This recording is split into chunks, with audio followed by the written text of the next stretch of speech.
Heaven Officials Blessing Chapter 160 to Chapter 174. How could the martial god officials who came to intercept block Quanasian's fist? They died on the spot. Seeing the severity of the situation, Feng Xian, Pei Su, and Lang Qianxiu leaped in front of Quanasian, ready to attack. Yin said, "Ignore him. Don't touch him. He won't kill anymore." As long as they didn't stop Quanasian from completing his orders, he wouldn't hurt anyone. However, Quanasian had already killed more than 10 martial god officials, who would dare to let him do what he wanted. Naturally, they wouldn't believe Yinyu's words. If it was someone with strong reflexes and didn't panic in the face of danger, they would have immediately shouted an order like "Get down and surrender, don't move." However, things happened too quickly. In a few moments, Yinyu had no time to react. Furthermore, he had probably never experienced such a situation before. In addition, he was flustered. His decision was a complete mess. One wrong step. One wrong step. Just as he was in a mess, Mu Qing suddenly appeared behind Yinyu and said, "Still want to run?" Yinyu discovered that he was also running away aimlessly. He hurriedly halted his steps and tried to explain, "I am not." Mu Qing did not allow him to explain and instead grabbed him by the wrist. Xiaolian heard a crisp crack sound, and Yinyu's face slightly twitched. As a martial god, he was restrained by a more powerful martial god. It was a double blow to his body and soul. Pei Ming, who was watching from the back, said from afar, "Why does it seem like his strength suddenly increased?" He was talking about Quanasian. That was only natural. Quanasian was originally very good at fighting, and he had the protection of the embroidered clothes immortal. His fighting ability had at least doubled. The other martial gods fighting him alone was actually 1 against 2. It wasn't fair, but because they didn't know the profoundness, they were too embarrassed to attack him together. Otherwise, wouldn't it be embarrassing? As they fought, Quanasian ran to the main street of Immortal Capital covered in blood. Suddenly, he saw a temple by the side of the road and went in. Everyone shouted. He entered Yinyu Palace. Yinyu's order was for him to go, but he didn't say where he was going. Thus, he just walked casually. The other martial gods also followed him in. Because the others were clear-headed, they showed some mercy to Quanasian. However, Quanasian didn't care and wanted to fight with his life on the line. As such, the martial gods were also angry. Feng Xian shouted, "This brat is very strange, let's beat him to the ground first." Everyone already had this intention. Once he shouted, they didn't hold back anymore and started beating him up. Sword chi, palm wind, fists, and legs flew about chaotically, and half of the slightly old jade summoning hall instantly collapsed with a rumble. Yinyu, who was being restrained by Mu Qing, saw with her own eyes that her palace was collapsing amidst the chaotic battle. She immediately widened her eyes and yelled, "Stop fighting." This shout meant that the other martial gods wouldn't stop, but Quanasian listened to him and stopped. Now, the sabers, swords, fists, and kicks all landed heavily on his body. It was another tragedy. Lang Qianxiu did not have enough time to retract his heavy sword, and in a flash it chopped into Quanasian's shoulder. Feng Lang's Feng Quan of Yelju and Lang. Xian, Quan, Lang said, "Quan to stop." Yu Qian, Lang, Quan, Quan, Quan Quan of Lang of. Feng, yelled, Feng, Quan, Feng, Quan, Feng of. Quanasian was lying on the ground as if he was tied up. Mu Qing tied a mortal binding rope on Yinyu's hand and let him go. Yinyu unknowingly sat on the ground and stared blankly at the messy Yinyu palace. After looking around, his gaze fell back on Quanasian. Quanasian's vitality was actually very tenacious. Just now, he was beaten to a pulp by a few martial gods, but after lying down for a while, he suddenly sat up straight. And asked in bewilderment, "What's wrong?" The martial gods were angered to death by him and said in unison, "You're out of luck." Lingwen had been following closely behind and watching. She finally managed to catch her breath with great difficulty. Her face was pale, but she could still manage to dispatch people. She pressed 2 fingers against her temple and said through the spirit communication formation, "Doctor, help." Quanasian was still confused. He turned around and saw Yinyu sitting on the ground. He got up and wanted to help him up. Looking at this completely ignorant face, with his temple in the background that had been smashed into smithereens. Yin Yu was speechless, but his face slightly twisted. Quan Yizhen didn't know what was going on and asked, "Senior brother, what are you doing?"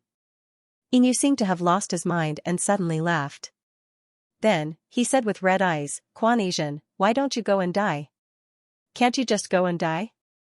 Hearing this sentence, Xia Lian, like many of the heavenly officials present, instantly widened his eyes. Quan Yizhen didn't hesitate and immediately carried out the order. He picked up a sword on the ground and grabbed his hair with one hand while holding the sword with the other, aiming it at his throat. The martial god's first reaction was that he was going to launch a sneak attack. They instantly retreated a few dozen meters, but they didn't expect that he was going to kill himself. It was too late to go and grab the sword now, so they all started shouting. Yin Yu also quivered, but he still couldn't react in time and turned his head around. Just as blood was about to splatter on the spot, Junwu suddenly appeared behind him. Crack, crack, crack, crack. In an instant, Quan Yizhen's 4 limbs were dislocated. Junwu then chopped at the back of his neck. Only then did Quan Yizhen completely lose consciousness and fall back to the ground. His whole body was already unrecognizable and turned into a pool of blood paste. At this point, everyone, including Xia Lian, heaved a sigh of relief. However, Junwu didn't. He turned around and said to Yin Yu with an extremely serious expression, "Now that things have come to this, I think you should have an explanation." Yin Yu had just buried his head in his hands. Hearing this, he subconsciously raised his head and said, "I don't know. It wasn't me. It was." At this point, he shuddered again as if he had just realized what he had just said. He actually told Quan Yizhen to go and die in front of so many people. And Quan Yizhen really did it. It was impossible that no one could see the clues. Mu Qing said, "Monarch, Qi Ying's reaction just now was definitely due to some evil technique. He must have something on him that made him listen to Yin Yu's orders. I just don't know what it is." Ling Wen naturally knew what it was, but she didn't dare to say a word. She was already doing her best to arrange people at the scene. Lang Qianqiu couldn't believe it. There's such a thing in this world? At this time, a figure pushed through the crowd and rushed in. It was Jian Yu. He had obviously gone out to look around before coming back. He still didn't know what had happened. He said, "What are you all doing? This? What happened to our Yin Yu palace? How did it become like this? Who smashed it?" Junwu slowly walked to Yin Yu's side and said, "What did you use to control him?" Although his tone wasn't strict, there was an inexplicable pressure that made it hard for people to breathe. Looking down from above like this made people feel even more fearful. It wasn't that Xia Lian hadn't gotten into trouble before, but he had never seen Junwu like this. It seemed that Junwu had been especially merciful to him back then. Yin Yu's mind was already in a mess. In Xia Lian's opinion, his mind wasn't firm enough and his ability to react on the spot wasn't strong enough. He was even more speechless now. Seeing that he didn't answer, Junwu said, "Forget it. Even if you don't say it, I know. It's that armor, right? It's over. It's over. It's all over." Yin Yu sat on the ground and hugged his head again. The surroundings were filled with an overwhelming wave of voices. This really shocked me. I've never seen such an unimaginable thing in the heavenly court for hundreds of years. A heavenly official controlled another heavenly official's mind and made him go on a killing spree. After killing more than 10 heavenly officials, he still wants him to die? What a vicious heart. In the crowd, Jian Yu's face turned pale when he heard such a big thing had happened. But he gritted his teeth and rushed out. He knelt on the ground and said, "Emperor, that armor was given to Quan Yizhen by me. It has nothing to do with Yin Yu." Only then did Yin Yu come back to his senses. He said hoarsely, "Jian Yu." Jian Yu braced himself and said loudly, "I originally just wanted to teach that kid a lesson. I didn't expect such a big thing to happen." Quan Yizhen was unconscious at the side, lying in a large pool of blood. The medicine masters and heavenly officials who had rushed over had already surrounded him.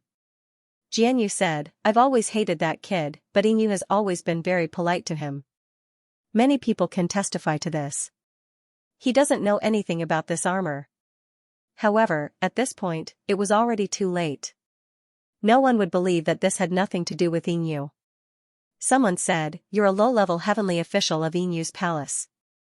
You hate Quanesian so much that you wanted to harm him. It's easy to imagine how good the master heavenly official you serve will be." Someone even sneered, "He doesn't know?" If he doesn't know, why would he tell him to die? Don't tell me he was just joking. If one were to say that Inu's previous reactions were pardonable and flustered, then his final words of "go to hell" really couldn't be excused no matter how one looked at it. Xiao Lian recalled that Lingwen told him that Inu was joking. It could be considered as covering up for Inu. But Jianyu was in disbelief. He said, "What? Don't talk nonsense. Why would Inu say such a thing? He has always been polite to that kid. Why would he tell him to die?" "Inu, you didn't say that, right? You didn't say that, right?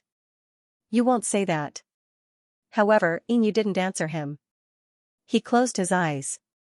Seeing that Jianyu refused to admit, the others were speechless. "We heard it with our own ears. Can you still deny it?" Jianyu said anxiously, "There must be a misunderstanding. There are many things you don't know.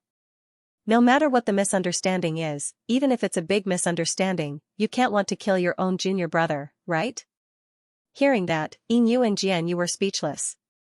Hence, the heavenly officials continued to discuss, "I heard that ever since Quanesian went out and established his own hall, Inu's people ignored him. Every time Quanesian came, they would say he wasn't in the hall. At first, I thought it was strange. Turns out they didn't like him for a long time. Speaking of which, a few days ago at the Mid-Autumn banquet, didn't someone admit his mistake? At that time, I saw their expressions were quite ugly. These were all facts and couldn't be refuted. But the conclusion was, I know that it was quite embarrassing. But it wasn't to the extent of harming him." "That's right. He's too narrow-minded." Jianyu's eyes were bloodshot. He said loudly, "I said it had nothing to do with His Highness. I did it alone. I've already admitted it. What else can you say?" However, it was already too late to clear his name. In the eyes of others, this could only prove that Inu had a vicious and loyal subordinate. Moreover, one sentence was enough to block all excuses. The one who told Quanesian to die was not someone else. Seeing that the commotion was getting worse, Junwu said in a low voice, "Take them away. Lingwen, stay here and watch over Qiying." Lingwen bowed and complied. Junwu left Inu's palace with his hands behind his back. A few martial divine officials pulled Inu up. Inu said distractedly, "Forget it, Jianyu. Don't say any more." Jianyu was also pulled up and tied with the immortal binding rope. He said, "It's fine if you let it go before, but you can't let it go this time. Forget it, you're finished. You'll be demoted. You'll definitely be demoted." Inu sighed and said, "Forget it. If I'm demoted, so be it. There's no point in me staying in this place." Jianyu said hatefully. You shouldn't have scolded him at all. You shouldn't have said that last sentence. That sentence beat you until you can't turn over a new leaf. You never scolded him normally.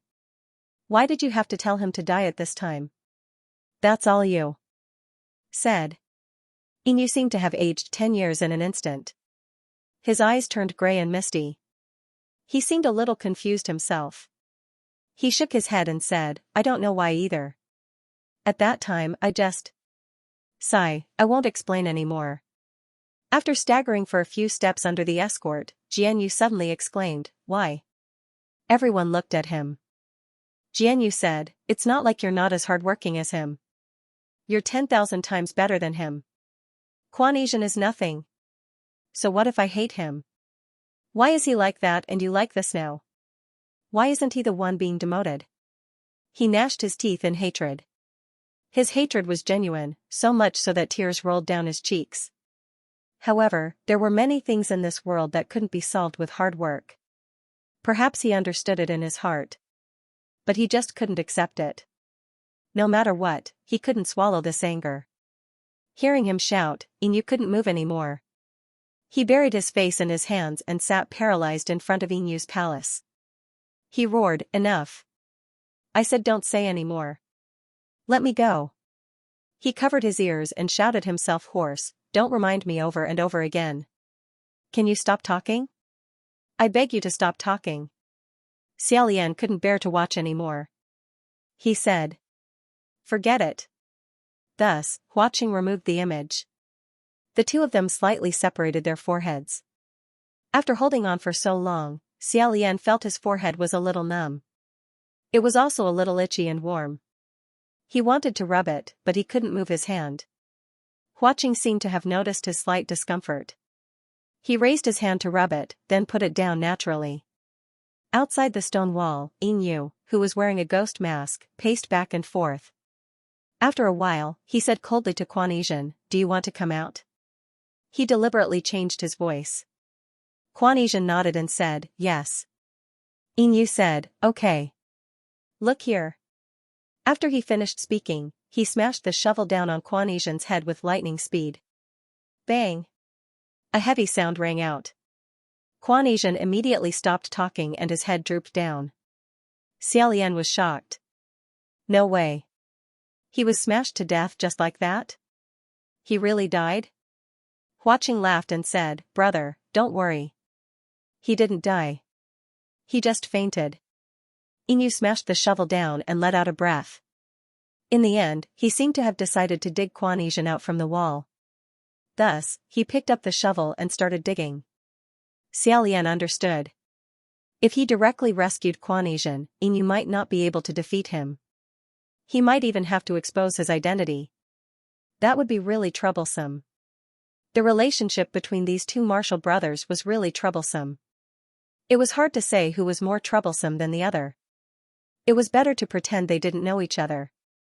Xiaolian said, San Lang, should we also think of a way to get out? Watching seemed to be quite satisfied staying inside. He said, We're going out now?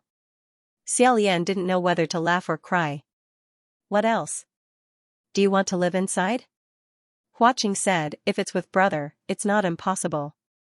Alright. I'm just joking. He straightened his face and reached out to cover Xiaolian's ears. Xiaolian asked, what are you doing? Watching smiled and said, I'm too lazy to walk out step by step. I'll just blow it up. Xiaolian was just thinking about whether or not he would blow up the people who were also swallowed by the mountain monster when his expression suddenly changed. He said, wait. Hua Cheng's expression was the same as his. He put down his hands. The two of them listened attentively. After a while, Xiaolian whispered, did you hear that? Hua Cheng also said in a low voice, I heard it. Yu was on this side of the wall. He used the shovel to dig a hole. On the other side of the wall, there was another person who was currently talking. They didn't use the silver butterfly to monitor the situation.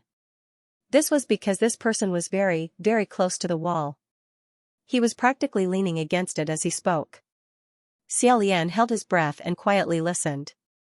He heard some buzzing, intermittent and vague words, such as eaten, heavenly court and martial god. His heart slightly moved. He and Hua Cheng looked at each other and tried their best to get closer to the source of the voice. That voice belonged to a man. It seemed like he was talking to someone because every few sentences, he would pause for a while. However, Xiaolian didn't hear the voice of the person he was talking to. Perhaps it was because the other party was quite far away. After quietly moving, the voice became a bit clearer. Although it was still vague, Xiaolian could hear a more complete sentence. That person said, His Highness the Crown Prince has also come. I don't want to reach this step, and I believe you don't either. However, he can no longer be saved. Xiaolian thought to himself, me? How can I not be saved? Wait, this voice. This voice was very familiar. He must have heard it somewhere before. Moreover, he had heard it for a very, very long time. It wasn't just once or twice.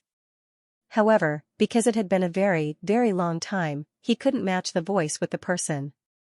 Just as he was thinking hard, that person said, let him end here. All of a sudden, Xiaolian remembered who the owner of this voice was. His lips moved as he silently said, State Preceptor? Xiaolian's heart started to beat wildly. Even his fingertips were slightly trembling. However, he calmed himself down. He didn't make a sound. He only slightly raised his head and whispered into Hua Cheng's ear. "Don't move, Sam Lang. The voice outside is very similar to my master's. Don't get discovered yet." Although it sounded very similar, he couldn't be certain. Because it wasn't like there weren't people with similar voices in this world. Furthermore, he and the state preceptor hadn't seen each other for hundreds of years. It wasn't impossible for him to be shaken. For now, he didn't need to act blindly without thinking. Perhaps he would be able to pry out more secrets by observing the situation. Hua Cheng also slightly lowered his head. He hugged his waist. He whispered, "Okay. You don't move either." The two of them were pressed against each other by the rocks and soil in all directions. Their ears rubbed against each other. His ears were slightly warm. Although it wasn't the right time, Xia Lian's mind quickly flashed a sentence: "The feeling of dying in the same hole isn't bad either." At this time, that voice spoke again. "What about the two of them? Where did they run off to?" The two of them? Xia Lian instinctively thought that the person was talking about him and Hua Cheng. He was slightly startled and wanted to listen carefully to see who the person was talking to was. However, the strange thing was that the state preceptor, let's call him state preceptor for now. After he asked his question, there was no reply. It was really strange. At this distance, Xia Lian and Hua Cheng could hear the state preceptor's question. Logically speaking, his voice wasn't very loud. He didn't shout at the top of his lungs, so the other party shouldn't be far from him. If he replied, they would more or less be able to hear a little. However, the truth was that they couldn't hear anything at all. The state preceptor continued, "It's been hard on them. However, we don't need to care about those small weeds. They won't be able to do anything. Right now, we have more important things to do." Only then did Xia Lian understand that the two of them wasn't referring to him and Hua Cheng, but the two accomplices of the state preceptor. The situation became more and more strange. The state preceptor's tone clearly indicated that he had received a reply. However, it sounded like he was talking to himself or the air. This strange scene appeared in Xia Lian's mind, and he immediately shook it off. He thought to himself that there was another possibility. The state preceptor could hear that person's voice, but others couldn't. The cloud of suspicion in his heart grew thicker and thicker, and he held his breath and listened with rapt attention. The moment the state preceptor opened his mouth, each sentence was worth pondering over. He then said, "There are only so many people in the mountain? In short, bring them to the copper furnace first. I'll think of a way to deal with them one by one. The faster, the better. You must arrive within 2 days." The copper furnace. Furthermore, it was within 2 days. Bronze Cauldron Mountain couldn't be used. How could he arrive in 2 days? Bring a group of people here. Get rid of? What kind of get rid of? After a pause, the voice continued, "Call the two of them over. We'll go to the copper furnace together." If they wanted to deal with the crown prince, they couldn't afford to lose even one of them. Right now, His Highness is still in a state where he hasn't completely awakened. Once he wakes up, it's hard to imagine what he'll do this time. Xia Lian was stunned. Was he talking about him? At this moment, the mountain rumbled. Xia Lian felt the earth and rocks around him trembling slightly. Outside, the imperial advisor asked, "What's wrong?" He asked Hua Cheng in the stone wall, "What's wrong?" Hua Cheng said in a low voice, "There's a change over there." The two people's foreheads touched each other again. The scene of Yinyu and Quan Asian's cave appeared in front of Xia Lian's right eye. Moreover, it should be a slightly earlier scene. Yinyu finally dug Quan Asian out from the stone wall. Panting, he dragged him down and let out a sigh. Unexpectedly, the fainted Quan Asian suddenly jumped up and took off the mask on his face. Just now, Quan Asian was actually pretending to be unconscious. Thinking about it, he was extremely familiar with Yinyu's habit of pacing back and forth while thinking, the tone of his voice, and the strength he used to hit people. Perhaps, when Yinyu's shovel slammed down, he already knew who it was. Xia Lian never expected that with Quan Asian's temperament, there would also be a day where he would deceive others. Although this was only a very ordinary little trick, when used on Quan Asian, it could be said to be unprecedented. Thus, no one was prepared. Under the mask, Inyu's extremely shocked and pale face was astonished. He was clearly stunned. Quan Yixian, on the other hand, was extremely excited. With a head full of blood, he jumped up and shouted, "Senior apprentice brother." The corner of Inyu's mouth twisted as if he saw something extremely terrifying. Suddenly, he held his head with both hands and said, "I'm not." After shouting loudly, he broke into a run. As he ran, he bombarded the people blocking his way behind him and said, "Don't follow me. Don't follow me." Quan Yixian also broke into a run and chased after him. He completely ignored the bombardment and only shouted with joy, "Senior apprentice brother. It's me." Inyu couldn't help but roar and burst out with vulgarities, "Mother **Ker, you're the scary one. I told you not to follow me." Along the way, he smashed into the mountain with a rumbling sound. On the other side, the state preceptor doubtfully asked, "What's going on over there? Why is it so noisy?" Still, no one answered him. However, the state preceptor seemed to have gotten the answer and said, "So that's how it is. Children nowadays are really so noisy. I'll leave first, I still have to prepare. Later, when you reach the vicinity of the copper furnace, we'll meet up again." He was actually going to leave just like that. Hearing this, Huaqing covered Xiaolian's ears again. Xiaolian closed his eyes. In a flash, his whole body shook violently. The stone wall that he had been crouching for a long time finally exploded. The two of them jumped out together and landed lightly on the ground. They breathed in fresh air again. However, there was only an empty cave outside. There was no state preceptor, nor was there that mysterious second person. He had already disappeared without a trace. Xiaolian and Huaqing looked at each other. They weren't in a hurry to chase after him. Before they separated, a black-cloaked person rushed into the cave opposite them. It was Inyu. He waved the earth preceptor's spade and rushed towards the two of them. He said, "City Lord.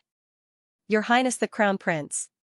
Behind him, Quan Yixian, who was already badly beaten, also rushed in. Huaqing didn't even raise his head and waved his hand. Quan Yixian immediately raised his hand to block. However, the move that Huaqing used wasn't something that could be blocked with a fist. With a bang, a burst of red smoke exploded around Quan Yixian's body. After the smoke slowly dispersed, only a round red tumbler was left in the original place, spinning around. The roly-poly widened its eyes, looking very innocent. It was the same move that Huaqing used on Xianxia last time. Only then did Inyu stop running. He wiped his cold sweat and walked over, saying, "Thank you, City Lord." Huaqing said, "You don't have to be this scared, right?" Inyu had a lingering fear in his heart. He smiled bitterly and said, "To be honest, now that I see this prince Qing, I just want to run as far away as possible." When Xiaolian heard this, he found it funny and sympathetic at the same time. It seemed like Inyu really had a very serious shadow over Quan Yixian's personality. That tumbler was still on the ground. It was swaying left and right with its eyes wide open. No one paid attention to it. Xiaolian felt pity for it. Just as he was about to pick it up, he suddenly felt the ground tremble violently. His body swayed left and right along with it. It was almost more crooked than the tumbler. He hurriedly steadied himself and said, "What happened? The ground moved?"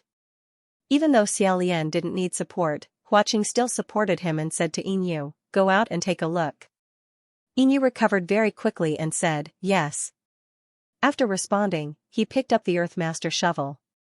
Not long after, he quickly and nimbly opened a hole in the stone wall. The sunlight outside shone in. Inyu glanced at it and revealed a startled expression. Xiaolian said, "Your Highness Inyu, is the ground moving or is this mountain about to collapse?" Inyu said, "Neither. It's this mountain monster. It's running." "It's running?" Xiaolian and Huaqing looked at each other and rushed forward. When they looked outside the mountain monster, they couldn't help but be speechless. It really was running. Outside the mountain, the scenery was rapidly retreating. It was almost as if they were quickly becoming colorful lines. From the looks of it, it was as if they were riding on a speeding carriage or sitting on the shoulder of a wildly running giant. Hills, rivers, plains, and forests were all flattened by this mountain monster's feet. They were crushed by it and made way for it. The howling wind surged in from outside the hole.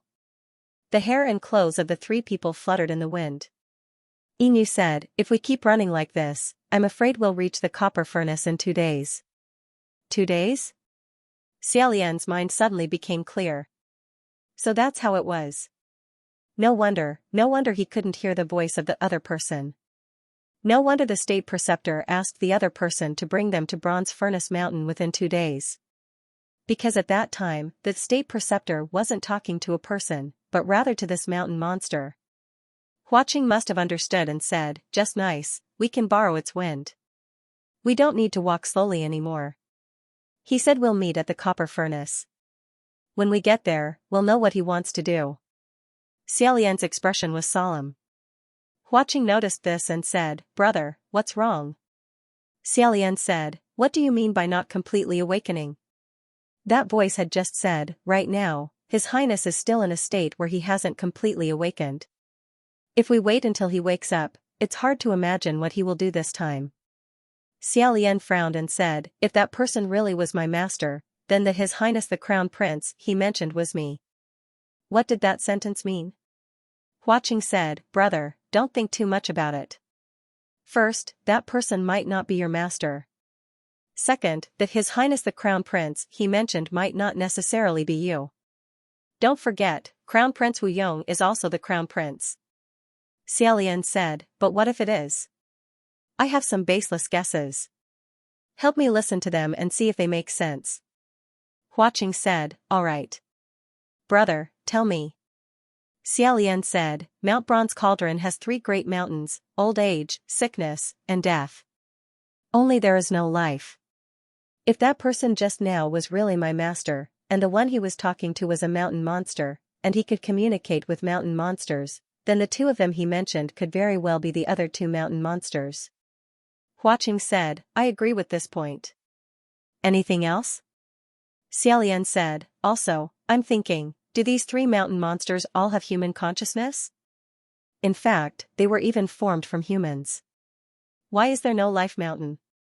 Because life hasn't taken human form yet. Life is still a person, and this person is the state preceptor."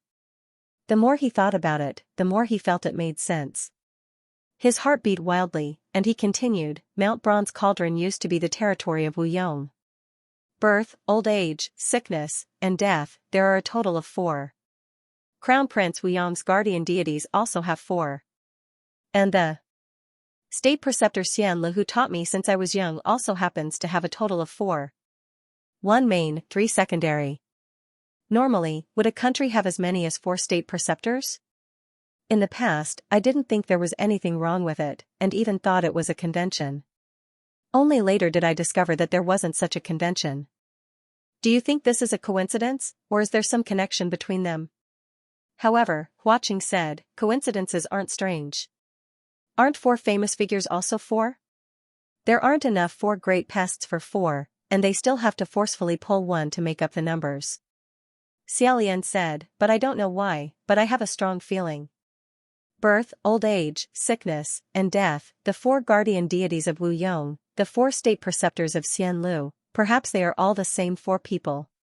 Following his own train of thought, he said, "If my 4 masters are really Crown Prince Wuyong's 4 guardian deities, then why did they come to be our Xian Li state preceptor?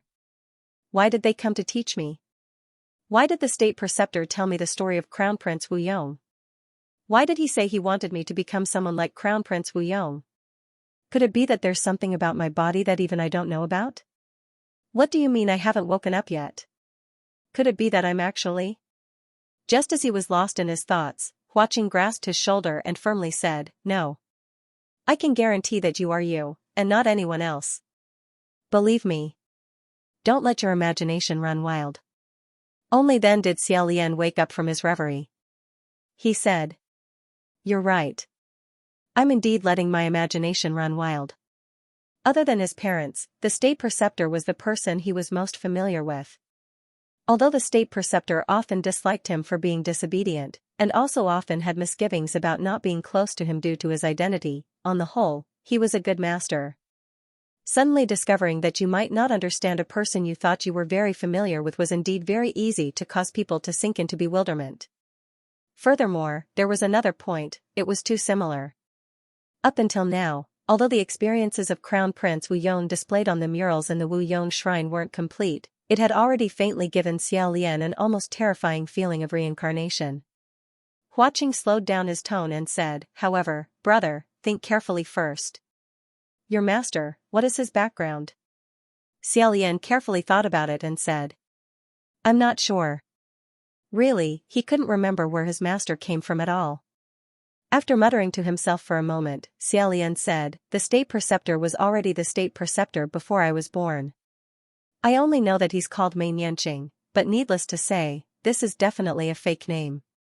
In the past, I also thought, if the state preceptor was so powerful, why didn't he ascend?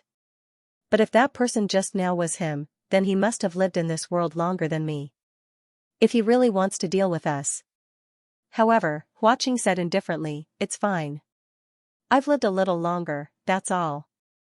No matter what he is, soldiers come with arms, water comes with an earthweir.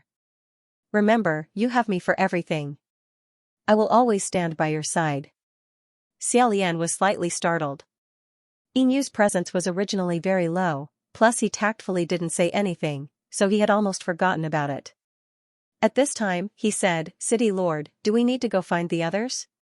They had come out, but who knew where Pei Ming and the others had been swallowed and digested by this mountain monster? Xiao Lian hurriedly said, find them. We'll go find them together. Your Highness Yinyu, please wait. Yinyu said, Your Highness the Crown Prince, there's no need to call me Your Highness. I've long since stopped being a heavenly official of the heavenly court. Xiao Lian smiled and said, then you can also call me by my name. There's no need to be so polite. I've also long since stopped being Your Highness the Crown Prince. Yinyu glanced at Hua Qing behind him and hurriedly said, this. I don't dare, I don't dare, I don't dare. Xiao Lian's first reaction was to raise her heart and strike down. Fortunately, he was used to it. Before he made his move, he glanced at them. He stopped abruptly, General. Pei? This person stood up. It was Pei Ming. He brushed the dust off his shoulders and looked at them in a calm and elegant manner. Your Highness Crown Prince and His Excellency Ghost King seem to be having a good time here. Xiao Lian replied, it's all right. Fortunately. General Pei, are you all right? I think I heard a crack just now. Pei Ming said, oh. Don't worry. Thank you for your concern, Your Highness, but it wasn't my bones that made the cracking sound. It's this. He held up something. It was that unfortunate man's thigh bone. They were no longer in the shape of bones. He said, fortunately, with the help of this brother, I was able to dig a way out of this mountain monster's body. Although it was a man's bone, but he can be considered a good man with an iron backbone. As soon as he finished speaking, not far away, a second figure descended from the sky. He fell heavily to the ground. This time, it was Pei Su. Actually, there were two of them. He was protecting Half Moon in the crook of his arm, and Half Moon was protecting the two black jars that contained GMO and Rongguang. Both of them were covered in dust. But it didn't seem to be a big deal. Soon, Pei Su got up and spat out a few mouthfuls of dirt. General. Crown Prince's Palace. Your Majesty. Pei Ming said, it looks like the mountain monster found our taste bad and vomited after eating it. Hua Qing and Xiao Lian glanced at each other. Not necessarily. Maybe someone just told it to spit it out. Pei Ming walked a few steps and felt an unusual vibration. She frowned and said, what's going on with this mountain? Why are you shaking so badly? Xiao Lian replied, because it's currently carrying us towards the copper furnace. Pei Ming walked to the entrance of the cave and looked outside. She said, so fast. Very good, it'll save us some energy. However, there was still one person missing. Xiao Lian asked, what about Lingwen? Hua Qing seemed to look with his right eye and said, the silver butterfly on his back was swallowed by the mountain monster. He disappeared. In other words, Lingwen and the embroidered gown immortal could now move freely. Xiao Lian said, hurry up and find him. Thus, the group of people ran around the body of the mountain monster. Huaqing released nearly 100 dead spirit butterflies to search the area. Finally, he led everyone to another cave entrance. This hole was forcefully created by someone, and its edges were extremely irregular. The scenery outside was rapidly retreating, and the howling wind poured into the mountain, making ghostly wails and wolf howls. Presumably, after Lingwen was spat out by the mountain monster, he opened a hole here and ran away. Xiaolian looked down from the edge of the cave and frowned. What should we do? The destructive power of the embroidered gown immortal is too strong. We can't just leave him like this. Huaqing said, don't worry. In any case, he's going to go to the bronze cauldron in the end. It's just a different route to the same destination. Now that everyone had gathered, Xiaolian briefly explained what he had just heard, omitting some of the details. After the speech, everyone sat on the ground in a daze. After all, there weren't any monsters to fight, and they didn't have to hurry on their own. Inevitably, they felt a bit empty and bored. Because Yinyu said he didn't know how to communicate with Quanesian, seeing him gave him a headache. Xiaolian also felt that letting Quanesian out now wasn't a wise choice, so he temporarily let him maintain his tumbler form. Pei Ming was so bored that he played with the roly-poly toy. Xiaolian saw that the roly-poly toy was swaying left and right as if it was a child being beaten. He felt a little pity for it and coughed lightly. General Pei, stop playing. Pei Ming was the first to agree. However, when Xiaolian felt sleepy, he leaned against the mountain wall to take a nap. Then, he started playing again. No one cared about him. Yinyu kept guarding the cave entrance, calculating how far they had walked. He looked at them from afar, wanting to say something but hesitating. In the end, he didn't say anything. Unexpectedly, extreme joy turned to sorrow. As Pei Ming was playing, Pei Su, who was at the side, suddenly fell with a dong sound. This was his descendant, so Pei Ming immediately lost the mood to play. He grabbed Pei Su and said, Little Pei? What happened to you? Yinyu took the opportunity to quietly walk over and pick up the tumbler, placing it next to Xiaolian. Huaqing said, Why are you so noisy? You won't die. Can't you see that His Highness is sleeping? As expected, Xiaolian was woken up. In a daze, he found himself leaning on someone's shoulder. Huaqing's voice was next to his ear, Brother, you're awake? Xiaolian rubbed his eyes. Beside him, Quanesian's tumbler swayed back and forth. He casually put it away and said, I fell asleep leaning on you. I'm sorry. What happened? Huaqing's expression was calm as he said, It's nothing. If you're tired, you can sleep again. We'll arrive soon. Xiaolian saw Pei Ming grabbing Pei Su's collar and shaking him. He was slightly startled and woke up. Thinking that something had happened again, he hurried over to help. After looking, he said, Oh, General Pei doesn't need to worry. Little General Pei is just hungry and tired. Pei Su was, after all, a human. He hadn't eaten or drunk anything for a long time, and he didn't have Xiaolian's rich experience in enduring hunger. Finally, he couldn't hold on and collapsed. Pei Ming felt that Xiaolian's understatement was very problematic. What do you mean by hungry and tired, can't hold on for a while? That couldn't be helped. He wasn't boasting, but Xiaolian could eat for 3 days with one meal.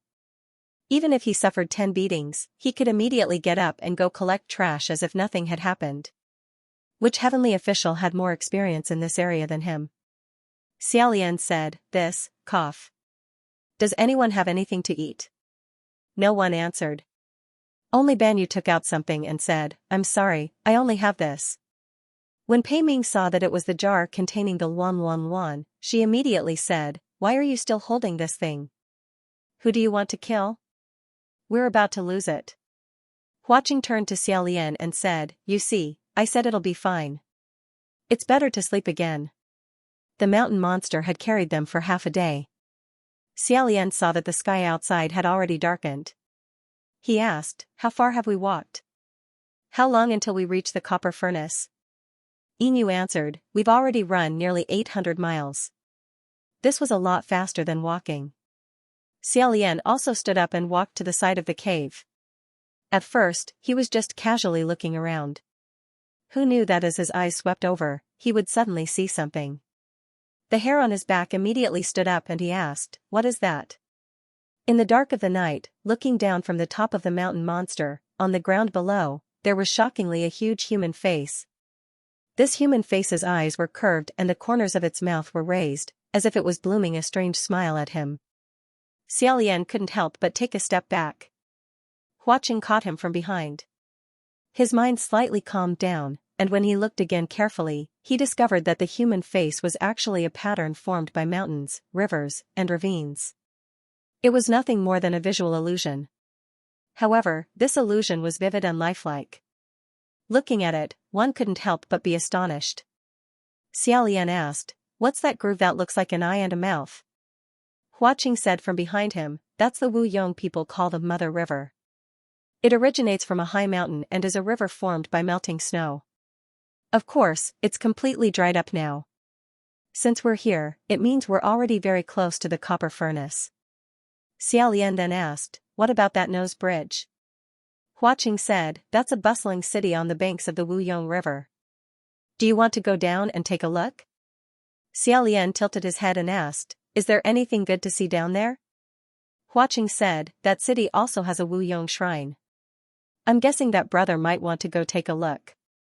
If there was a shrine, then there was a possibility of murals." Xiaolian immediately said, "Let's go down." He couldn't wait to find out more about Crown Prince Wuyong. Pei Ming also said, "Let's go down. We need to find some food and water for little Pei." "But how do we go down?" The sword broke again. Huaqing waved his hand, and a few silver butterflies appeared beside each person. They flashed with phosphorescence as they perched on their shoulders, backs, heads, and cuffs. When other people saw such small silver butterflies, they couldn't help but wonder whether or not they could carry them. However, Xiaolian didn't ask a single question and threw out Ruaxia to tie everyone together. This way, they wouldn't get separated in midair. The guiding jade opened the hole even wider, big enough to allow 5 or 6 people to enter and exit at the same time. After preparations were completed, the party arrived at the edge of the hole. Xiaolian said, "Everyone, get ready." Pei Ming said, "Wait." Xiaolian turned his head and said, "General Pei, is there anything else?" Pei Ming said, "What are the two of you holding?" Following his gaze, Xiaolian looked down and saw his own hand. Only then did he discover that the red threads between his and Huaqing's fingers were still connected. Xiaolian coughed lightly and said, This is a magical artifact used for communication." Pei Ming said, "Oh. Won't it be inconvenient to move? After all, it's a thread. If it gets tangled somewhere, there might be an accident." It made sense for him to remind her like that. How could Xiaolian not know that as a martial god, the thing he hated the most when he made a move was to be tangled? However, for some subtle reason, Xiaolian didn't want this thread to break. Seeing his slightly focused expression, as if he was conflicted, Huaqing glanced at him and smiled. "That makes sense. This will indeed make it inconvenient to move." After he finished speaking, Xiaolian saw the red threads between their fingers disappear. Huaqing said, "It's much more convenient now." Xiaolian stared at the area where the red threads disappeared and was slightly startled. The red threads were only connected for a short while before disappearing. Although it wasn't a big deal, no, it should be said that this was basically a sesame seed-sized matter, he still felt a little disappointed. Afraid that someone would see through him, Xiaolian hurriedly smiled and said, "Let's go. Prepare to jump." The mountain monster was still fiercely charging forward, completely unaware that these grasshopper-sized people had quietly landed on its body. Surrounded by a flock of dead spirit butterflies, the group of people floated down to the ground, completely unharmed. The place where they landed was the nose bridge of the huge smiling human face. After getting up, Xiaolian felt very strange. He looked around and said, "San Lang, is Wuyong Shrine and the city here?" Huaqing said, "Yes." Xiaolian doubtfully said, "But, there's nothing here?" Seriously. He thought that after landing on the ground, he would see the scenery of a small town like the first shrine. He would be able to see streets, shops, residences, ancient wells, shrines, and so on. However, what he saw in front of him was a flat, empty space. It didn't seem like a city had existed before. Pei Ming carried Pei Su and stepped on a large rock. Where is the bustling city? Hua Qing said, it's under your feet. What? Everyone gathered around. The rock under Pei Ming's feet was that rock. Xiaolian said, could it be some kind of mechanism? Hua Qing placed his hand on the hilt of his scimitar and slowly walked over. He said, come, stand over here. Everyone followed his instructions. They watched as he pulled out the scimitar Misfortune. The tip of the scimitar pointed downwards, and with lightning speed, it hacked into the ground next to the rock. The ground where the tip of the scimitar stabbed first cracked open into a layer of spiderweb-like cracks. Following that, the cracks rapidly spread out, growing larger and deeper. Finally, that piece of ground collapsed with a loud bang, revealing a cold black hole. Hua Qing took the lead and jumped down. Xiaolian didn't expect him to suddenly rush to the side of the hole and say, San Lang? After a short while, Hua Qing's voice came from below. It even carried a hollow echo. There's nothing down there. You can all come down. It turned out that he had gone down to scout ahead. Xiaolian let out a sigh of relief and immediately jumped down. Hua Qing held Xiaolian's hand and pulled him up. Xiaolian said, it's so dark. As soon as he finished speaking, a few silver butterflies lit up in the darkness. Carrying phosphorescent stars, they fluttered away. There were also a few ghostly flames that instantly illuminated the depths of the cave. What appeared in front of everyone was a long street. 1,000 years ago, this should have been a bustling street with densely packed shops and tall houses. The large rock that Pei Ming had stepped on just now was the roof of a house. The others also jumped down one by one. Xiaolian looked up and said, so that's how it is. Was this city buried? Earthquake? Landslide? Or? Hua Qing said, volcanic ash. Xiaolian suddenly turned his head. Hua Qing said, volcanic ash as thick as 2 feet, burying the entire city underground. What you see now is the part that the demons and ghosts who came to Bronze Cauldron Mountain dug up. Most of it is still buried deep in the volcanic ash. Xiaolian immediately thought of the mural on the second temple. The bright red color seemed to appear in front of his eyes again. The apocalyptic scene in Prince Wuyong's dream had actually come true. Pei Ming put Pei Su on the side of the road and said, let's not care about that for now. Do you have water? Let him drink 2 mouthfuls first. Hua Qing said, the surface river has dried up. However, I remember that there's underground water in the depths of this city. Let's see if we're lucky. Thus, Pei Ming, Ban Yu and Yin Yu went to find water. Just as Xiaolian was deep in thought, Hua Qing walked over and said, brother, look at your hand. Xiaolian subconsciously did as he was told. When he raised his hand, he discovered that although the red line between the two of them had disappeared, the dark red knot that Hua Qing had personally tied on his third finger was still there. It was as bright as ever, like a small red butterfly resting on the back of his hand. Hua Qing had clearly said that if the red line between the two of them was broken, the knot would disappear. Xiaolian couldn't help but say, this is. Seeing his surprise, Hua Qing smiled and said, the previous one was just a small smokescreen. Although the red line is hidden and the distance is not limited, we don't have to worry about being tied up. However, it is not broken. He raised his hand and showed Xiaolian the same knot. As long as the knot is still there, it means that the person on the other side of the red line is safe and sound. The closer we get to Bronze Cauldron, the more dangerous it is. We still don't know what's waiting for us. So after thinking about it, I still can't remove the red line.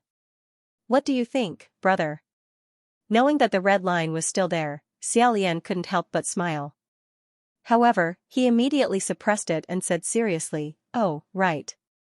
This way, we can know at any time whether the other party is still safe or not. It's a very good and practical spell. Hua Qing also smiled. However, he immediately restrained his smile and said, however, Your Highness, there's something I must say. I also hope you can listen to it. Seeing Hua Qing's expression suddenly turn solemn, Xiaolian also became serious and said, what is it? Speak. Hua Qing looked straight into his eyes and said, I know that you won't die and you aren't afraid of death. However, no matter how strong you are, don't think that you won't get hurt. Xiaolian was stunned. Huaqing continued, not dying doesn't mean you won't get hurt. It also doesn't mean you won't feel pain. If you see anything strange or dangerous, don't touch it. Look for me first and let me handle it. Xiaolian suddenly remembered that when he used his hands to pick up the two skulls that were covered in corpse poison, Huaqing's expression suddenly became very ugly. Could it be that at that time, Huaqing was angry because of this? If it wasn't because of anything else, was it because he saw something dangerous and picked it up without a care? If that was really the case, then he really didn't know what to say. After a long time, Xiaolian finally said, "All right. I won't do it again." Hearing his sincere answer, Huaqing seemed to be satisfied. He nodded slightly and turned around to walk forward. Xiaolian said, "Sanlang, wait." Huaqing stopped and turned around. Xiaolian squeezed for a long time before he finally said in a low voice. You too. If you see something dangerous, I won't touch it. You also shouldn't touch it. Neither of us should touch it, okay? Hearing this, the corner of Huaqing's mouth slowly rose. After Xiaolian said this, he was a bit nervous and unconsciously smiled. He saw Huaqing walk a step closer and was about to say something when he suddenly heard Peiming say from nearby, "What is this thing?" Banyu said, "It seems to be a person." Peiming said, "It really is. But how can a person become like this?" Peiming and the others entered the courtyard of a family. They probably wanted to see if there was a well. Xiaolian stepped into the courtyard. He casually said, "The houses on this street are all so tall and imposing." Huaqing said, "The copper furnace is located in the center of the Wuyong country, near the imperial city. This place is very close to the copper furnace, which means that it's very close to the imperial city 2,000 years ago. Naturally, it's a rich place because most of the people living here are officials and nobles. Rich families." There was indeed a well. However, the scene beside the well was very terrifying. 7 or 8 people were all lying by the well. It was as if someone who was about to die of thirst had moved to this place. They were still dead. When he walked closer, Xiaolian was stunned. He said, "This. Rather than people, doesn't it look more like stone statues?" Of course, these weren't living people, but they weren't corpses either. They were not skeletons either, but rather, the most crude, grayish-white stone statues. Xiaolian was just about to go up and touch them. Huaqing glanced at him from the side. He immediately remembered that the two of them had just agreed not to touch dangerous and strange things. He forced himself to hold back. Then, he thought about it again. Who would make so many frightening stone statues for no reason? They should indeed be people, but for some reason, they became like this. The door of this family was wide open. He looked into the house to the side and saw 2 people lying on the ground inside. Their postures were twisted and they were tightly hugging each other. Although their faces were blurry and their expressions couldn't be seen clearly, just from their movements, he could feel the extreme fear of these 2 people. Between the 2 of them was tightly hugging something. At first glance, it looked like a bundle. Upon closer inspection, Xiaolian suddenly understood. That should be a baby. Things were very clear. Xiaolian said, "Those outside are the servants of this family. The ones inside are the master's family of 3. Huaqing said, "Yes." After the volcano erupted, the flowing water of the Wuyong River turned into surging magma. The residents living in the highlands weren't burned to death by the magma and fire, but they couldn't escape the ubiquitous volcanic ash in the air and suffocated to death. The overwhelming volcanic ash instantly enveloped their entire bodies, forming a layer of hard shell on the surface. It preserved the moment before people died, turning them into stone statues. The moment their lives ended, the husband and wife hugged their lover and child in horror, becoming one with each other. Of course, the ancient well had dried up long ago. Peiming wasn't interested in studying the dead man's model. She went out to fight Pei Su and continued to search for water. Suddenly, Xiaolian noticed something strange. He entered the house and squatted down beside the petrified statue of the family of 3. Huaqing also came in and asked, "What do you want to see?" Xiaolian frowned slightly and said, "I just feel that their movements are a little strange. These 2 adults are holding each other tightly with one hand, but the other hand. The other hand was placed in front of his chest, as if he was tightly grasping something. Huaqing said, "Do you want to see what they are holding in their hands?" Just as Xiaolian nodded his head, Huaqing slapped the petrified statue. Xiaolian hurriedly said, "Wait a minute, isn't this a bit too?" However, Huaqing's movements were faster than his. In an instant, the family of three turned into a pile of grayish-white fragments. Huaqing said calmly, "You don't have to worry too much. He's already dead, and there's nothing left of him." There was nothing in that pile of debris. These stone statues were actually hollow. That made sense.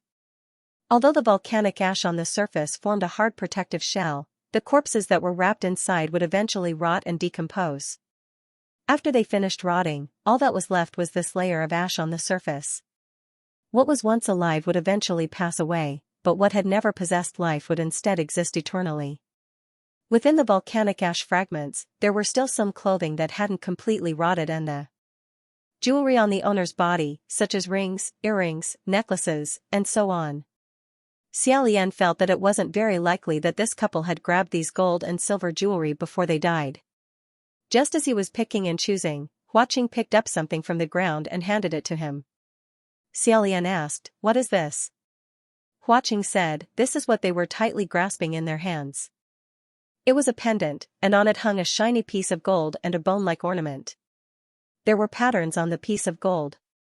Xiaolian gently wiped off the ash on it, and after looking at it attentively for a moment, he said, "Mars guards the heart?" What was engraved on this piece of gold was actually a diagram of the heavens. Gold as the sky, and agate as the stars. This was precisely the so-called Mars guards the heart diagram. In other words, it was the heavenly diagram of the Mars star staying in the heart for a long time. The Mars star had always been viewed by people as a star of war and death, and the Mars guard the heart diagram was even more of an inauspicious omen. This was especially true for rulers, emperors, and other rulers. Why would such a diagram of the heavens be engraved on an ornament? No, this shouldn't be an ornament. Xiaolian searched through the empty shell fragments for a while and found another 2 identical pendants. There were a total of 3 of them, and even one belonged to the baby in the couple's arms. Normally, why would they prepare 3 sets of the same ornament? Xiaolian said, "This shouldn't be a protective talisman, right? Only a protective talisman would give people the urge to tightly grasp it before they died. In their fear, they would crazily pray for it with their last hope." Huaqing said, "Exactly. I've also excavated a portion of this city, and found this protective talisman inside quite a few stone statues." Xiaolian muttered to himself, "The Wu Yong people believe in their crown prince, so this should be the crown prince's protective talisman. But why draw this? What's the relationship between the crown prince and the Mars guard the heart?" Huaqing said, "Because on the day he was born, the heavenly diagram was that the Mars guard the heart. Thus, the Wu Yong people used this heavenly diagram to refer to him." Xiaolian asked curiously, "How did Sanlang know about this?" Huaqing flipped the gold piece over and smiled. "It's written here." Sure enough, a row of words was engraved on the back. Huaqing pointed it out to him and said, "This line of words means Mars guard the heart, the saint is born." In our eyes now, the Mars guard the heart is an inauspicious omen, but 2,000 years ago, it might not have been so. Xiaolian stroked the line of words, but his heart slowly sank. Because on the day he was born, the heavenly diagram was also that of the Mars guard the heart. Wasn't this a bit too much of a coincidence? Xiaolian stood up and said, "Let's go to the temple." The 2 of them walked side by side down the long street. Pei Ming and the others didn't find anything in this area, so they also followed. There were many remnants of carriages and horses on the street. Some were properly resting by the roadside, while others were completely overturned on the ground. They also saw a few scattered petrified people lying on the ground in various postures. Most of the people had hidden in their homes to take refuge. These were either homeless beggars or passers-by who couldn't return home in time. The roars and struggles of the moment before death were all preserved. Everyone walked through this dazzling crowd. Huaqing pointed out to Xiaolian which were the residences of wealthy merchants and which were places for feasts and merrymaking. Xiaolian couldn't help but ask, "Sanlang, the Wu Yong country has been destroyed for more than 2,000 years. Before that, there were no descendants left in this world. How did you learn these words? He couldn't just learn them out of thin air. No matter what, there had to be a way. Huaqing said, it wasn't too difficult. Brother can see that there are some Wuyong words that are very similar to the current words. Xiaolian said, yes, the two words Wuyong are very similar to the current form. Huaqing said, yes. That's why these two words were one of the earliest Wuyong words I learned. There are also some like this, mixed in with the sentences, so we can infer more new words before and after. There are also some that have the same form but have different meanings, but they are very few. Xiaolian nodded. Huaqing continued, then, there are those characters that appear more frequently. For example, these two. He pointed to two buildings on the side of the street and said, you can clearly see what this place is. The front of the words on the signboard are different, but the back is the same. With this, you can roughly determine the meaning of the last two words. If it's not a restaurant, then it's a restaurant. There are still many ways that brother wants to hear. When I have time, I'll tell you one by one. So that's how it is. There were actually people in this world who didn't need any help and relied on their own strength to figure out something. Xiaolian couldn't help but exclaim in his heart. The Wuyong Temple was still the tallest and most imposing building in the city. The group of people arrived in front of the temple, but before they could enter, Pei Ming suddenly said, what's that sound? Squeak squeak squeak, squeak squeak squeak. The sound came from afar and dispersed far away. Xiaolian said, a rat? Huaqing said, it's not an ordinary rat. However, if there's a rat, it means there's water nearby. After entering the temple, this time, there were actually no scorch marks left on the walls. When they raised their heads, they could see large expanses of brightly colored murals. However, this time, there wasn't just one mural, but three on the left, center, and right. There was one mural on each of the three walls. Everyone arrived in front of the first mural and raised their heads to look. They saw Prince Wuyong sitting in the clouds, his entire body shining with a golden light.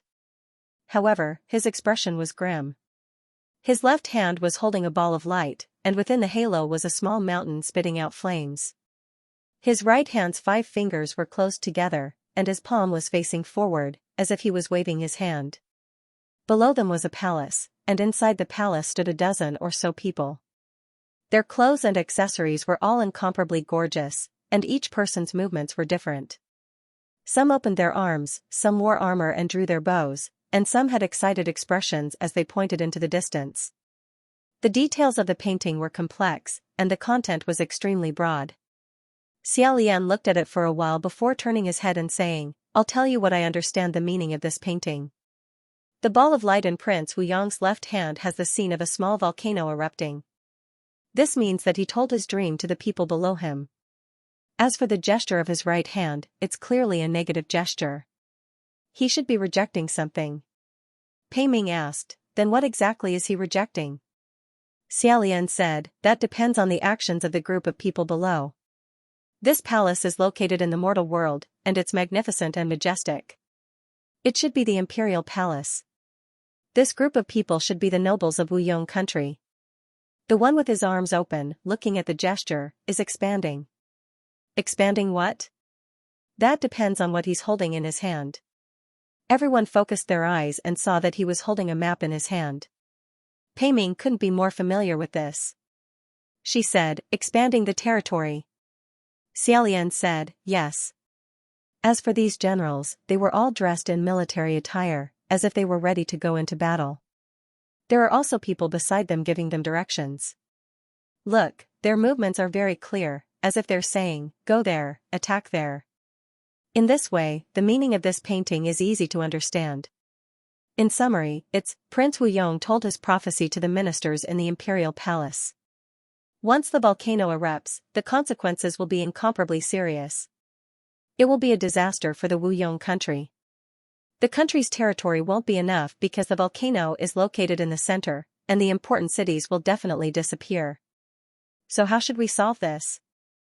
Huaqing said, if our own territory isn't enough, we'll go and occupy other people's territory. Xiaolian said, that's right. So, the ministers proposed to expand the territory and attack the neighboring countries. However, Prince Wuyong didn't agree to do so. So, his right hand made a gesture of rejection. After understanding the first mural, everyone came to the front of the second mural. The color of this mural was much darker than the other two, perhaps because it depicted the scene of slaughter on the battlefield. On the battlefield below, blood flowed like a river as the soldiers of both sides fought fiercely. Xia Lian could tell which side was the Wuyong country's soldier because their armor was the same as the generals in the previous mural. The Wuyong soldiers looked extremely fierce, trampling the enemy's heads under their feet and lifting the corpses on their halberds. They killed until the flesh of their arms and thighs flew everywhere. It was bloody and cruel. There were also soldiers who laughed sinisterly as they stretched out their hands towards the huddled children and women. It was enough to show the horror of war. Dark clouds covered the battlefield, but there was a sliver of white light within the dark clouds. Prince Wuyong stuck half his body out from the clouds and looked down at the scene below. He seemed to be somewhat angry, and he stretched out his hand, releasing many rays of golden light. Wherever the golden light went, the Wuyong soldiers would be collected. The meaning of this mural was a little easier to understand than the previous one. Xia Lian looked for a while, then softly said, "It seems that the generals and ministers did not listen to His Highness the Crown Prince's advice and still sent troops to attack the neighboring country. The soldiers killed too many people and bullied the old, weak, women, and children of other countries." When the Crown Prince found out about this, he was very angry and once again intervened to stop the Wuyong soldiers' atrocities. When Pei Ming heard this, she softly said, "It's touching. But to be honest, if a country must be plunged into misery and suffering, there's nothing wrong with choosing to protect one's own country.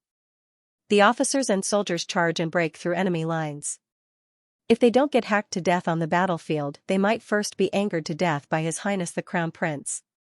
I don't want to fight for this kind of monarch." Xia Lian laughed a few times and said a little helplessly, "What General Pei said, makes sense." Hua Qing slightly sneered. Pei Ming said, "So, the volcano is about to erupt. What does His Highness the Crown Prince plan to do? He can't just let his own people wait for death." Xia Lian said, "Let's look at the third mural. It should be able to be solved." Everyone finally arrived in front of the last mural. This mural formed a strong contrast with the colors of the previous one. Once again, it became extremely bright and was sprinkled with holy light. However, when Xia Lian saw it for the first time, his heart trembled and his eyes widened. When Pei Ming saw it, she said, "Heavens, is this the idea that Prince Wuyong came up with? He's really got guts. I admire him." On the third mural, the bottom part was the Wuyong country. The Wuyong River meandered across the land, and the Crown Prince and the 4 guardian deities were also on the mural. However, this wasn't the main point. The most eye-catching part of the whole mural was a bridge at the center. A gigantic bridge shining with white light was supported by the combined efforts of Prince Wuyong and his 4 guardian deities. The people on the ground were currently rushing towards the bridge with faces full of smiles. Xia Lian couldn't help but be stunned. Pei Ming said, "That works too?" Hua Qing said, "Why not?" The few of them looked at him. Hua Qing said, "Isn't it just to send mortals to the sky?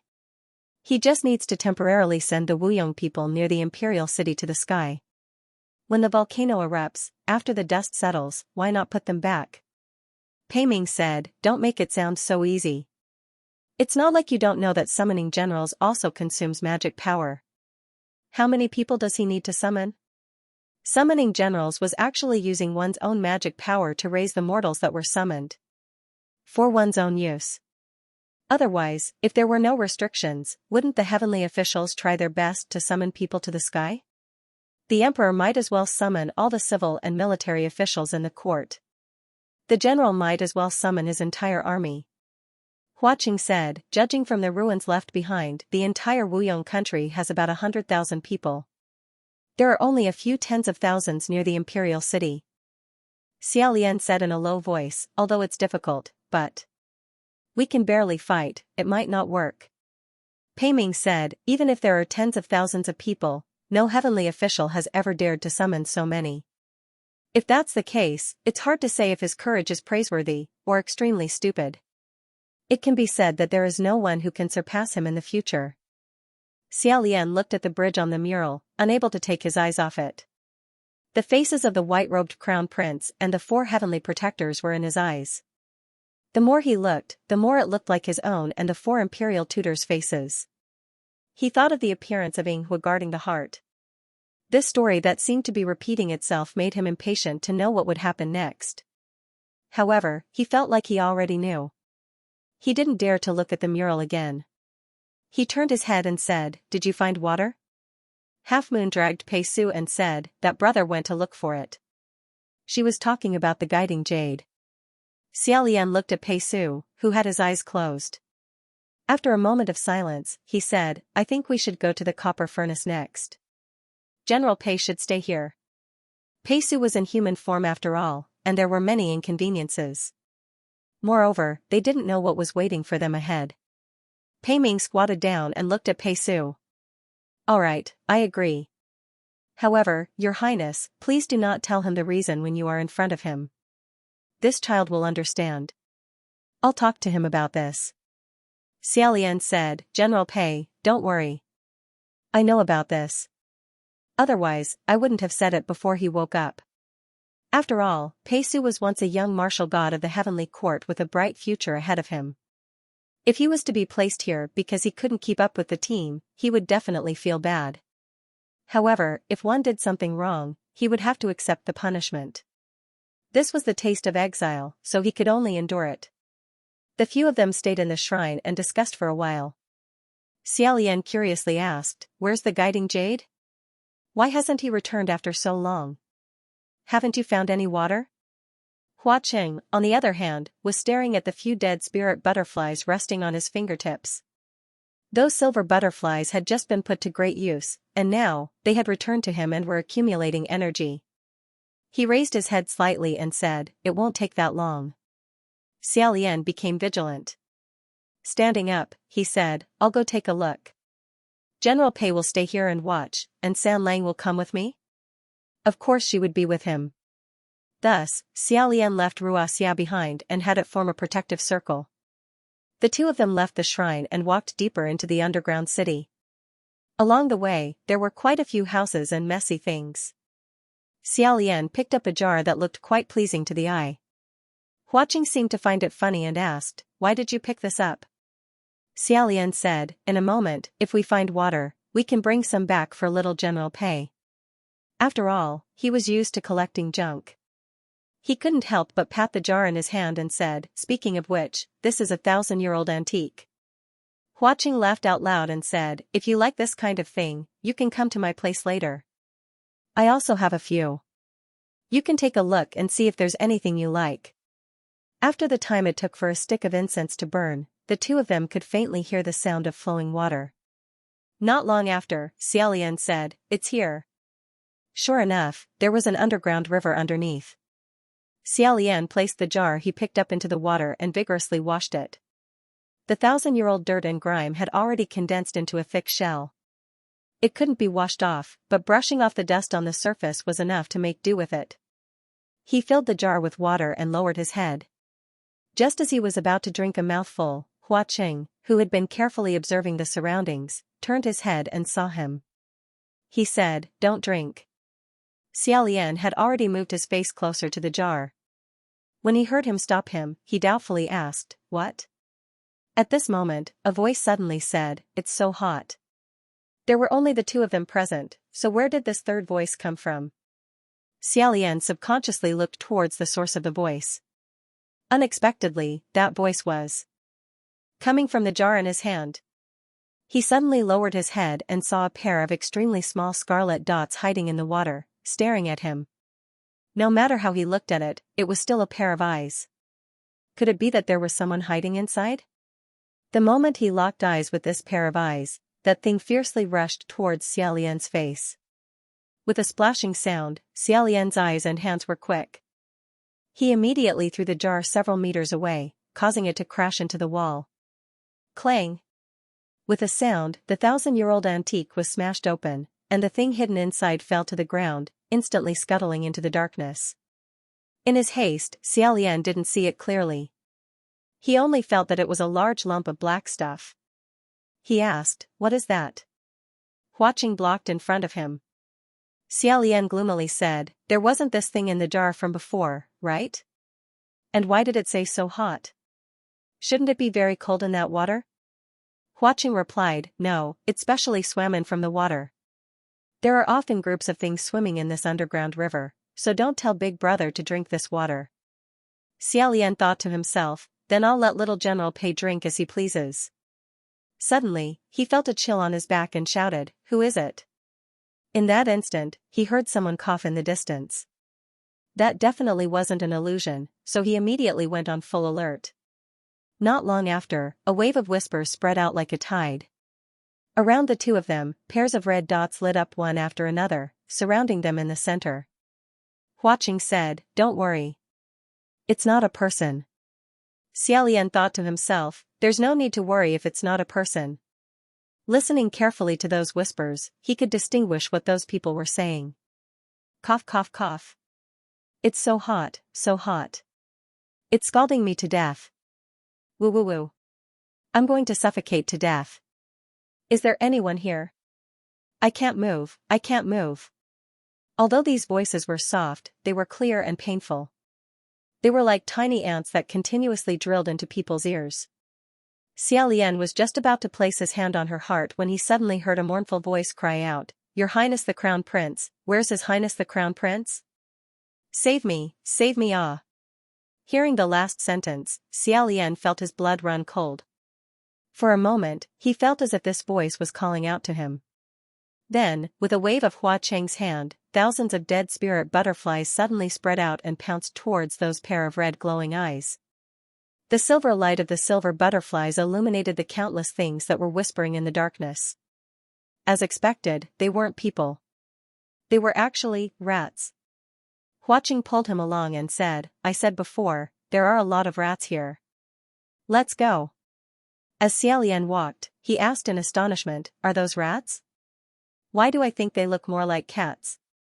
Indeed, those rats were all larger than kittens. Their entire bodies were covered in pitch-black fur that resembled steel needles. In the darkness, their small red eyes flashed with an ominous glint. Many of them climbed up the walls and stared at them. Their mouths even spoke the human language. It was extremely strange. After the silver butterflies pounced on them, they began to fight at close quarters. Red and silver lights crisscrossed and flashed chaotically. Although they couldn't see the battle clearly, they knew it was extremely fierce and cruel. Xiaolian said, the guiding jade couldn't have been dragged somewhere by them, right? Huaqing said, it shouldn't be that useless. It should have been held back by something else.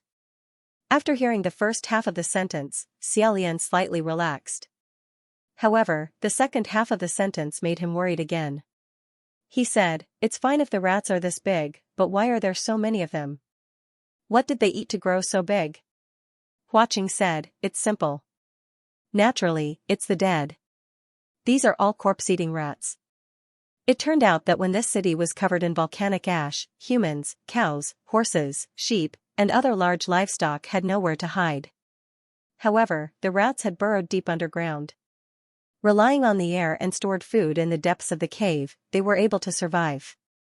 After the dust settled, they once again burrowed out of the cave and ran around the city that had already turned into hell, looking for food. However, everything was destroyed. It was either buried in magma or covered in volcanic ash. The rats gnawed on a lot of things, and even after a long time, they couldn't find any food. Until one day, they smelled a rotting smell. The rotting smell came from those human-shaped petrified statues. Some of the corpses were wrapped in volcanic ash shells. The shells were relatively thin, so they began to rot. A strange smell wafted out, and corpse water flowed out. Thus, the hungry rats circled around the petrified statues. They bit a small hole in the surface of the stone statues and drilled in through this hole to eat the corpses inside. The lowliest things were often the easiest to survive. The corpses of the dead were wrapped in fossils. Their fear, anger, unwillingness, and other strong emotions were also wrapped in the fossils. The rats ate the corpses and ate these emotions as well. They began to speak the human language, saying what they wanted to say but couldn't say at the moment before they died. Xiaolian suddenly said, so that's why they said those words. I was wondering why they said those words. Unexpectedly, Huaqing suddenly said, "What did you say?" Xiaolian was startled and said, "What did I say?" Huaqing stared at him and said, "What did they say? What did you hear?" Xiaolian said strangely, "Didn't you hear, San Lang? It's so hot, suffocating, I can't move, save me," and so on. However, before Huaqing could reply, he came to his senses. That's not right. Those corpse-eating rats were repeating the ravings of the Wu Yong people before they died. Naturally, it was the Wu Yong language. Huaqing learned the Wu Yong language based on his own deduction ability. He could decipher the meaning of the words. But because there were no survivors who read the words to him, he couldn't match the sounds with the words. That was why he could not understand the mutterings of the rats. But Xiaolian, who had never been to Mount Bronze Furnace, understood. What did this mean? Huaqing knew what he was thinking with one look. He immediately said, "Brother, don't be nervous. I'll repeat those words again. Listen to them." Xiaolian said. Okay. Huaqing had a good memory. As soon as he left the place where the rats gathered, he immediately repeated it clearly. Xiaolian stared at his lips. He heard a string of strange sounds that were neither fast nor slow. This string of strange words was spoken with an ancient charm. It came out of Huaqing's mouth. The voice was deep and beautiful. It was very pleasant to listen to. After a moment, Xiaolian said, "I don't understand." This was very strange. He could understand the human language of the rats. But right now, Huaqing was repeating it exactly, but he couldn't understand it. But, the moment he understood, it couldn't have been an illusion. Huaqing continued, "Just now, when you heard those sounds, you understood it instantly and naturally, right?" Xiaolian said, "Yes. At that time, my mind didn't go through the process of translation. That was why he didn't realize it was another language." Huaqing crossed his arms and thought for a moment. "I understand." Xiaolian asked, "What do you understand?" Huaqing said, "What you understood wasn't the Wuyong language, but the emotions of the dead." Xiaolian seemed to understand. Huaqing continued, "That is to say, a long time ago, someone heard the voices of the dead, understood them, and remembered them. Then, unknowingly, they implanted this memory into you and used this emotion to infect you. Because that person understood the Wuyong language, he had already understood it. So, you don't need to understand the Wuyong language at all. These voices have always been hidden in the depths of your mind. The moment you hear them, you can be directly brought into that emotion." Xiaolian felt that this was possible, so he said, "But, the problem is, who passed these memories and emotions to me? And when did you pass it on to me?" Pausing for a moment, he muttered. "Imperial Preceptor?" However, Huaqing said, "Not yet. Brother, you are already assuming that your master is from Wuyong. But have you ever thought of a problem? If that's the case, then why didn't they use the Wuyong language to communicate in the mountain monster's stomach?" This wasn't hard to explain. Xiaolian explained, because the Wuyong kingdom was destroyed 2,000 years ago. In other words, in the last 2,000 years, if they really had been active in the world, they would have used the language of their descendants. When we communicate, we will naturally use the language we are more familiar with. Huaqing hugged his shoulder and said in a more serious tone, "Brother, don't always lead yourself in that direction." Only then did Xiaolian turn around and say, "Good. Then, San Lang, what are the requirements to transfer certain memories and emotions to someone else?" Huaqing said, "2 conditions. First, you must have absolute trust in this person and not put up any defenses. Furthermore, if necessary, you must be willing to be guided by this person." After thinking for a moment, Xiaolian had a candidate in mind. Huaqing continued, "Second, you have no power to resist this person. You will be completely suppressed by the other party and you will have a deep fear of the other party. Brother, think about it carefully. In these past few years, among the people you know, who fits these 2 conditions?" Xiaolian thought for a moment and hesitated for a moment before slowly saying, "There are 3. Huaqing said, "Okay, which 3? Xiaolian said, "The first is the Imperial Preceptor. Although he deeply loved his parents and didn't put up any defenses, deep in his heart, he didn't walk the same path as his father. Therefore, he couldn't say he was willing to be guided by his father. However, the imperial preceptor who introduced him and taught him everything met this condition. This was within his expectations. Hua Qing said, then, the second one? Xiaolian said, Junwu. He greatly admired Junwu. Needless to say, he also met the first condition. Hua Qing's expression didn't seem to agree, but he didn't make any comments. He asked, what about the last one? Xiaolian said, the third one doesn't meet the first condition. Instead, it meets the second. Hua Qing understood. He said in a low voice. By Wuxiang? Xiaolian closed his eyes and nodded. He rubbed his forehead with one hand and said. I won't hide it from you. Although in everyone's eyes, I don't seem to have ever revealed this. Even when facing Feng Xian and Mu Qing, I didn't say anything disheartening, I actually. But in reality, deep in his heart, he deeply feared this thing. For a period of time, he even reached the point where he would tremble incessantly when he heard this name. However, Xiaolian never dared to let anyone see a trace of it. That was because he was the only hope to resist by Wuxiang. If even he was afraid, wouldn't others be even more desperate? If that happened, then everything would be completely destroyed. Of course, everything was much better now. Hua Qing hugged his shoulder even tighter and said, it's fine. Being afraid of something isn't shameful. Xiaolian smiled and said, it's just that I'm not brave enough. However, Hua Qing said, if there's no such thing as fear, then there's no such thing as courage. You don't have to be so harsh on yourself. Hearing this, Xiaolian was slightly startled. Hua Qing then said, so, there are only these three people? Xiaolian nodded. In other words, the person who instilled him with the memories and emotions of the Wu Yong people during the volcanic eruption was one of these three. Hua Qing looked pensive and slightly frowned. Xiaolian was silent for a while, then suddenly said, more than that. Hua Qing turned his head and said, what? Xiaolian took a light breath and said, actually, it's not just these three people. There's a fourth person. This person fulfills the first condition. However, he definitely has nothing to do with the memories and emotions of the deceased. Hearing this, Hua Qing completely turned around and said, oh. How can you be so sure? Your Highness also has a deep friendship with this person for many years? Xiaolian thought that many years didn't count, but deep friendship, he thought it counted. However, he was embarrassed to say this, so he vaguely said, in any case, he's probably the person I trust the most. I trust him more than my master in Junwu. Hua Qing said, how does this count?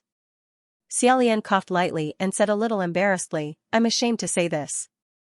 That's because, if I commit some monstrous mistake or make some earth-shattering mess, the first person I'll think of will definitely be him. Moreover, it's a different kind of trust that I have for my master and the emperor. Before he could finish speaking, he noticed that Hua Qing's expression was a little strange. He stopped talking and hesitated for a moment. Sanlang? Only then did Hua Qing return to his senses. Raising his eyebrows, he said, oh, nothing. I was thinking about something else just now.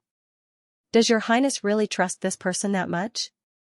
Although he usually raised his eyebrows in satisfaction or teasing, this raised eyebrow wasn't very natural. Xiaolian nodded and said, yes, is there a problem? Hua Qing slightly lowered his head and adjusted the silver wristband on his cuffs. Pretending to be careless, he said, there's no big problem. However, my personal opinion. Brother, it's best if you don't trust others so easily. Hearing him say this, Xiaolian wasn't sure if Hua Qing understood who he was talking about. However, he didn't dare to reveal it further. He just said, oh. After pausing for a while, he couldn't help but ask, Sanlang, aren't you going to ask who this person is? Hua Qing said, HM? Me? Since brother said that you trust him and firmly believe that he has nothing to do with this matter, then there's no need to ask. Xiaolian rubbed the space between his eyebrows. Immediately after, Hua Qing said, however, if brother is willing to tell me, Sanlang is willing to listen. Although his words sounded appropriate, if Xiaolian followed along and told him now, it would be a little awkward. It would be as if Xiaolian was asking him who he trusted the most. Xiaolian couldn't tell if it was just polite words or if it really didn't matter. Just at this moment, the necrotic butterflies that had just torn flesh and blood from the corpse-eating rats flew back. After experiencing a fierce battle, the silver butterflies were flying a little low, as if they were slightly tired. Xiaolian hurriedly went forward and reached out to catch an especially slender little silver butterfly. He said, "You've worked hard." As soon as he reached out, the butterflies slowed down in the air. In the next moment, as if they smelled something delicious, they crazily pounced towards him. Xiaolian held the little silver butterfly in his hands and was almost stunned. Hua Qing coughed lightly. The butterflies froze again and obediently flew towards him. They landed on the silver bracer on his arm and fused with the silver butterfly engravings on it. The two of them continued to search for the guiding jade. After walking for a while, Hua Qing suddenly said, "It can't be Xianxia, right?" Xiaolian had already started thinking about other things. Hearing this, he was startled and said, "Ah? What?" Hua Qing said, "The person that brother was talking about." Xiaolian immediately waved his hand and said, "Of course not." Hua Qing's eyebrows twitched. He said, "It can't be Mu Qing either." A drop of cold sweat dripped down Xiaolian's forehead. He waved his hands even faster and said, "That's even more impossible." However, why did San Lang suddenly ask about it now? Hua Qing smiled and said, "I thought about it and suddenly felt that the fourth person was the most suspicious. So, just in case, can I ask brother to tell me who your most trusted friend of many years is?" Xiaolian looked at the smile on his face and had an intuition that this smile was very fake. Just as he took a deep breath and was about to speak, the faint silver light on the bodies of the scouting silver butterflies suddenly disappeared. Their surroundings fell into darkness. Hua Qing quickly took Xiaolian's hand and flashed to the side of the street. Xiaolian sensed that something was wrong and said in a low voice, "San Lang, is there something coming?" Although he suddenly fell into darkness and couldn't see, he still followed Hua Qing's footsteps and accurately flipped into a house to hide. Hua Qing's voice sounded in his ear, "It's coming." In the darkness, an extremely strange sound suddenly rang out. Thump, thump, thump. Although it was still very far away, each sound was extremely heavy.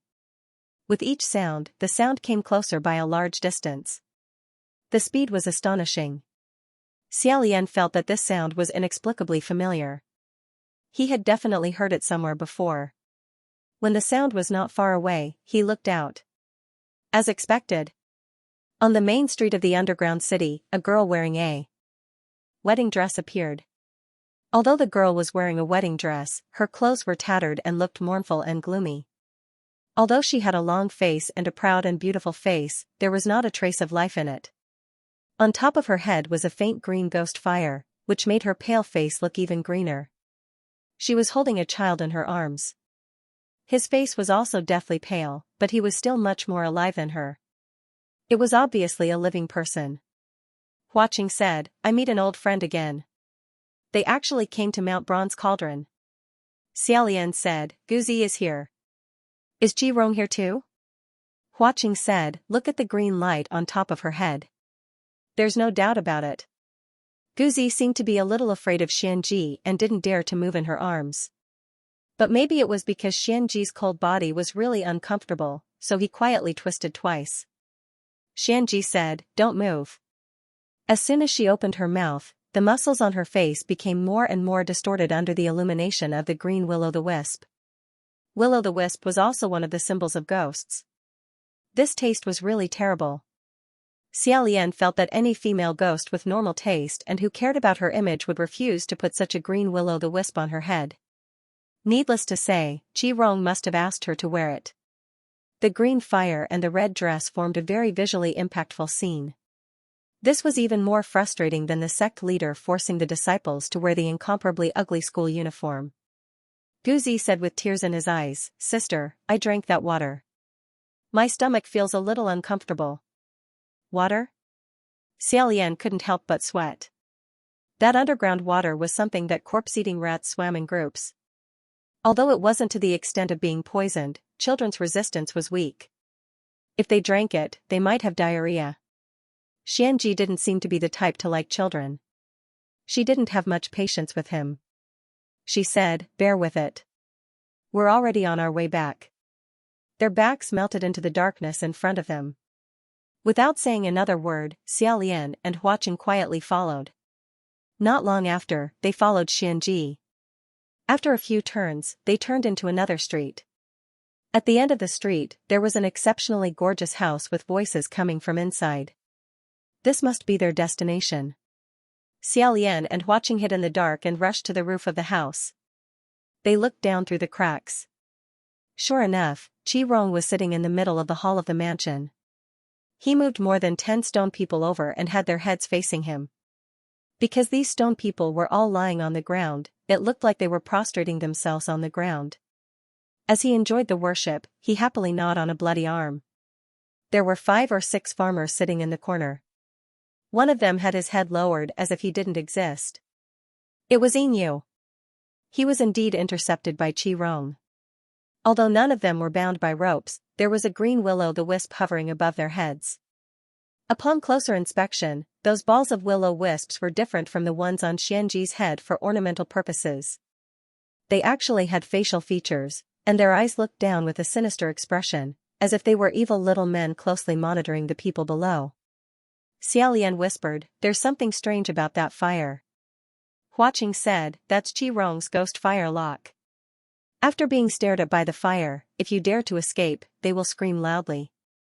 As long as you activate the incantation, the hostage will be burned to death in an instant." Qi Rong was gnawing on his hand with relish when he suddenly heard Xianji's voice from outside, "Darren, I am back." He threw his hand away and wiped the blood from his mouth. Xiaolian was slightly surprised. What kind of action was this? Afraid of being seen? There was actually a day when Qi Rong was embarrassed to let others see his table manners? Before Xianji came in, she put down the grains first. Guzi rushed in and ran to the front of Qi Rong.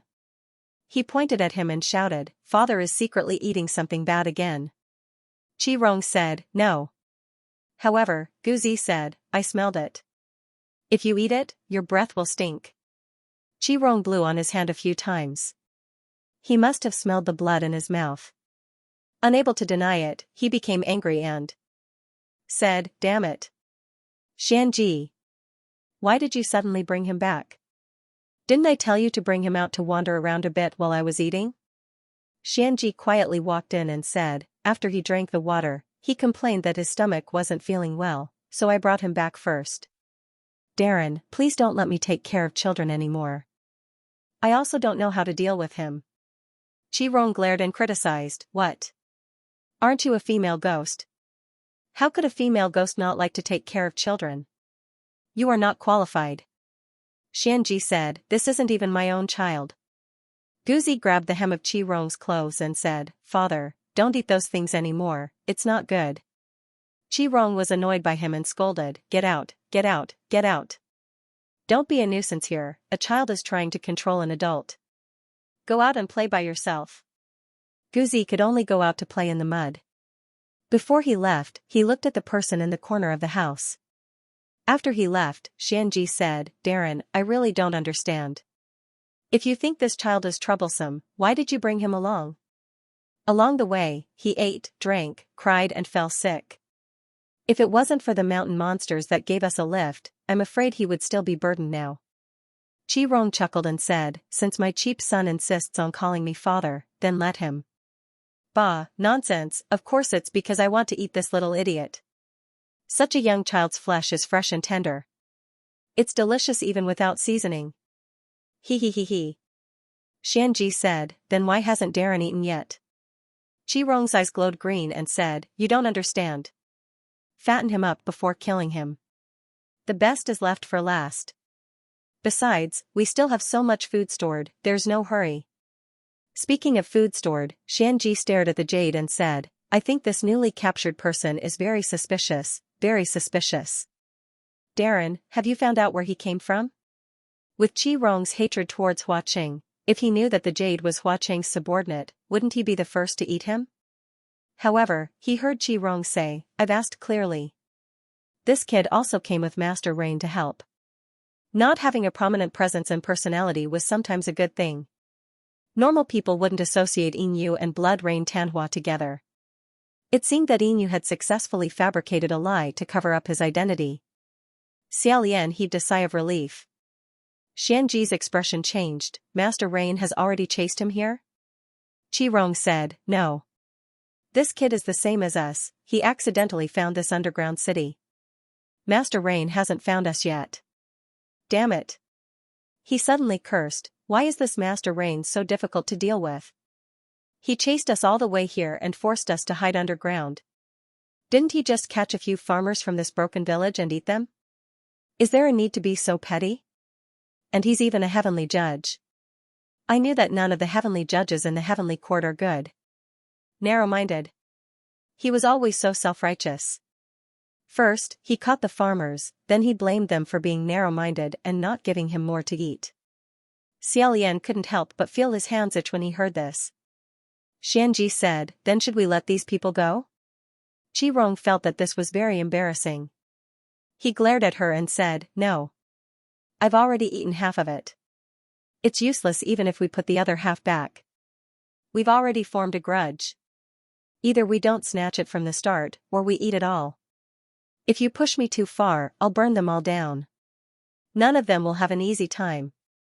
Xianji said, I didn't expect things to turn out like this. Master Rain's personality wasn't like this in the past. It's not an exaggeration to say that everyone can be bullied. I thought that even if the people from Master Rain's village were robbed, they would swallow their anger and not dare to make a sound. Who knew that I would get into such big trouble that I can't even get rid of? Xianji actually knew Master Rain and didn't seem to think highly of him. It seemed that they had known each other since they were young. Thinking of all the legends, Xiaolian whispered, could it be that Xianji is a general of Master Rain's country? Huaqing said, brother guessed correctly. That's right. Xiaolian said doubtfully, but that's not right. Master Rain is a descendant of Master Rain's royal family. His status is noble. Xianji is just a general, a lowly official. How could he dare to look down on someone from the royal family? And he even said that everyone can be bullied. At this time, Qirong said, who cares if he's a Master Rain or a Master Dog? When this Ghost King enters the copper furnace and successfully cultivates, I'll be born in an earth-shattering manner. Everyone in the world will kneel at my feet and eat the mud at my feet. When that time comes, I'll tear down the Ghost City and sink Blackwater Island. Even June will have to give me face and be polite to me, ha ha ha ha. Listening to him boasting and imagining the limitless future, Xiaolian didn't feel anything but want to laugh.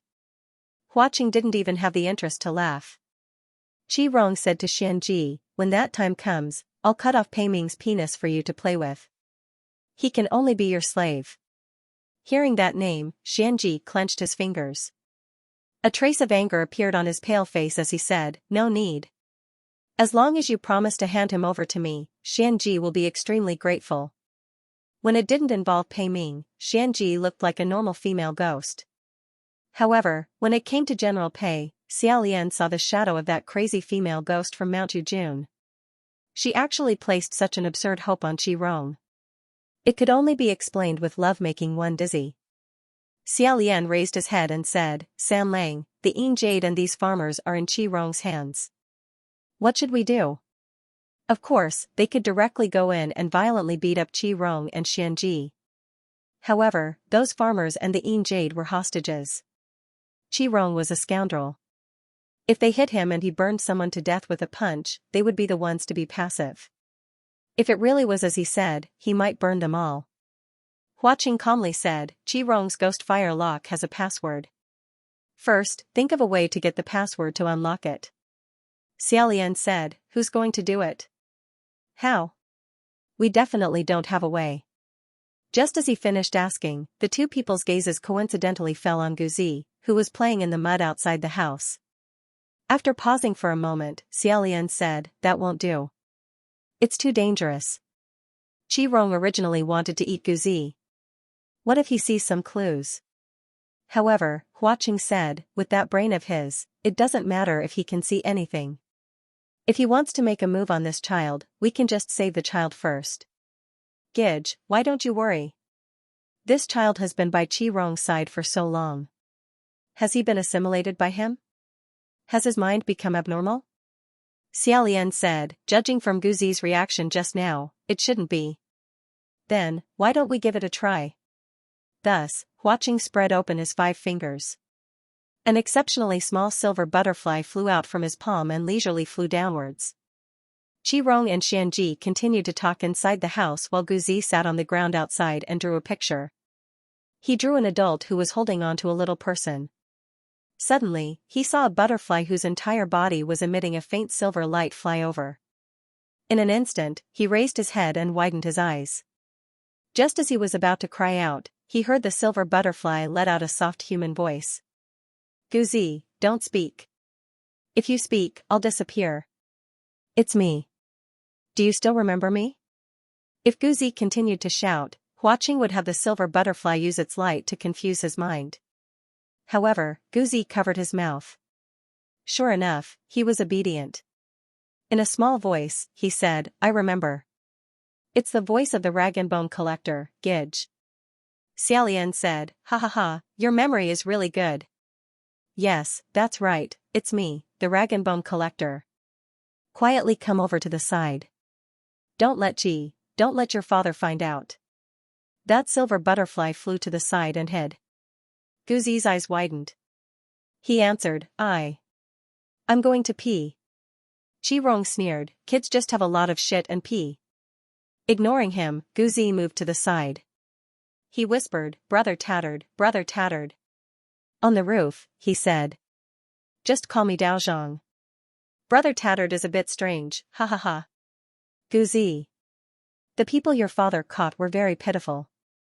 Moreover, they were subordinates of someone else's family. Other masters will chase after your father and beat him up. Can you help release them? Guzi nodded. I know. It's the people from the celestial family that rides the black bull. He scratched his head and said, I also want to release them, but my father is sick. He said he must eat human flesh to get better. Eating human flesh is a very normal thing. I'm still young and don't understand. When I grow up, you can teach me how to eat. But I don't think it's very good. It's more than not very good. Xiaolian thought to himself, what a close shave. Guzi was already starting to get a little crooked. If he continued to be led astray, he might even get used to it and accept eating human flesh. He hurriedly said, it's very bad. Eating human flesh will cause a very serious illness. The ghosts of the people who were eaten will haunt you and your father. Your father isn't sick. He's just greedy and refuses to quit. You have to think of a way. You must not let him eat any more, or else you'll become a fatherless child. Guzi said, then what should we do? Huaqing said to Xiaolian, brother, I'll do it. He said a few words to the silver butterfly. Guzi listened and tried his best to remember. After he finished speaking, Huaqing raised his head and said to Xiaolian, we have to lure Xianji away first. Inside the house, Xianji said to Qi Rong, I still think this person is very suspicious. He said he's a subordinate of the Rain Master, but he's covered in ghost energy. I think he's most likely not telling the truth. I'll ask him again. Seeing Guzi slip away, Qi Rong took the opportunity to turn around and continue gnawing on his hand. He vaguely said, up to you. Don't look at how Xianji went crazy when she met Pei Ming. At other times, she was more careful and suspicious than Qi Rong. Moreover, Guzi was a little afraid of her. With her around, it would be easier for them to be exposed. Xiaolian nodded and asked, how? The two of them looked at each other and said in unison, General Pei. Xiaolian clasped his hands together and said, there's no other way. Please sacrifice yourself for the time being, General Pei. After everyone is saved, they will all thank you. Huaqing laughed and said, you should thank Big Brother.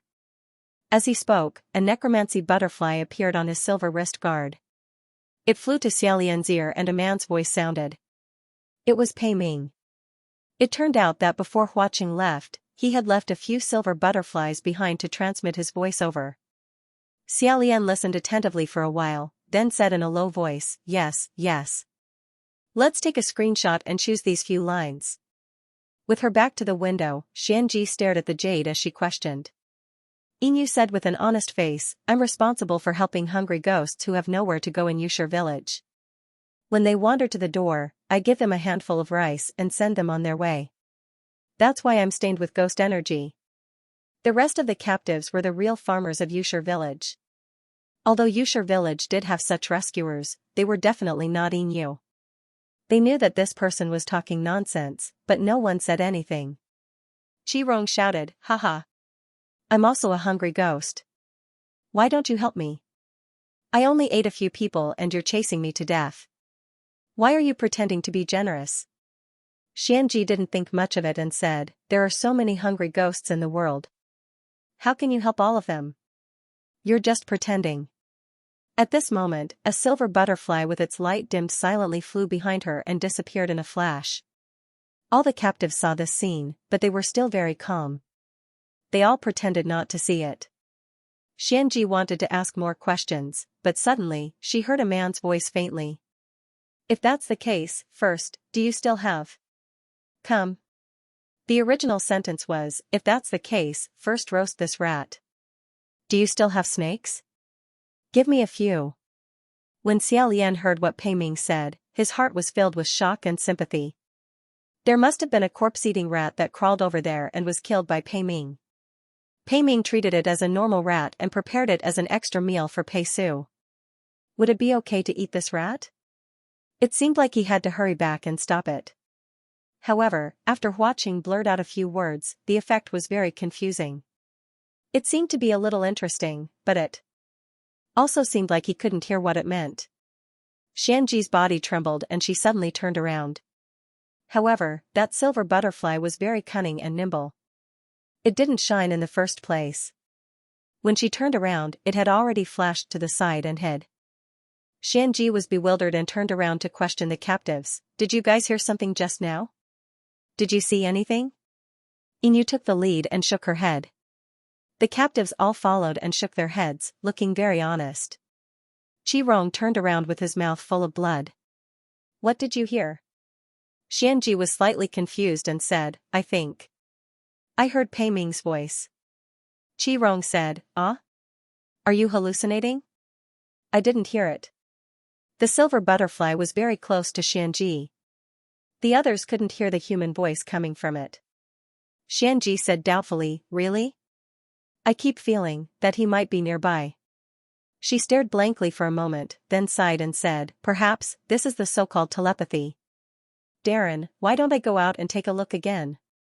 He didn't expect it to go so smoothly. Xiaolian secretly clenched his fist and smiled at Huaqing. Huaqing also smiled at him. Unexpectedly, Qirong poured a bucket of cold water on him and said, Hey. Didn't you go out for a while just now? What telepathy? I think it's just an auditory hallucination. You think about him 800 times a day. Of course it's easy to have auditory hallucinations. It seemed like Xianxia was a little convinced by him and gave up on the idea of going out. Although he failed, Xiaolian wasn't discouraged because he still had a few lines that he hadn't released. Xianxia was about to continue questioning Inyu when she heard Pei Ming's voice again. You little idiot. Come here, I'll teach you. Immediately after, it was a young girl's voice. Forget it, General Pei. I've done it once and I have experience. Let me do it. Of course, it was Pei Ming who was teaching Half Moon how to roast the rats for little Pei. However, in Xianxi's ears, it wasn't the case at all. Her original disgust and speechlessness turned into tenderness and helplessness, and her gloominess and rejection turned into bashfulness and timidity. Xianxia screamed, her eyes instantly becoming bloodshot. The will-o'-the-wisps on top of her head flared up like the flames of jealousy in her heart. She tore at her hair and said, It's him. That's right, it must be him. He's here, I can feel him, my heart can feel him. Pei Ming. You're doing this again. What kind of woman is it this time? I'm going to kill you. As she screamed, she dragged her broken legs and jumped out of the room. Qirong cursed loudly, Hey! Xianxia? Damn it. How can you run so fast with a broken leg? Is it worth it for a stallion? Xiaolian looked at Xianxi's disappearing figure and felt a little sad and pitiful. Hua Qing probably thought that he was worried about the safety of the people from the Temple of Light and said, "Don't worry. The necromancy butterfly will lead her in the opposite direction. Even if she goes, with Ruoxi's protection, she won't be able to enter the circle. Let's finish this quickly." After Xianxia retreated, it was Guzi's turn. He stood up and wiped his muddy hands on his buttocks. Xiaolian was still a little worried and asked, "Will it really be okay?" Hua Qing said calmly, "Big brother, trust me. This method won't work. Let's settle for the next best thing. If worst comes to worst, we'll make Qi Rong unable to speak forever. Then we'll slowly think of a way to extinguish his ghost fire." When Guzi entered the house, Qi Rong had already cleaned up the blood on his hands. When he saw him, he said, "Son, come over and massage your father's legs." Thus, Guzi went over and massaged his legs. After obediently massaging for a while, he said, "Father, these people in the corner, why are they not moving even though they're not tied up?" This question made Qi Rong excited. "Hee, of course they're afraid of you. I'm so afraid that my legs are so weak that I can't even walk." Guzi's eyes and mouth were wide open. So powerful? Qi Rong's vanity was greatly satisfied. He said, "Of course. Listen well, today I'll let you know how powerful your father is. Do you see that ball of fire? As long as I give the order, they'll all be burned to death. Of course they're afraid of me. Also, there are 2 brats, remember this." Guzi nodded like a chicken pecking at rice. Qi Rong said, "One of them is called Hua Qing, and the other is nicknamed Black Water. They're 2 playthings with no ability. They're villains who got lucky. In fact, they don't live up to their name. Do you understand what does it mean to live up to their name? Let me teach you, this is an idiom. It means that they look powerful on the surface, but in terms of strength, they're no match for me." Guzi seemed to understand. "Oh." Qi Rong continued, "Aren't they just lucky? If I had their luck, I'd be 10 times richer than them. Just wait. This time your father, I, must get through this hurdle. I'm going to slap their faces until they're swollen. No one can look down on me anymore. I'm the only one who looks down on others." He was in high spirits. Although Guzi didn't understand who he was talking about and what he meant, he still gave him face and said, "Father, you can do it." Xiaolian, who was on the roof, covered his face. Qi Rong's wise words really made people speechless. Thinking that no matter what, Qi Rong was still his cousin, he really felt embarrassed. He said to Hua Qing, "Sam Lang, I." Hua Qing faked a smile and said, "Don't worry, brother. He has too many golden words. This is just the tip of the iceberg." To be honest, since ancient times, there was no man in the world who didn't love to brag. A gust of wind blew the handkerchief of a girl from Piaoxiang courtyard into his hand. Later on, he would say that he was obsessed with a famous prostitute whose beauty could cause the downfall of a city, that he was carrying shoes and polishing stools for the concubine of the emperor's concubine's uncle's grandson's cousin's concubine. When he went out, he would inevitably become an important steward of the imperial family. Therefore, men who didn't love to brag were rare and valuable. And men who loved to brag, first, liked to brag to women, and second, liked to brag to their sons. He still remembered that when Xiaolian was young, his father often used all kinds of obscure or not obscure ways to tell him about his various achievements in government affairs. Because of this, he firmly believed that his father was an incomparably wise monarch who would be remembered for 100 generations. Later on, when he found out that he wasn't, he had a feeling of "you're only SOSO."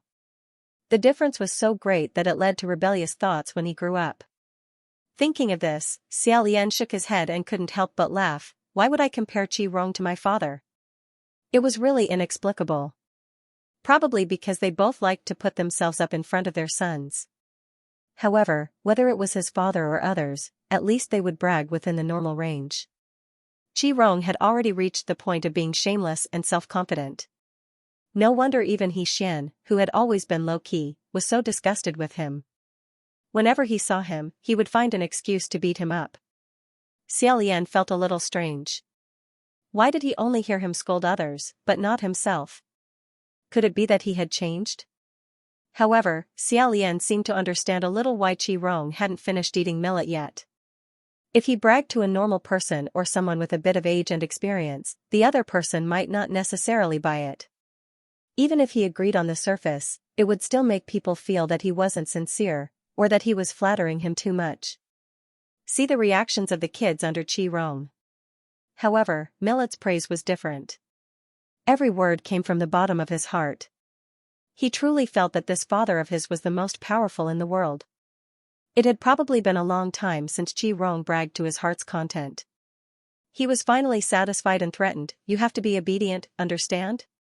If you're not obedient, I'll put a ghost fire on you too." Sure enough, Millet was scared. He hurriedly covered his head and said, "No, I don't want to wear it, that's right, father." He remembered what Huaqing and Xiaolian had taught him. Trembling with fear, he said, This green fire, if you put it on, you won't be able to take it off, right?" If he asked, "If you put it on, can you still take it off?" Qi Rong didn't necessarily speak the truth, but he asked, "You won't be able to take it off, right?" This sentence carried a questioning meaning. Of course, it was taught by Huaqing and Xiaolian. Qi Rong kicked the hollow head of a petrified man on the spot and said, "Bullsh*t. If I want to lock it, I'll lock it. If I want to undo it, I'll undo it. Watch. Father will undo one right now for you to see." After he finished speaking, he pointed at a farmer and shouted, "Xiaolian, you son of AB*tch. Xiaolian. Huaqing." The will-o'-the-wisp on the farmer's head was extinguished, and he leaped up. However, he had only taken a few steps when Qi Rong spat out a ball of green will-o'-the-wisp from his mouth, covering the farmer's head. Qi Rong laughed out loud and patted Millet's head. "How is it? Your father, is awesome, right?" Xiaolian wiped his sweat on the roof. Huaqing appeared indifferent, but his voice was awe-inspiring as he said, "This piece of trash wants to be even more thoroughly crippled." The joints in his fingers seemed to be cracking. Xiaolian said, "It's alright, it's alright. It's much easier than I thought." Originally, they had taught Millet a lot of words to deal with Xiaolian, but it seemed like they wouldn't be needed. No wonder Qi Rong hadn't scolded Xiaolian earlier. It wasn't that he had changed his personality, but rather, he had set the words that he most often scolded Xiaolian as the unlocking password. His emotions were truly deep. At this point, the two of them no longer needed to hide. They immediately broke through the roof and jumped down. A loud noise rang out, and Qi Rong fell down from his chair in fright. "Who is it? Who is it?" Focusing his eyes, he said, "Dog, dog." He probably wanted to scold, but when he remembered that it was an important password, he hurriedly covered his mouth. One after another, the farmers in the corner said, "He seemed to have shouted out the password just now. Why don't we try and see if we can unlock each other?" That's right. Although it feels like we're letting this Xiaolian down, he isn't here, so it shouldn't be a problem, right? Huaqing slightly raised an eyebrow and looked in their direction. A drop of cold sweat rolled down Inu's forehead as she said, regardless of whether he is here or not, I suggest that everyone better not shout out this sentence. Otherwise, the consequences will definitely be more serious than now." On the other side, Qi Rong grabbed Millet and used it as a shield in front of him. He corrected himself and said, dog possessed Xiaolian. "You're shameless. Eavesdropping. Despicable." Xiaolian said gloomily, "What the hell is dog possessed?" Qi Rong became proud again. "But, even if you know the password, it's useless. Do you know how to scold yourself?" "Huaqing, you can't say it out loud either, right?" Hearing this, Huaqing's face darkened, and his knuckles cracked twice. Xiaolian didn't notice it, and said inexplicably, "I do." "What's wrong with that?" After saying this, he did not hesitate to repeat the password 5 or 6 times. It was the first time for a person. The prisoners already knew that he was the one who was scolded in the password. Seeing this, they couldn't help but give him a thumbs up in their hearts. "You dare to humiliate yourself, a real man." However, the will-o'-the-wisp chains above their heads were not unlocked. Xiaolian's expression changed slightly. Qi Rong laughed wildly, "Ha ha ha ha ha. You've been tricked. Let me tell you, if it's not me, it's useless to unlock it. You've scolded me for nothing." Ha ha ha ha ha. A silver butterfly flew in front of Guzi. His eyelids blinked twice, and he started fighting. Not long after, he fell asleep. Qi Rong was still laughing maniacally when he was suddenly hit by a sleeve. He spun 18 rounds and embedded into the wall. He blurted out, "That bastard Xiaolian." After he finished scolding, the will-o'-the-wisp above Yinyu's head disappeared. Yinyu jumped up and retreated a distance away. Qi Rong knew that he had accidentally said something wrong and immediately covered his mouth. Xiaolian said pleasantly, "Come, come, come. It's all right. Don't suppress yourself. Release your nature and continue scolding." As he said this in such a friendly manner, he rolled up his sleeves and grabbed Qi Rong. His posture made it hard to tell what he was going to do. Qi Rong shouted himself hoarse, "Hit me. Even if you beat me to death, I won't scold you like that again." But he heard Hua Cheng's eerie voice say, "Just what I wanted." Qi Rong turned around to look. Hua Cheng revealed a smile that couldn't be any more fake, but it disappeared in a flash. In the next moment, his head was smacked 3 inches into the ground. Hua Cheng pulled his head out from the ground. Qi Rong roared, "You guys dare to treat me like this? I'm going to throw caution to the wind. I'm going to burn everyone down. Everyone will perish together. Dog Flower City. Burn." It seemed that this Dog Flower City was a matching command to burn and kill. However, after he shouted, he didn't hear anyone scream. Puzzled, he opened his eyes and saw that the group of farmers were all standing in front of him, watching him. Qi Rong was stunned. "What's going on? Why haven't you guys died yet? Hurry up and die, go die for me." "Who unlocked you guys?" Xiaolian replied, "You did it yourself." As he said this, he pointed at a silver butterfly at the side. That silver butterfly was letting out the exact same roar as him. "You cursed for nothing. Ha ha ha ha." It turned out that this dead spirit butterfly had completely recorded and copied Qi Rong's voice, including his command. As long as he cursed once, it could be unlocked indefinitely.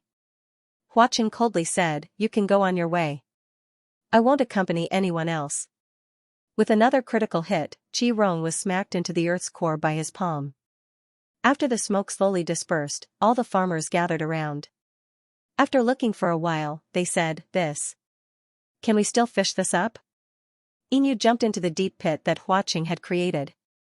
Not long after, he jumped back up with a green roly-poly toy in his hand. He said, "City Master, Your Highness the Crown Prince, Green Ghost Qi Rong has retrieved it." That oily green roly-poly toy bared its teeth, rolled its eyes, and stuck out its tongue as if it was mocking someone. It also looked like it was using its life to please the crowd.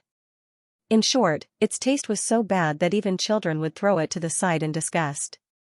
It wasn't known if it was because of its own characteristics that it could only become like this, or if Hua Cheng had deliberately made it like this. Hua Cheng said, "Don't give this kind of thing to us. Just take it far away yourself." Yinyu said, "Yes." To be honest, Xiaolian didn't really want to take this thing, so he picked up the grains on the ground. Several dead spirit butterflies flew over from the other side and landed on the back of Hua Cheng's hand. He looked down and said, "We need to quickly return to the temple." Hua Cheng slightly raised his hand, holding up the silver butterfly, sending it to Xiaolian's ear. As the silver butterfly flashed, he heard Pei Ming's voice coming from the other side, "Little idiot, did you hear a strange sound?" Probably because Pei Ming had been playing with flowers for a long time, even if he clearly knew that he didn't have that kind of feelings for Half Moon, it still gave people a subtle feeling. Half Moon gloomily said, "I'm not an idiot. I heard it. This sound is so strange, I think, it shouldn't be General Hua and the others coming back." Of course not. Because, that was clearly the sound of Xianji's broken leg jumping on the ground. After a few thuds, he heard the 2 people on the other side become silent. Instead, it was the sound of a woman laughing wildly, hee, ha ha ha ha. The laughter reverberated in the empty underground city and was transmitted through the silver butterfly. It was slightly noisy, but it was actually more terrifying than if it was right next to one's ear. Naturally, it was because she had finally seen Pei Ming. Xianji, who was ecstatic and hateful at the same time, was laughing. Xiaolian said, Didn't the silver butterfly lead her in the opposite direction? Huaqing said, she's smarter than I thought. It turned out that Xianxia had been madly chasing after the dead spirit butterfly. Her speed was extremely fast as she rushed to the end of the street. She didn't see anything. After all, she was also a female general who had been on the battlefield. She immediately realized that she had been led away. Logically, she should have immediately returned to Qi Rong's place after realizing it. However, she wholeheartedly wanted to find Pei Ming, so she directly ran in the opposite direction, throwing her superior Qi Rong to the back of her mind. Xiaolian found it inexplicably funny. It was hard to explain in a few words. He hurriedly brought the few escaped captives to the Wuyong temple in the center of the city. That female ghost Xianxia had waited for Pei Ming for far too long. Just by listening to her laughter, one could imagine what kind of crazy and twisted face she had right now. Pei Ming was probably also shocked by her. After being shocked for a while, she said, "You are." Xianxia let out a cold laugh. Unexpectedly, after pausing for a moment, Pei Ming said, "Who are you?" Xianxia was so angry that her voice was sharp and trembling. "You. Are you deliberately angering me? You actually asked me who I am?" Xiaolian wiped a drop of cold sweat from his forehead and said, "It can't be, right? General Pei. Was he doing it on purpose or did he really not recognize me?" Huaqing said, "I'm afraid it's the latter." After all, if the legend was true, then Pei Ming had befriended at least 1,000 beauties over the past few hundred years. How could he remember every single one of them? What's more, it was an old flame from hundreds of years ago. Moreover, he had also left the matter of the ghost bride of Mount June to Xiao Pei to handle. He had not appeared at all, nor had he looked at Xianxia. Xianxia muttered to herself, "Yes. You're just pissing me off. I'm not falling for that. Heh. You want to lie to me that you don't remember me? You want to lie to me? Hee hee."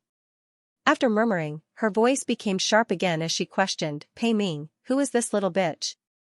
Don't you always have high standards? Why, do you want to change your taste this time? Half moon, question mark. Pei Ming?" Even though both of them had voiced their doubts, the resentful tone seemed to have awakened Pei Ming's memory.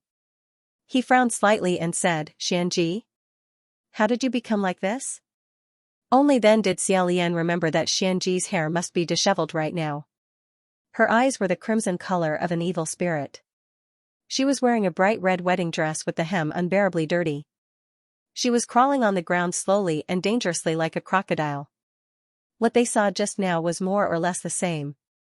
They really couldn't connect her to the valiant and heroic female general when she was alive.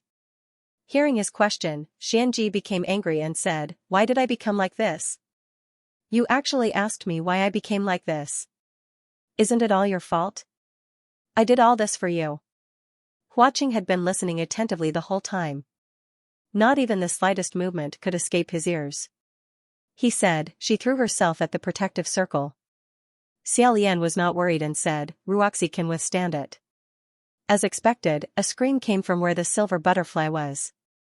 Xianxia, who had thrown herself at Ruoxi, must have been bounced back by Ruoxi.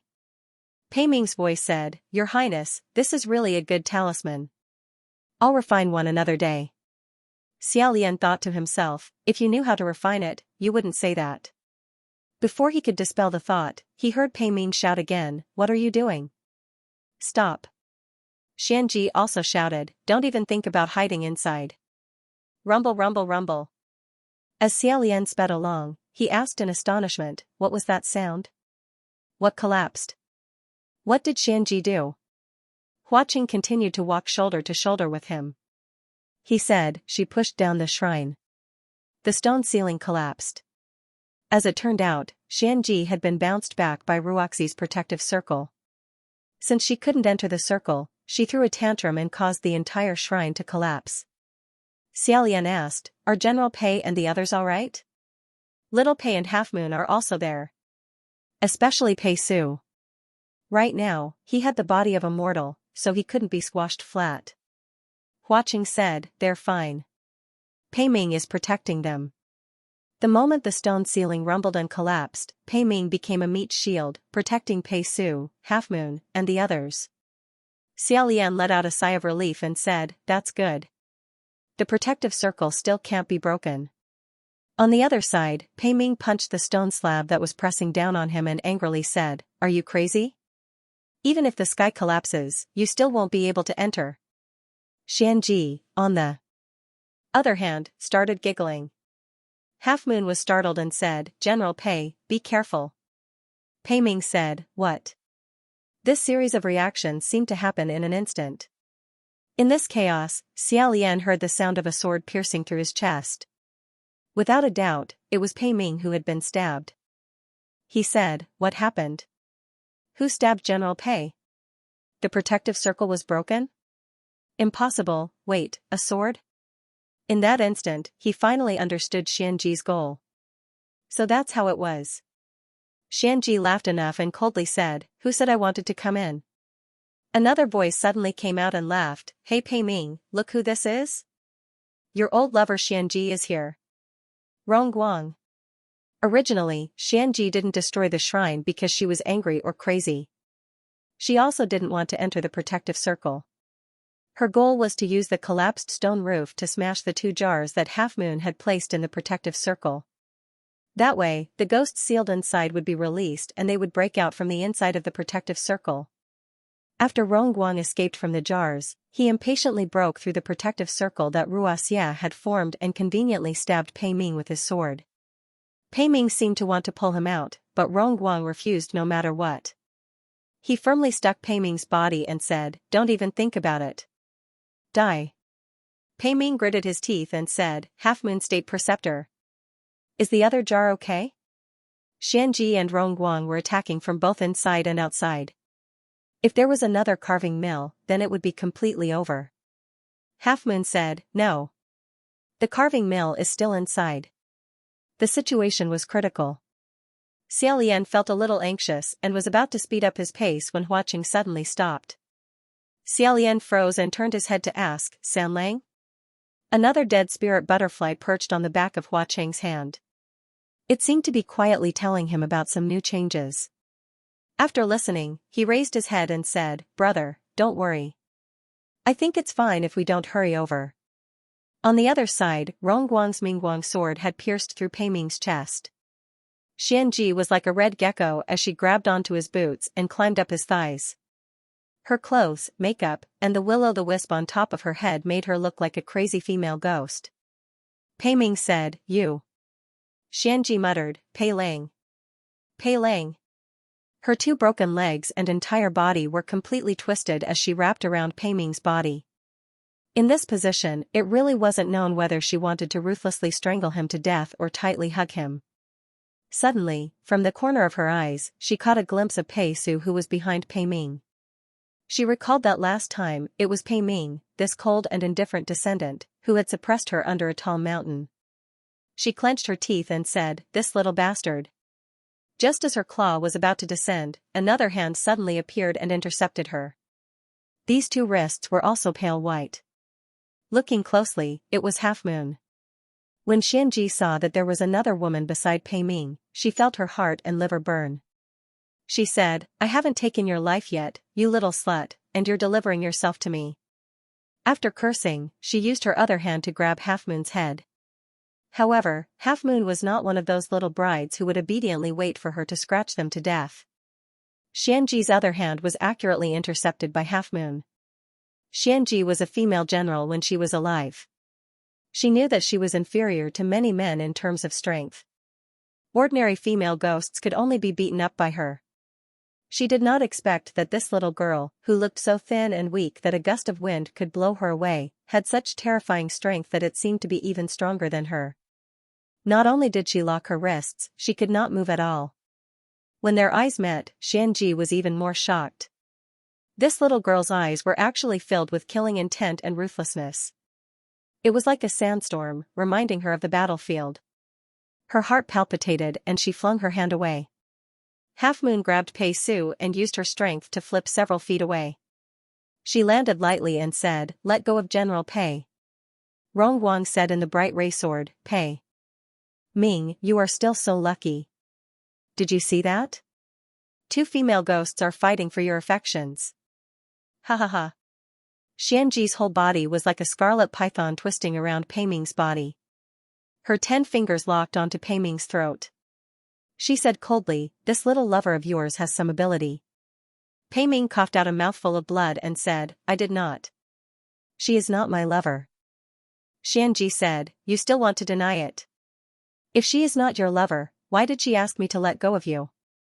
Pei Ming said, "If my mother was here, she would also ask you to let go of me. According to you, does my mother count as my lover?"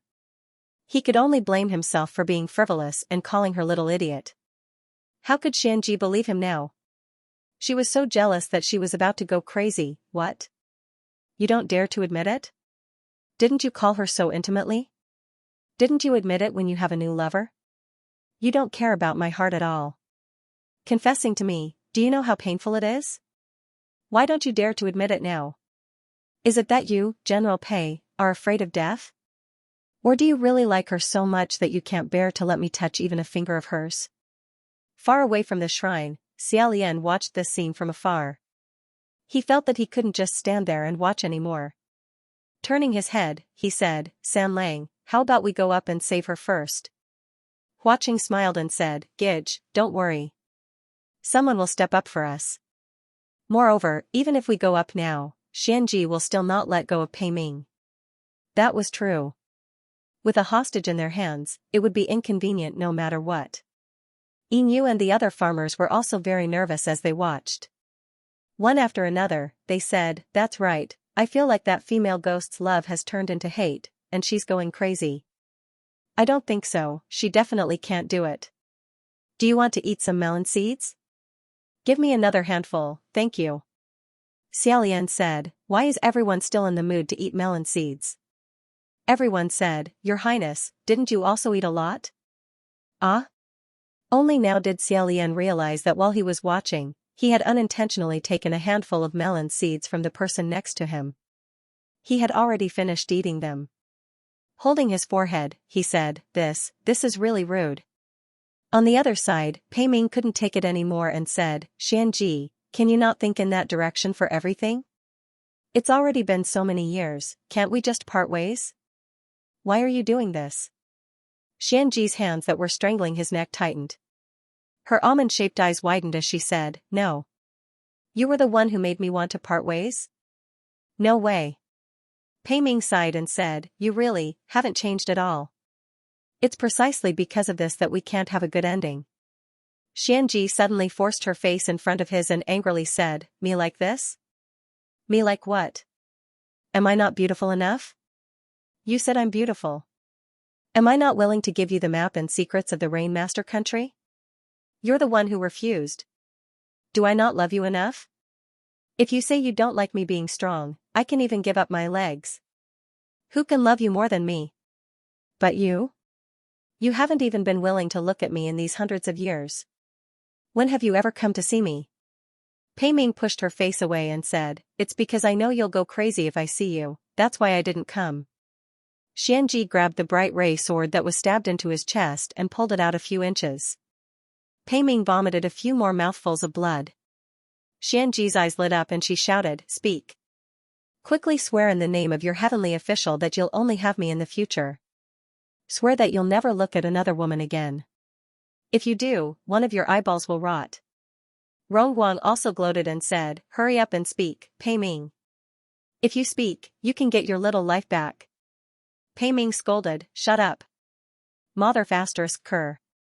I didn't think that I wouldn't die on the battlefield or under the ultimate sword of the present age, but would die in the hands of a crazy woman."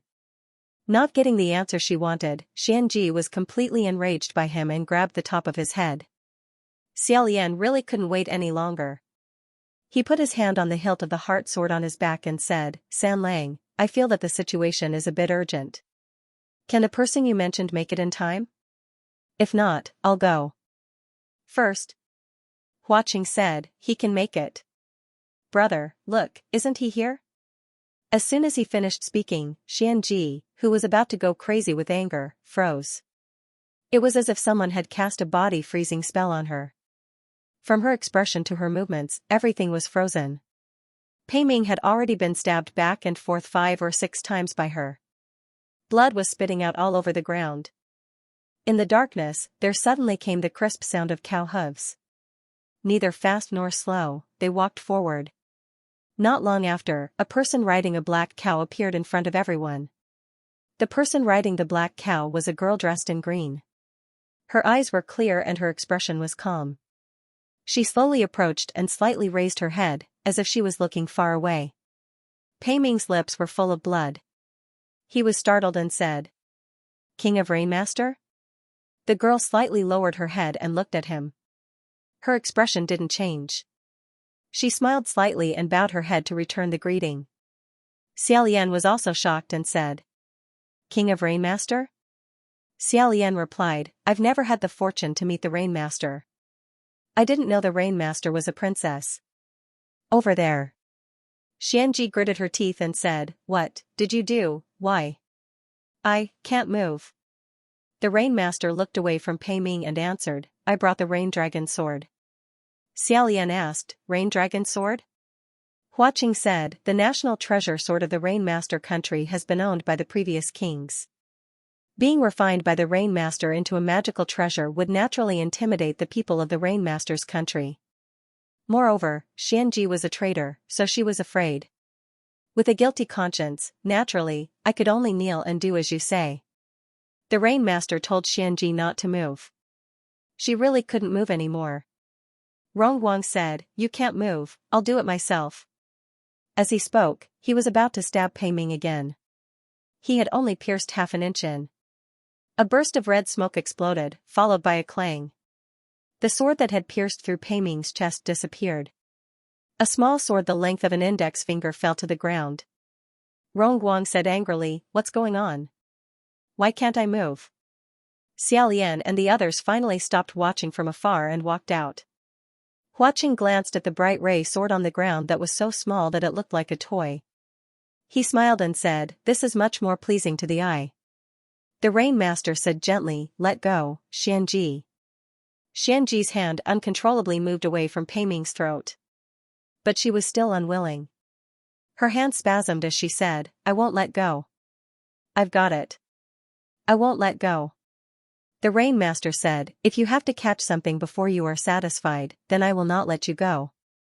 Why don't you pick it up from the ground and hold it in your hands again?"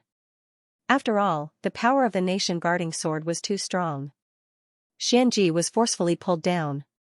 He fell to the ground. She was in a sorry state and her hair was disheveled. "What qualifications do you have to lecture me? Do you really think you're the king? I think you have forgotten how your king came to be." "I won't admit it, I won't admit you." The Rainmaster closed his eyes and shook his head. Half Moon, who was at the side, saw the opportunity and threw out a jar, directly sucking Xianxia in and quickly sealing it. At this point, the source of the mess was finally subdued. Xiaolian walked to Pei Ming's side and helped him up. "Is General Pei all right?" Pei Ming said, "I won't die." "But, Your Highness," he said suspiciously, "I say, did you guys arrive a long time ago?" Xiaolian. "Ha ha ha, how could that be?" He picked up the radiant sword that had shrunk to a few inches. Pei Ming looked at the thing in his hand and said, "Blood rain probing flower, is this seal of yours secure? Don't tell me it's going to break again." Hua Qing replied, "Of course. Unless you hold the hilt of the sword in your hand, input your mana, and at the same time, make up your mind to release it, otherwise, no matter what, you won't be able to release it unintentionally or be tricked into releasing it." Pei Ming heaved a sigh of relief. The farmers who had escaped from Qi Rong's place all rushed forward as if they had seen their parents. "Lord Rainmaster." They turned around. Xiaolian bowed slightly and said, "Rainmaster country lord." Rainmaster had already dismounted from the black bull. With one hand holding the rope, she bowed in return. "Your Highness." With this bow, Xiaolian's gaze inadvertently swept over her neck. He was slightly startled and then said, "That year, during the drought of Xianlu, I was indebted to Your Highness for lending me a rain hat. You provided me with charcoal in the snow, but I never thanked you in person. Today, my wish has finally been fulfilled." As he said this, he bowed even more deeply. Rainmaster didn't move. She waited for him to finish before slowly saying, "I think that if Your Highness didn't bow, you wouldn't be satisfied. Since you've done it, then forget about it. Her voice was clear and calm, and she spoke slowly with a slight smile. She seemed especially calm. Suddenly, a voice said, "Hey, Pei Ming, are you embarrassed? You want a woman to save you, and it's Rainmaster Huang." Heh, ha ha ha ha. Rainmaster's expression didn't change. She was still calm, but Pei Ming wasn't. The black bull suddenly breathed heavily at Pei Ming, shaking its head and swinging its tail. Although it wasn't aiming at Hua Qing, Xiaolian knew that bulls would get angry when they saw red. He remembered the painful experience of being pushed and chased by bulls. He quickly stood in front of Hua Qing, afraid that the bull would become even more excited when it saw Hua Qing's red clothes. At the same time, he quickly stuck a talisman on the small sword and sealed Rongguang's mouth. If Pei Ming didn't speak, it would be inappropriate. Thus, he rubbed his nose and said politely, "Many thanks to Country Lord Rainmaster for saving little Pei." Rainmaster was also very polite. He cupped his hands and said, "It's nothing." Half Moon came over and pulled on Rainmaster's sleeve.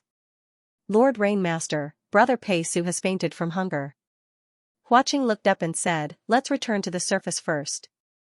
Finding the people of Rainmaster Village to solve the problem of food and clothing was the most useful. Because Rainmaster was in charge of farming, they often carried food with them. When they returned to the surface, the night had already passed and the sun had risen. Rainmaster took out some seeds from the black bull's pouch and found a piece of land. He sowed them on the spot. Not long after, a small field of crops grew. The few who had been hungry for a long time cheered. Xiaolian remembered that Guzi probably hadn't been eating well these past few days, so he woke him up. However, the first thing Guzi did when he woke up was ask where his father was. He thought that his father had abandoned him again and cried for a while. Inu had no choice but to let him play with the ugly green tumbler. When Guzi heard that this was his father, it was as if he had obtained a treasure. He no longer cried and hugged the tumbler while eating the sweet potato. Xiaolian, Hua Qing, Rainmaster, and Pei Ming sat on the other side to discuss business. In front of them, they could already see the copper furnace. When they looked closer, they discovered that the mountain below them was actually scarlet in color. It was as if the entire mountain was dyed in blood. Above them, there was a thick layer of snow. Xiaolian said, "If necessary, I'm afraid we'll have to climb the snowy mountain. Not only little General Pei, but Half Moon, Guzi, and the others will also have to stay here. We can't go any further." Pei Ming used a medicine bottle to block his wound as he shook his head. He sighed and said, "We've had a bad start. We've suffered setbacks one after another." These 8 characters were really a portrayal of his journey. He was really unlucky to death. It was very depressing. Rainmaster sat by Xiaolian's side. After thinking for a while, he said, "Your Highness, this time, you came to capture all the demons and ghosts that might die in one fell swoop. In that case, I'm afraid you need to pay attention to one person." Xiaolian became spirited and said, "Did Rainmaster encounter anything on the road?" Rainmaster nodded slightly and said, "On the road, I saw a white-cloaked youth." Xiaolian let out a soft ah and said, "We've also heard about the person you're talking about on the road. Many demons and ghosts are extremely afraid of him. We also almost encountered him. Did you see him with your own eyes? How did he escape?" Rainmaster said, "I'm ashamed. It was all thanks to the astonishing leg strength of the Protector's mount. That youth also had no interest in tangling with us. Otherwise, it would be hard to say what the result would have been." Xiaolian asked again, "What did he look like?" Rainmaster said, "I couldn't see his appearance clearly because his face was covered in bandages." His face was covered in bandages? Xiaolian was stunned. "Is it Langing?" Pei Ming frowned and said, "Your Highness the Crown Prince knows him?" Xiaolian said, "I'm also not sure." He immediately turned to Hua Qing and asked, "San Langing is indeed in the Ghost City, right?" Hua Qing's expression was also serious. He paused for a moment before saying, "She was before, but whether or not she is now is hard to say." "Brother, why don't you ask again?" Xiaolian continued to confirm, "Rainmaster, this white-clothed youth with a face covered in bandages, is he a little over 10 years old? Or maybe he can be considered a little older." In short, he's a very thin and weak youth? Unexpectedly, Rainmaster said, no, that youth is about 16 or 17. That young man is about 16 or 17 years old, and his stature is close to that of your highness. Ah? This was beyond Xiaolian's expectations. He said, 16 or 17 years old? Langing isn't that old. Was it him or not? He couldn't guess anything based on the current information. Pei Ming threw away the finished medicine bottle and said, in any case, it will enter the copper furnace in the end. We just have to wait. After all, he was a martial god. His recovery ability was extremely fast. After finishing the bottle of medicine, his serious wounds had already healed by 60 to 70%. At this time, Rainmaster slightly tilted his head and said, why doesn't General Pei have a sword? Pei Ming didn't seem to expect Rainmaster to take the initiative to ask him a question. For a moment, he didn't know how to answer. At the side, Pei Su, who had finally woken up, said while eating a roasted sweet potato, Pei, General's sword was broken. Pei Ming said, eat your sweet potato. Thus, Pei Su didn't say anything. When Rainmaster heard this, he thought for a moment before taking off his own sword and handing it to Pei Ming with both hands. She didn't have any strange expression on her face. Her words and actions were extremely appropriate. However, Pei Ming's expression changed slightly. It was as if she saw a poisonous snake being handed over. After hesitating for a moment, he said, many thanks. However, this is Rainmaster Country's national treasure sword. I'm afraid it's not appropriate to hand it over to me. Rainmaster gently said, Rainmaster Country has long been destroyed for 100 years. General Pei is a martial god and an expert swordsman. Since we are here to stop the Spirit King from coming into being, this sword will be more useful in your hands than in mine. Pei Ming hesitated for a moment before politely rejecting it. He said, I thank the King of Rainmaster. There's no need. Seeing this, Rainmaster didn't insist anymore. The few of them chatted for a while. Rainmaster even asked them if they had news of Windmaster. Only then did Xiaolian know that Windmaster and Rainmaster had a good relationship. Xianxia often went to Rainmaster's village to eat, drink and play. After the Blackwater incident, he hadn't gone there for a long time. Rainmaster also sent people to search for him, but to no avail. He couldn't help but sigh. Everyone agreed to rest for another 2 hours before continuing their journey. Xiaolian walked for a while. He originally wanted to find a tree to lean against and lie down. However, Huaqing found a pile of rope and cloth from somewhere and made 2 swing beds between 2 trees. The 2 of them jumped on it and lay down comfortably. After lying down for a while, Xiaolian used his hands as a pillow. He asked curiously, San Lang, why do you think General Pei didn't accept Rainmaster's sword? If a martial god didn't have a weapon, why didn't he hurry up and find one?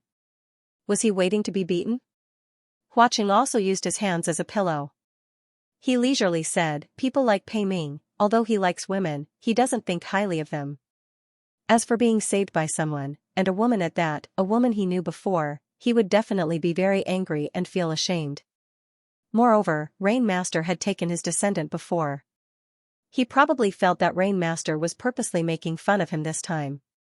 Why would he take the sword? Their swings creaked as they rocked back and forth.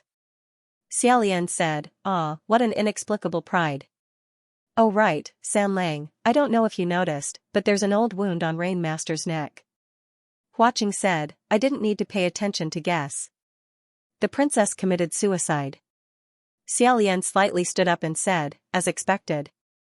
Huaqing said, brother, did you notice that Rainmaster speaks slowly? It's also because of the old wound on his neck. Xiaolian said, ah, I thought it was because of his personality. Speaking of which, since she's a princess, why did she commit suicide? Xianji's words, have you forgotten how you became the monarch, also made me wonder how she became the monarch. How could she have become the monarch? Huaqing also stood up and said, it's a long story, let's make it short. As it turned out, although Rainmaster Huang was a descendant of the Rainmaster country's royal family, she was firstly a daughter, and secondly a daughter of a palace maid. Her status wasn't high, and she had a shy personality and wasn't good with words. The 15 older brothers and sisters above her, and the younger brothers and sisters below her, were all more favored than her. The Rain Master country's imperial training grounds was the Rain Dragon Temple. According to tradition, every generation's king would choose a descendant of the imperial family and send them there to cultivate. They would pray for good weather and peace for the country to show their sincerity. It sounded generous, but in reality, it was a hard job. Because the Rain Dragon Temple was a place of asceticism, they weren't allowed to bring any servants, and they still had to work. In the past, they would push it around. If they were really unlucky, they would spend a lot of money to buy a substitute to go in their place. When it came to this generation, they didn't even need to choose and directly decided on Rain Master Huang. Hearing up to this point, Xiaolian shook his head. Although they were both members of the imperial training grounds, Rain Master's experience was very different from his. He said, "No wonder Xianxia didn't think much of Rain Master." Huaqing said, "Of course. Although Xianxia isn't a princess, her background is illustrious, and she has many suitors. Among the nobles, she is much more valued than Rain Master Huang. However, now Xianxia had made herself like this. No wonder she couldn't stand Rain Master who could still peacefully farm." Rain Master advised her to let go, but in her eyes, it was most likely a high and mighty sarcastic remark. In short, from then on, Rain Master passed his days in the imperial training grounds. Until one day, a few esteemed guests came to the Rain Dragon Temple. Suli and Rain Master country didn't immediately shed all pretense of cordiality. Previously, they had been hypocritical and polite. In order to maintain the false peace, Suli sent a few members of the imperial family, generals, and civil officials to attend the Rain Master country's state banquet and visit the Rain Master country's imperial training grounds. On this day, Rain Master Huang went to clean the roof tiles of the Taoist temple. When she was about to come down, she discovered that the ladder had been moved by someone. When the people below saw a person unable to come down, they all felt that it was very funny. Even the princesses and princes of Rain Master country covered their mouths and laughed. Only a general from Suli country laughed a few times before flying up and bringing her down. This general was naturally Pei Ming. Xiaolian was thinking that General Pei was really quite a person when a voice suddenly said, "Pei Ming is like this no matter where he goes. He's like a dog that wants to pee everywhere." Xiaolian was instantly pulled back by his vulgar metaphor that was full of malice. He turned around and picked up the small bright light sword that had shrunk countless times. He said, "General Rong, when did you break through the ceiling talisman? It seems like you really want to talk." Rong Guang said, "Don't seal me. Let me talk. I know all the dirty things Pei Ming has done like the back of my hand. Even if I talked for 3 days and 3 nights, I wouldn't be able to finish it." He clearly knew that Suli country was about to attack Rain Master country, yet he still made the 7 or 8 beloved princesses of Rain Master country fall head over heels for him. Don't you guys think that he's not virtuous? Indeed, it was quite unkind. Who would have thought that yesterday you were still talking and laughing with me? Today, you would lead the blood cavalry to flatten my home. Xiaolian felt a bit of pity and said, "So, the king of Rain Master country also had a good relationship with General Pei?" However, Rong Guang said, "It doesn't matter. Pei Ming has only seen Rain Master Huang twice. There are too many beautiful women in Rain Master country." The next day, he forgot about them. In this world, it wasn't just women who turned hostile quickly. Men turned hostile even faster. It was just that the consequences were different. When a woman turned hostile, it could end with a few slaps and a few scratches. But when a man turned hostile, he might end up dying without a whole corpse. He wouldn't even have the chance to complain. After Suli country was no longer willing to maintain a false peace, they made up an excuse and Pei Ming directly led the army to the front of the imperial palace. At that time, the king of Rain Master country was forced to hide in the depths of the imperial palace, stubbornly guarding the last line of defense. However, as long as Pei Ming exerted a bit of force, he could crush the fragile protective shell of the imperial palace like a snail. However, he didn't crush it so easily. Instead, he had more considerations. Under Rong Guang's suggestion, he did one thing. Suli's soldiers captured several hundred prisoners on death row and disguised them as commoners. They escorted them to the front of the imperial palace and demanded that the king of Rainmaster country come out and kowtow 3 times.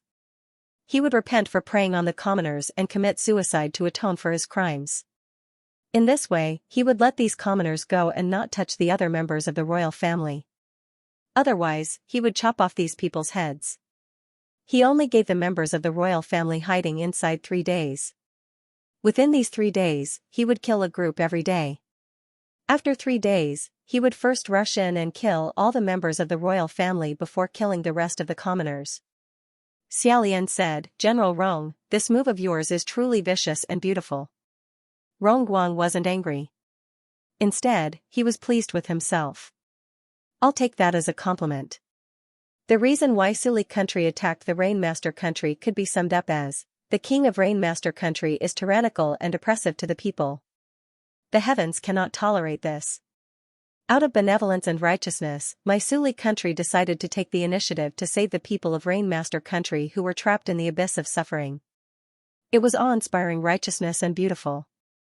If the king of Rainmaster country wasn't willing to come out, then it would mean that the king was selfish, muddle-headed, and didn't care for his own people at all. The awkward thing was that this king of Rainmaster country had always declared that he treated his people like his own children. The ruthless contrast between his words and actions would definitely cause the commoners of Rainmaster country to feel resentment. They would feel that they had been deceived. "Didn't you say that you treat your people like your own children? Why do you want all the commoners to sacrifice themselves for your royal family?" Thus, their support for the royal family of Rainmaster country would dissipate. After killing this group of commoners, when the commoners of Rainmaster country were afraid that they would slaughter the entire city, they would then announce that these people were actually prisoners on death row in disguise and deserved to die.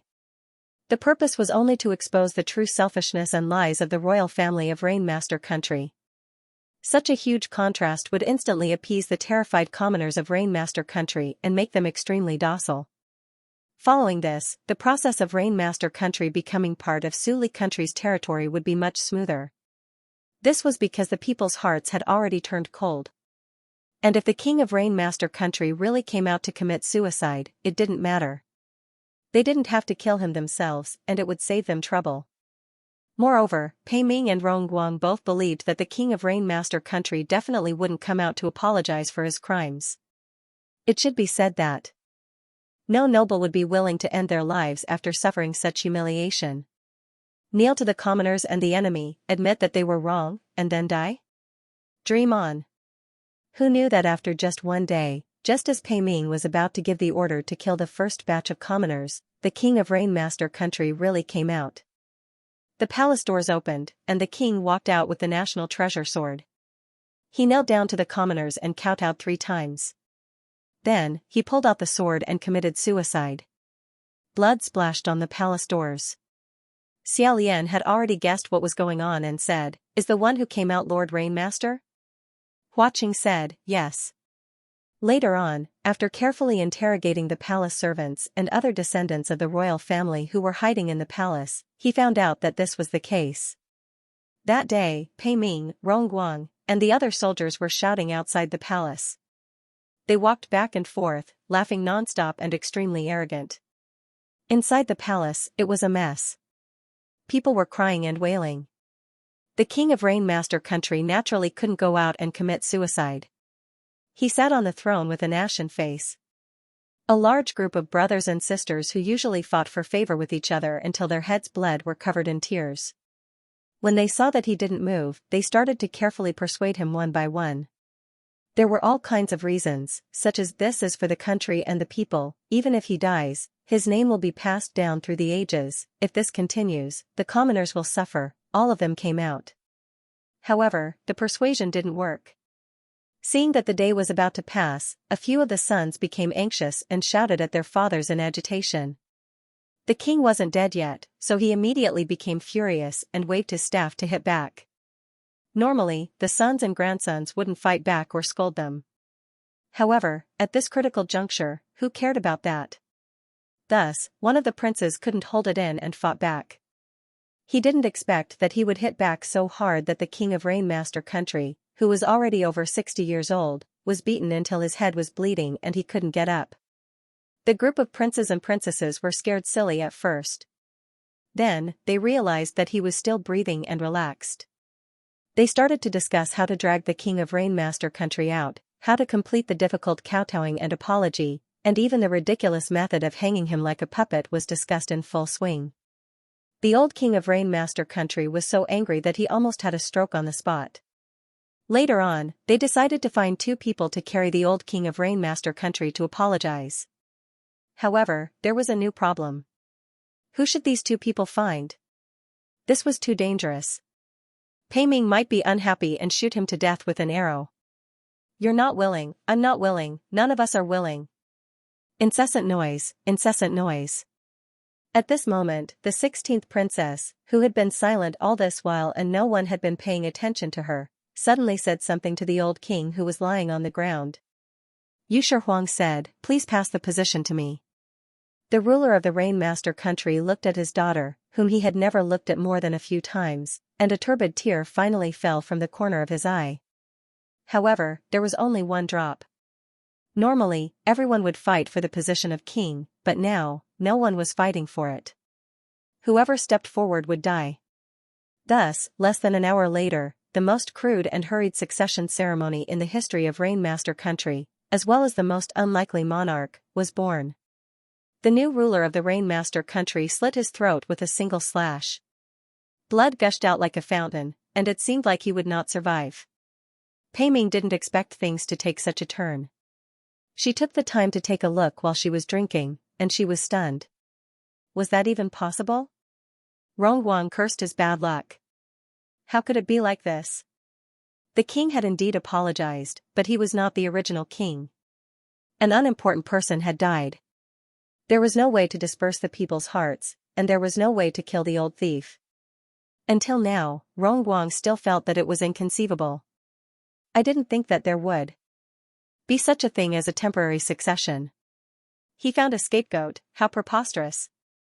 Although the soldiers of Suli country couldn't bear to watch this ridiculous succession and took the initiative to save the people, the injuries were too severe, and the medical officers said that they couldn't save her. Pei Ming could only abide by her previous promise.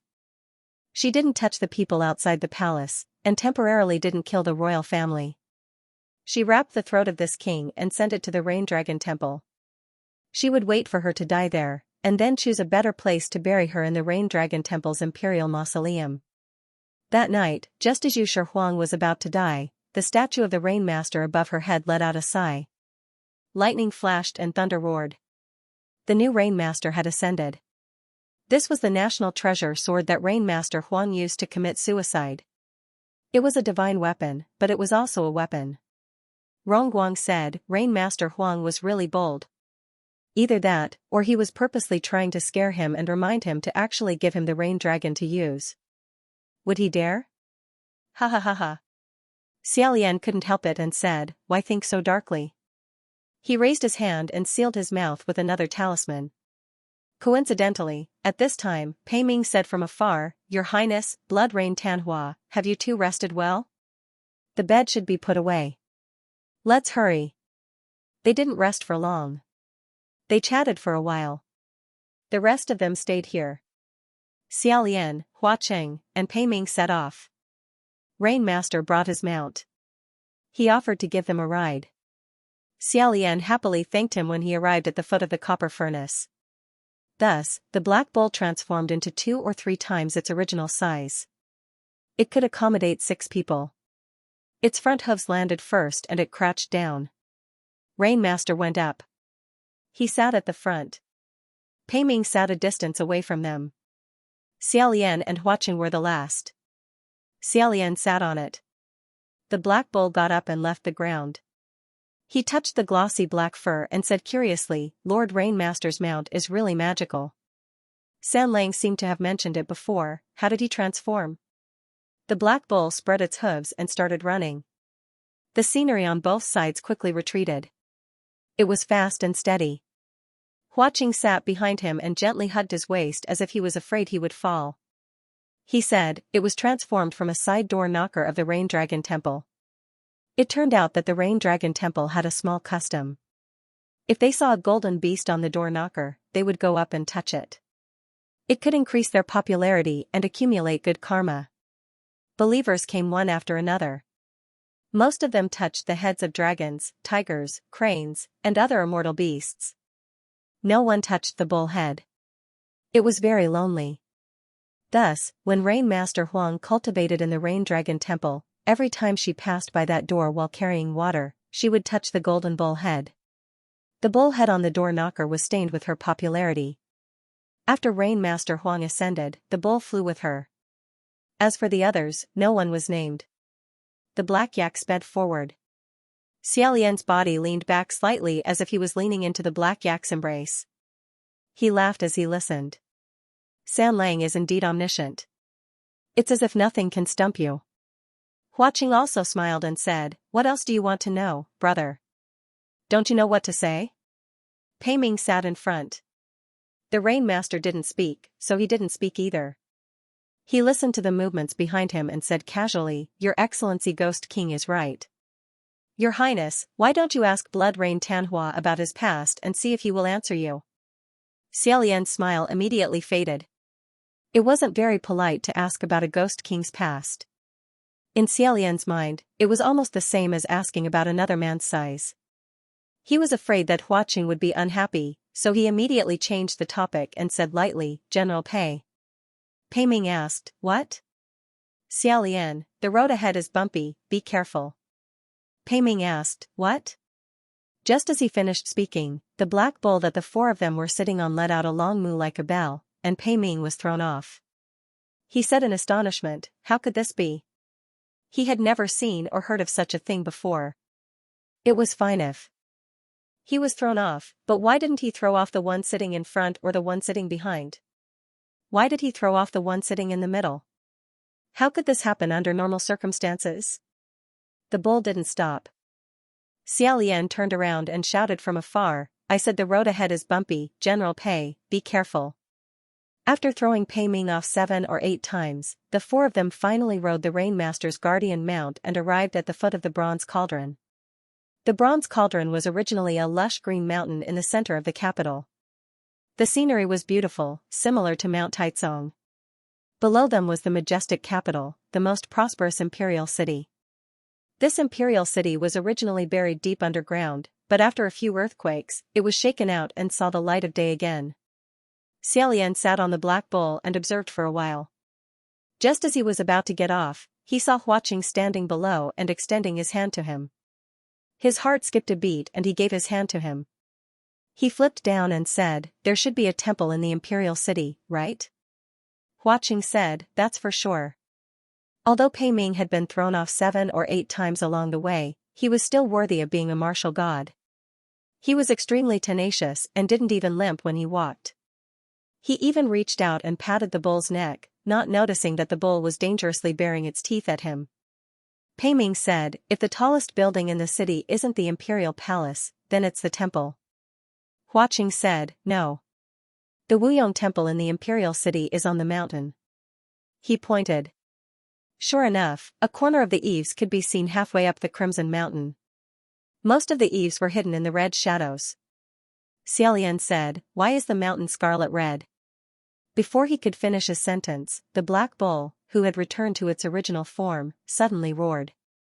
The few of them were already walking forward. When they turned around, they were startled. That bull fiercely shook its head and started rolling on the ground. The Rain Master didn't let go of its leash and asked, "What's wrong?" That black bull actually let out a human scream, "Ah!" When the Rain Master heard this scream, he pulled out his rain dragon and slashed it down at the black bull. The sword light streaked across and a black object was sent flying. With a bang, it landed on the wall on the side of the street and splattered a large scarlet flower of blood. A corpse rat. The one that had shouted just now wasn't that black bull, but rather the corpse rat that had jumped onto the bull's body when no one was paying attention and ruthlessly bit it. Although it was about to die, it was still screaming, "Your Highness the Crown Prince, Your Highness, Your Highness, Your Highness. Save me, save me, save me." Bang! Xiaolian's scalp went numb from its screams and his brain started to hurt. Hua Qing quickly moved behind him and slightly raised his hand. That corpse rat immediately exploded into a bloody mist. However, there was still a pair of small eyeballs stuck to the wall, emitting a scarlet and ominous glint. Huaqing said, "Your Highness, Rainmaster, I suggest you examine your mount." The Rainmaster was already flipping the black bull's fur. He said, "It's a small injury." However, more and more voices began to gather from all directions, rising and falling one after another.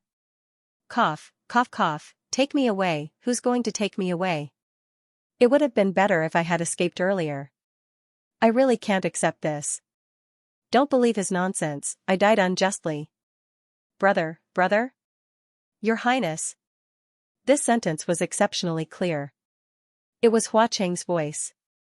Only then did Xiaolian regain his senses and say, "I'm sorry." Huaqing's expression was solemn as he said, "Did you understand what they were saying?" Xiaolian nodded. Huaqing reached out to cover his ears and said, "Don't listen anymore. They're not talking to you." Xiaolian's scalp was still numb, but he still managed to say, "I know." Tens of thousands of corpse rats were like a black tide as they spread towards the bull and the other three people in the center. This was the capital, so the population here was much denser than the previous underground city. There were also more dead people here, so the food reserves of the rats were also more abundant. As a result, their numbers and sizes were also more impressive. They were about to be surrounded by layers upon layers of rats. Pei Ming's expression became serious as a layer of faint protective spiritual light enveloped his body. He said, "You guys go first, I'll lure them away." Unexpectedly, before he could finish speaking, he saw a sea of corpse rats shriek as they charged towards him. They bypassed him and galloped backwards. When he turned his head to look, they were actually chasing after Xianxia. At some unknown time, Xianxia had already mounted the black bull again and was galloping in the opposite direction. That bull had already galloped several meters away. It wasn't too fast, so fast that the corpse rats couldn't keep up, but it wasn't too slow, so slow that the rats would surround and gnaw at it. Instead, it maintained a speed that was just enough to lure them away and allow them to catch up. Xianxia said from afar, "Everyone, please go first. I'll just lure them away." As Xianxia rode the bull forward, he scattered large amounts of snow-white rice along the way. After all, rats naturally loved to eat rice. Who knew how many years it had been since they'd seen such snow-white and plump grains? They swarmed over. This was originally what Pei Ming wanted to do, but Xianxia snatched it away first, leaving him with nothing to do. His expression was extremely subtle. Huaqing let go and said, "Brother, let's go." As soon as Xiaolian heard the sound of those corpse rats, his head started to hurt. When he couldn't hear them, he let out a sigh of relief and nodded. Pei Ming turned his head and said, "Wait. You're going to leave just like that?" Huaqing raised his eyebrows and said, "What else?" Pei Ming frowned. "What about Xianxia? She can't handle it, right? Isn't she messing around by running away just like that?" Xiaolian asked curiously, "Why does General Pei think that Xianxia can't handle it?" Looking at the situation, Xianxia is clearly doing it with ease. Pei Ming seemed unhappy. In the end, he still said, "That won't do, right? It's not like there aren't martial gods here. There's no reason for a female official to go up. Your Highness, leave first. If you catch up later, we'll meet up at the Divine Hall." With that, he chased after them. Xiaolian shouted a few times from behind. Huaqing said, "Let's go, brother. There's no need to care. I just can't stand being protected by a woman. I have to get back at her." Taking advantage of the time, the two of them passed through King City and the countless empty shells of the petrified people and ran towards the large mountain. An hour later, they finally stepped onto the copper furnace. The reason this mountain looked like it was dyed with blood from afar was because the forest on the mountain was red. It was clearly not maple, but it was scarlet like maple, the color of fresh blood. Xiaolian also faintly smelled the scent of blood. It was likely that the soil that nourished them had a lot of resentment and human blood. The fourth Wuyong Divine Temple was built on a slightly protruding rock halfway up the copper cauldron. As a result, it had escaped the misfortune of being swallowed by the magma. It was the largest of the four divine temples, and it was also the one that had been preserved the best. There were also many petrified people in different postures in the hall. They were probably the hall's attendants. The two of them went straight to the main hall. As soon as they entered, there were indeed murals on the walls. However, Huaqing took a look and said, "It seems that someone rushed ahead of us." Inside the main hall, there was only one mural. The other two walls were intact, but the surface of the walls had already been smashed into pieces. This was the first time he had encountered such a situation. Slightly stunned, Xiaolian asked, "Who did this?" They hadn't even figured out who painted the mural. Now, there was another unsolved mystery of who smashed the mural. But since they had already smashed it, it was better to look at the mural first. With just a glance, Xiaolian hadn't even looked carefully when all the hairs on his back instantly stood up. What was this thing? The difference between this mural and the previous 3 Divine Halls murals was like heaven and earth. There was only one person on the mural. However, the color was dark, and the lines and face were incomparably distorted. It was impossible to see what this person looked like. He could only see that it was a commoner in ragged clothes. But this was still nothing.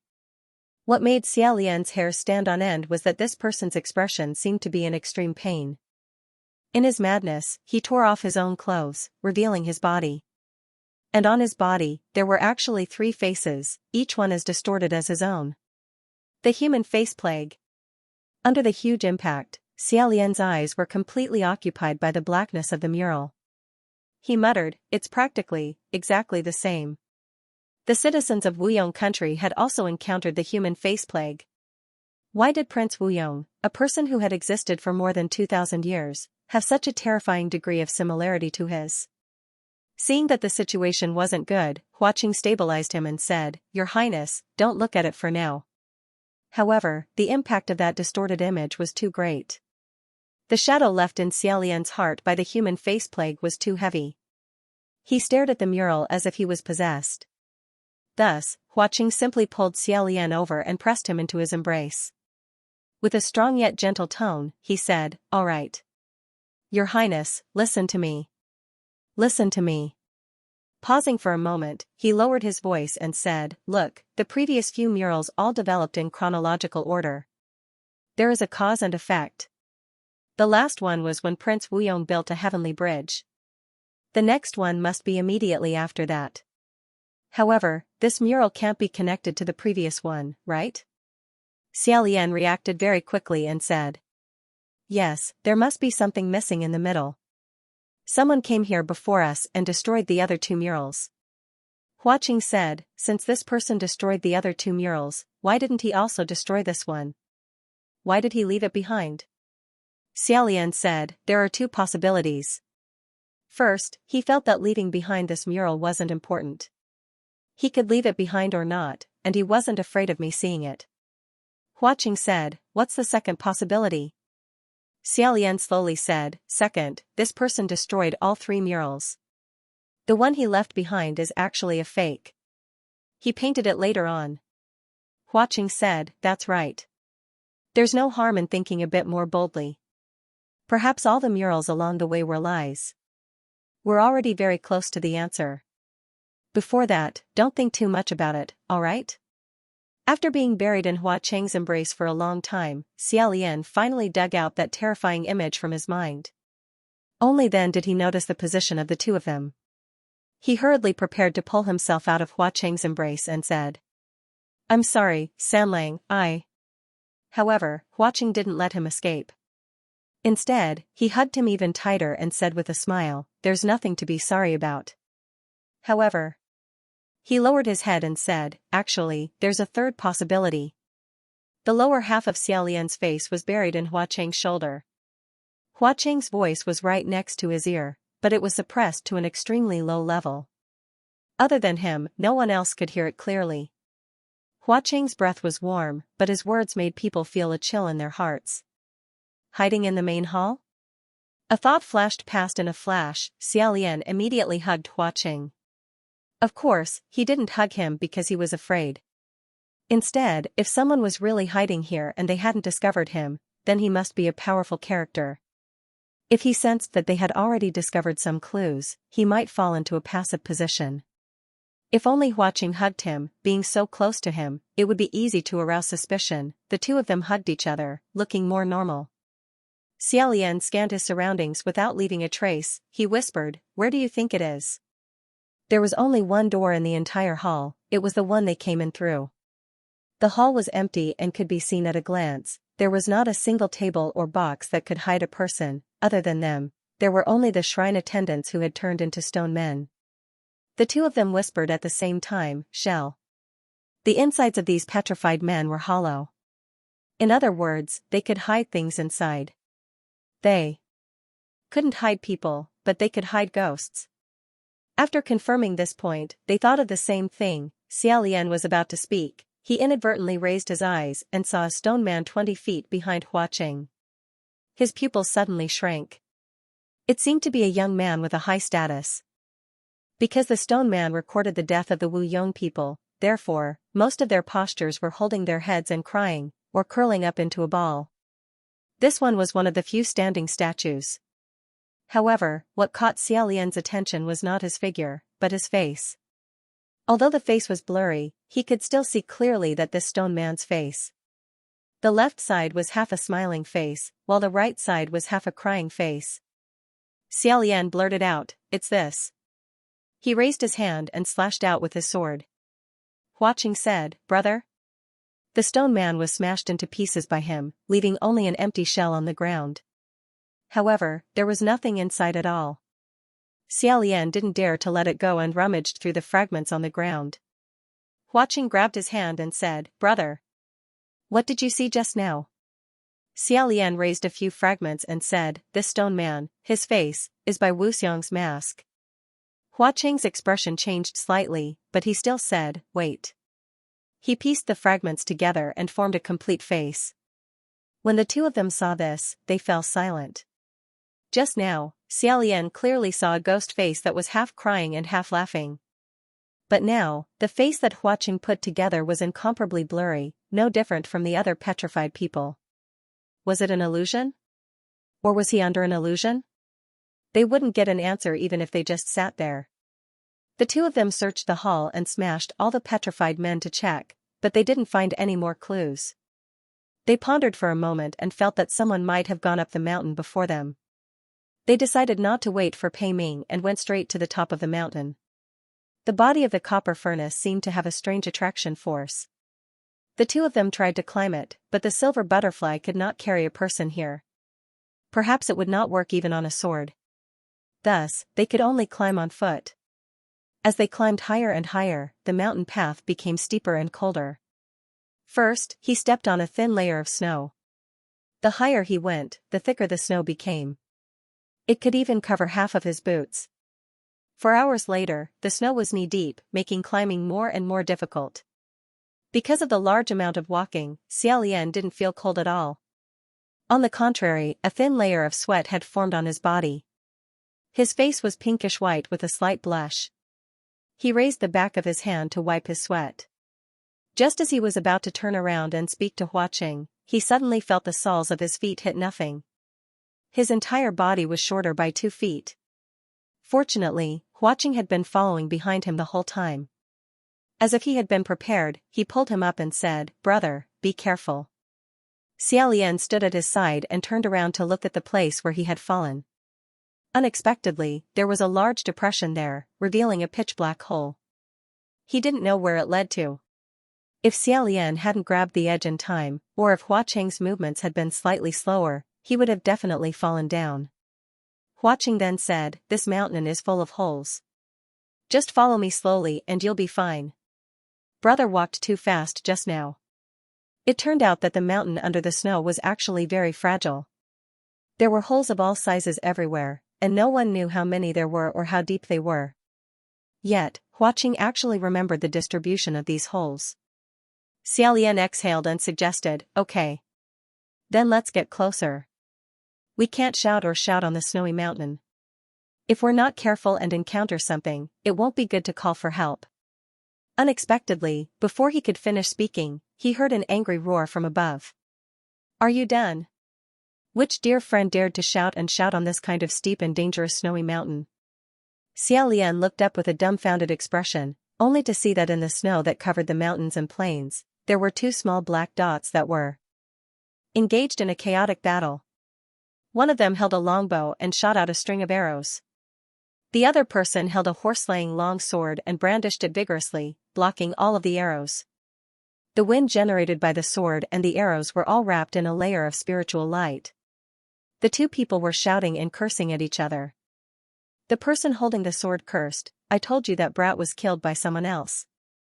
I'm also looking for them." It was actually Nan Feng and Fu Yao. Before he could think about why they were here, Xiaolian blurted out, "Shut up." However, his reaction was very timely and he swallowed his words before he could shout them out. If he roared as boldly and unrestrainedly as the two of them, with the three of them shouting at each other, would this snowy mountain still be able to hold on? Hua Qing crossed his arms and raised one of his eyebrows. Do they not know that roaring on a snowy mountain might cause an avalanche? Xiaolian replied, They shouldn't be that stupid. They should know, but that's just how they are. When their anger reaches their heads, they don't care about anything else. Nan Feng and Fu Yao were extremely angry. They cursed and fought at the same time. Because they were too far away, they couldn't clearly hear what they were arguing about. They also didn't notice that new people had arrived below them. Xiaolian wanted to rush up and pull the two away, but the accumulated snow had sealed off the mountain. The snow was also full of deep pits, so there was no way for him to rush over immediately. After running 2 steps, he almost fell into a pit. He could only stop and say, "We can't let them continue fighting like this. We have to stop them." Just as he finished speaking, a silver butterfly leapt out from behind him and flew up like a sharp arrow. Xiaolian stared blankly for a moment before his heart relaxed. He inwardly thought that this was a good idea. They couldn't go up immediately by themselves, so wouldn't it be fine if they let the dead spirit butterfly fly up and send a message first? Sure enough, that silver butterfly was extremely fast. In just 3 sounds, it had already rushed over. However, before Xiaolian could send a message, he saw Hua Cheng's expression turn cold. He sensed that something was wrong and asked, "What's wrong?" The smile on Hua Cheng's lips completely disappeared. His expression was as cold as the snowy mountain. Xiaolian continued to ask, "Sam Lang, what's wrong?"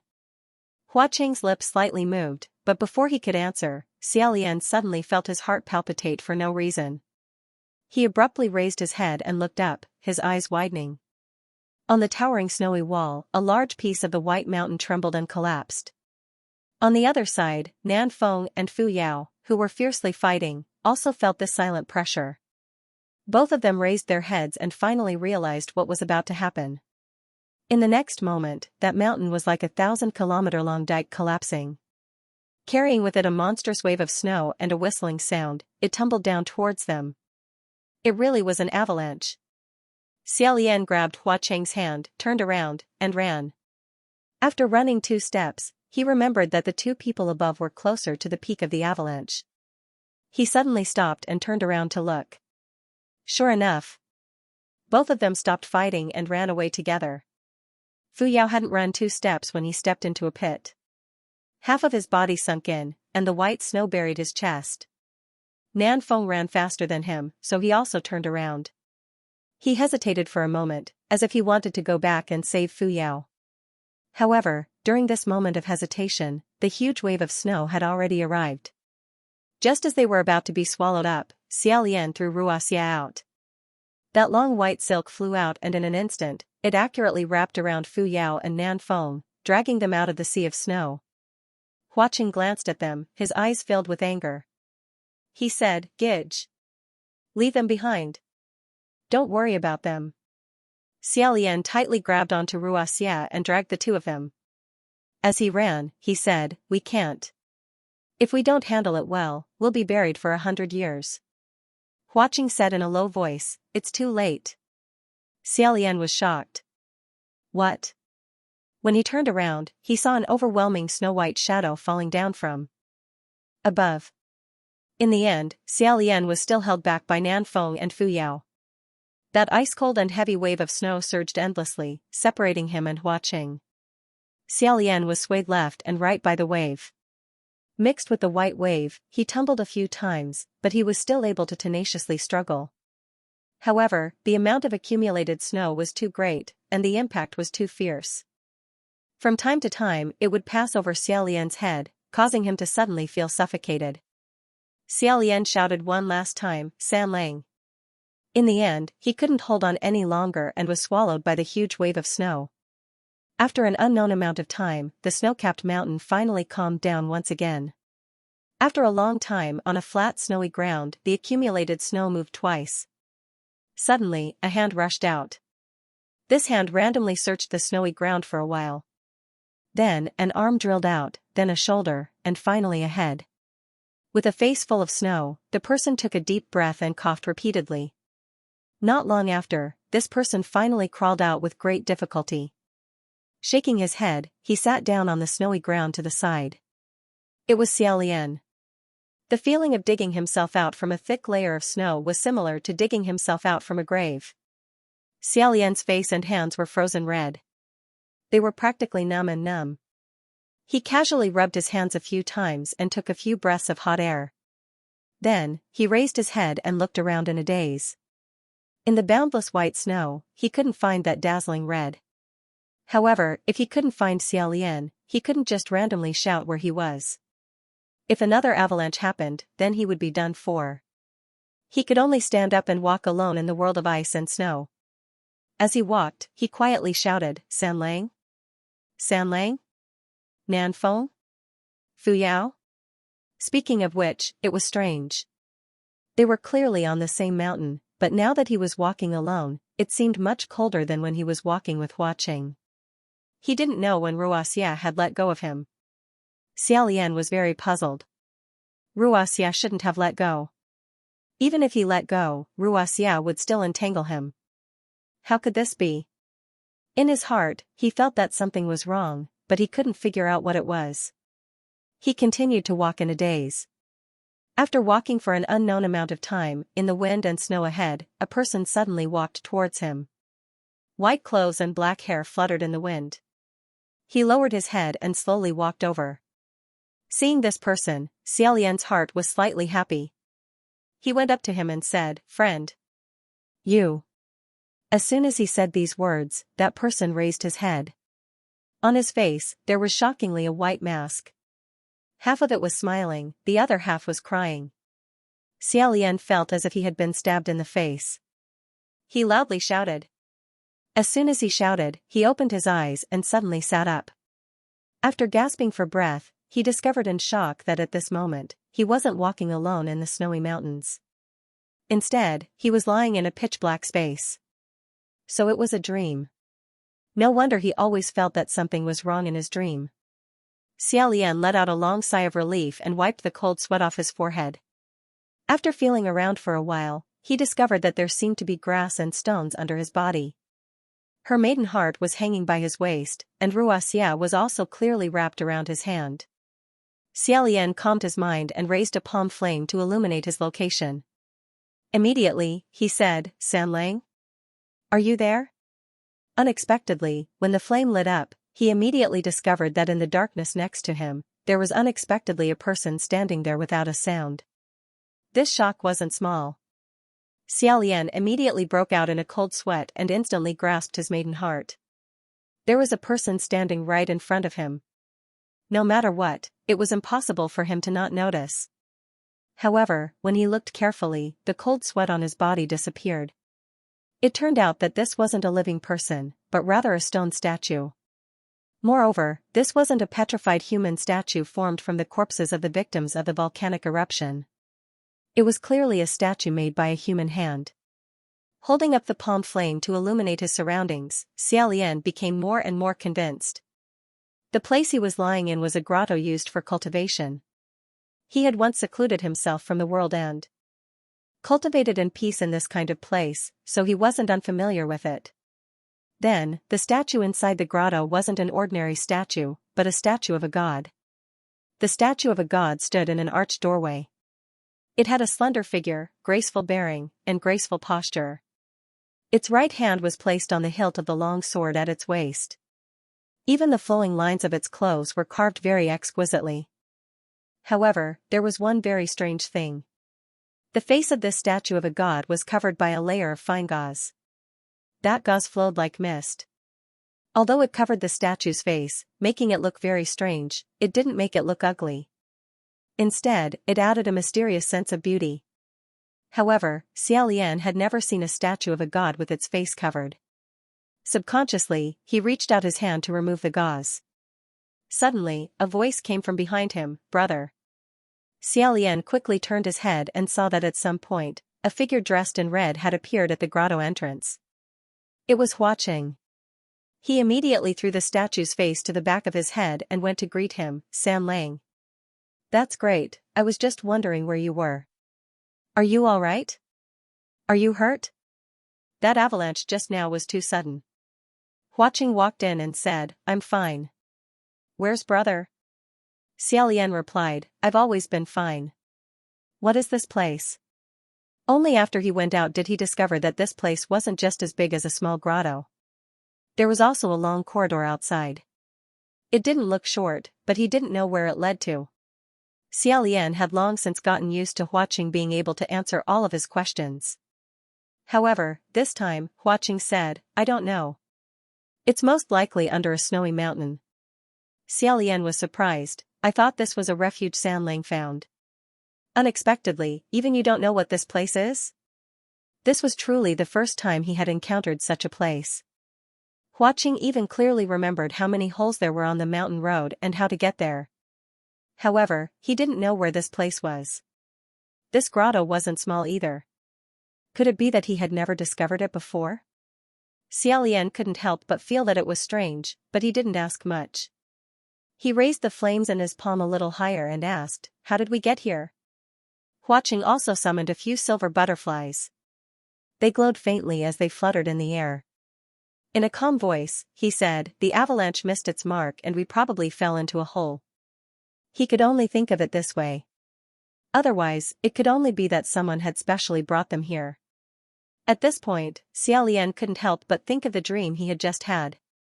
A chill ran down his spine. Then, he thought of something else and asked, "We're here, but what about Nan Feng and Fu Yao?" Hearing him mention those two people, a ruthless expression flashed across Hua Qing's face. Then, he said indifferently, "They were probably buried by the snow. Don't worry about it. In any case, they're heavenly officials. They won't die." Xiaolian didn't know whether to laugh or cry. He said, "Although they won't die, if no one dug them out, being buried for dozens of years wouldn't feel good. Maybe they also fell in? Let's first look around here." "That's right, San Lang, when your silver butterflies went up, did they hear what they said?" Hua Qing sneered, "It's nothing more than a quarrel. What good words could they have heard?" However, Xiaolian still felt that it wasn't that simple. Otherwise, he couldn't explain why Hua Qing's expression suddenly changed after the dead spirit butterfly flew over. Even now, when Hua Qing sneered at them, his gaze was still extremely unfriendly.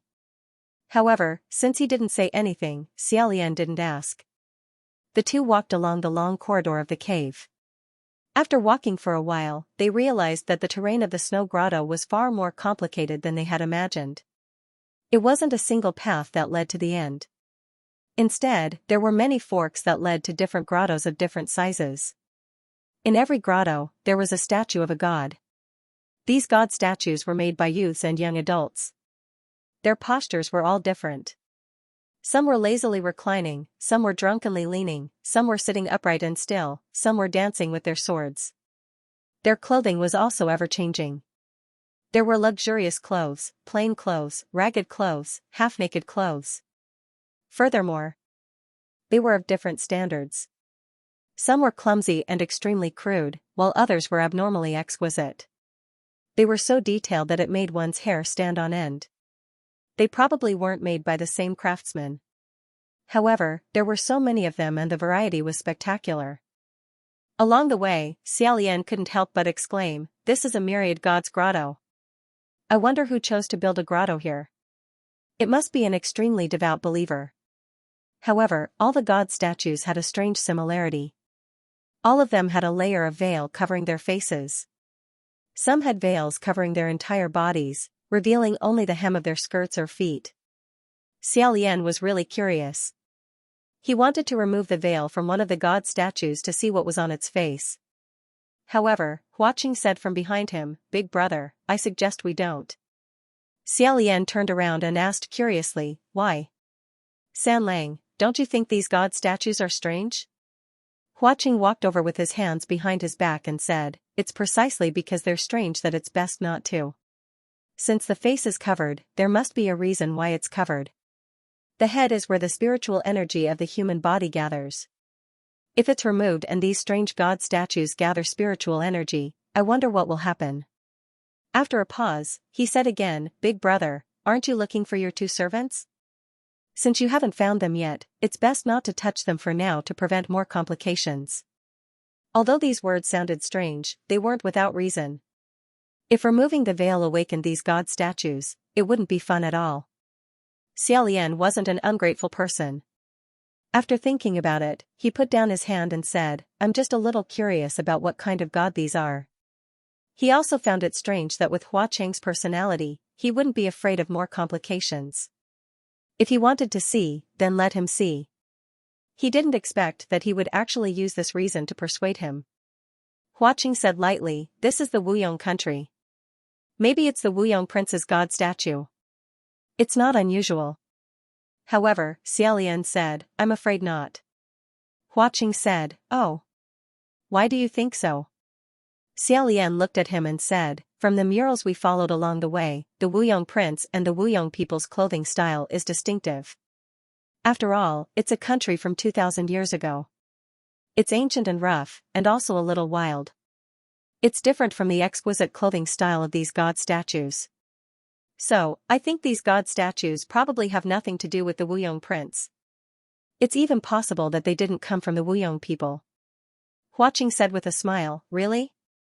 Big brother is really careful." Xiaolian also faintly smiled and said, "No, no. It's just that the style of these god statues, whether it's the carving, the clothing, or the way they handle the details, are more similar to the style of the later generations. Moreover, it's the style that I'm more familiar with, the style of the Xianlu country." Huaqing raised his eyebrows and said, "It seems that Big Brother's attainments in this area are also quite profound." Xiaolian said, "Not at all, not at all. After seeing too many god statues, you'll inevitably have some experience."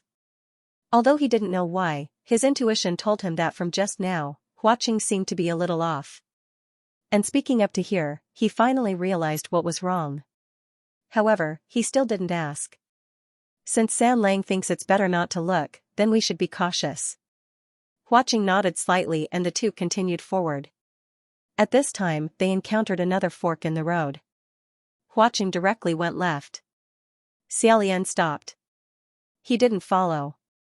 Huaqing turned around and asked, "What's wrong?" Xiaolian asked, "Sanlang has never been to this grotto before, right?" Huaqing replied, "Naturally." Xiaolian asked, "Then why is Sanlang so sure to choose the left?" Huaqing replied, "I'm not sure. I'm just walking around blindly." Xiaolian asked, "Since I've never been here before, how can I walk around blindly?" "How can you walk around blindly? Shouldn't you carefully consider which side to choose?" Huaqing smiled. "It's precisely because I've never been here before. That's why I'm walking around blindly. In any case, I don't know anything about the situation here. It's better to boldly try my luck. And my luck has always been better." Although this was indeed the case, in the past, every time the two of them went out together, they would always look at Xiaolian. It was rare for Huaqing to take the initiative to lead the way. Xiaolian nodded. The two of them were about to step into the tunnel on the left. Suddenly, Xiaolian said, "Wait. Sanlang, did you hear that?" Huaqing asked, "What?" Xiaolian said, "On the right. There's a voice." Huaqing's expression slightly changed.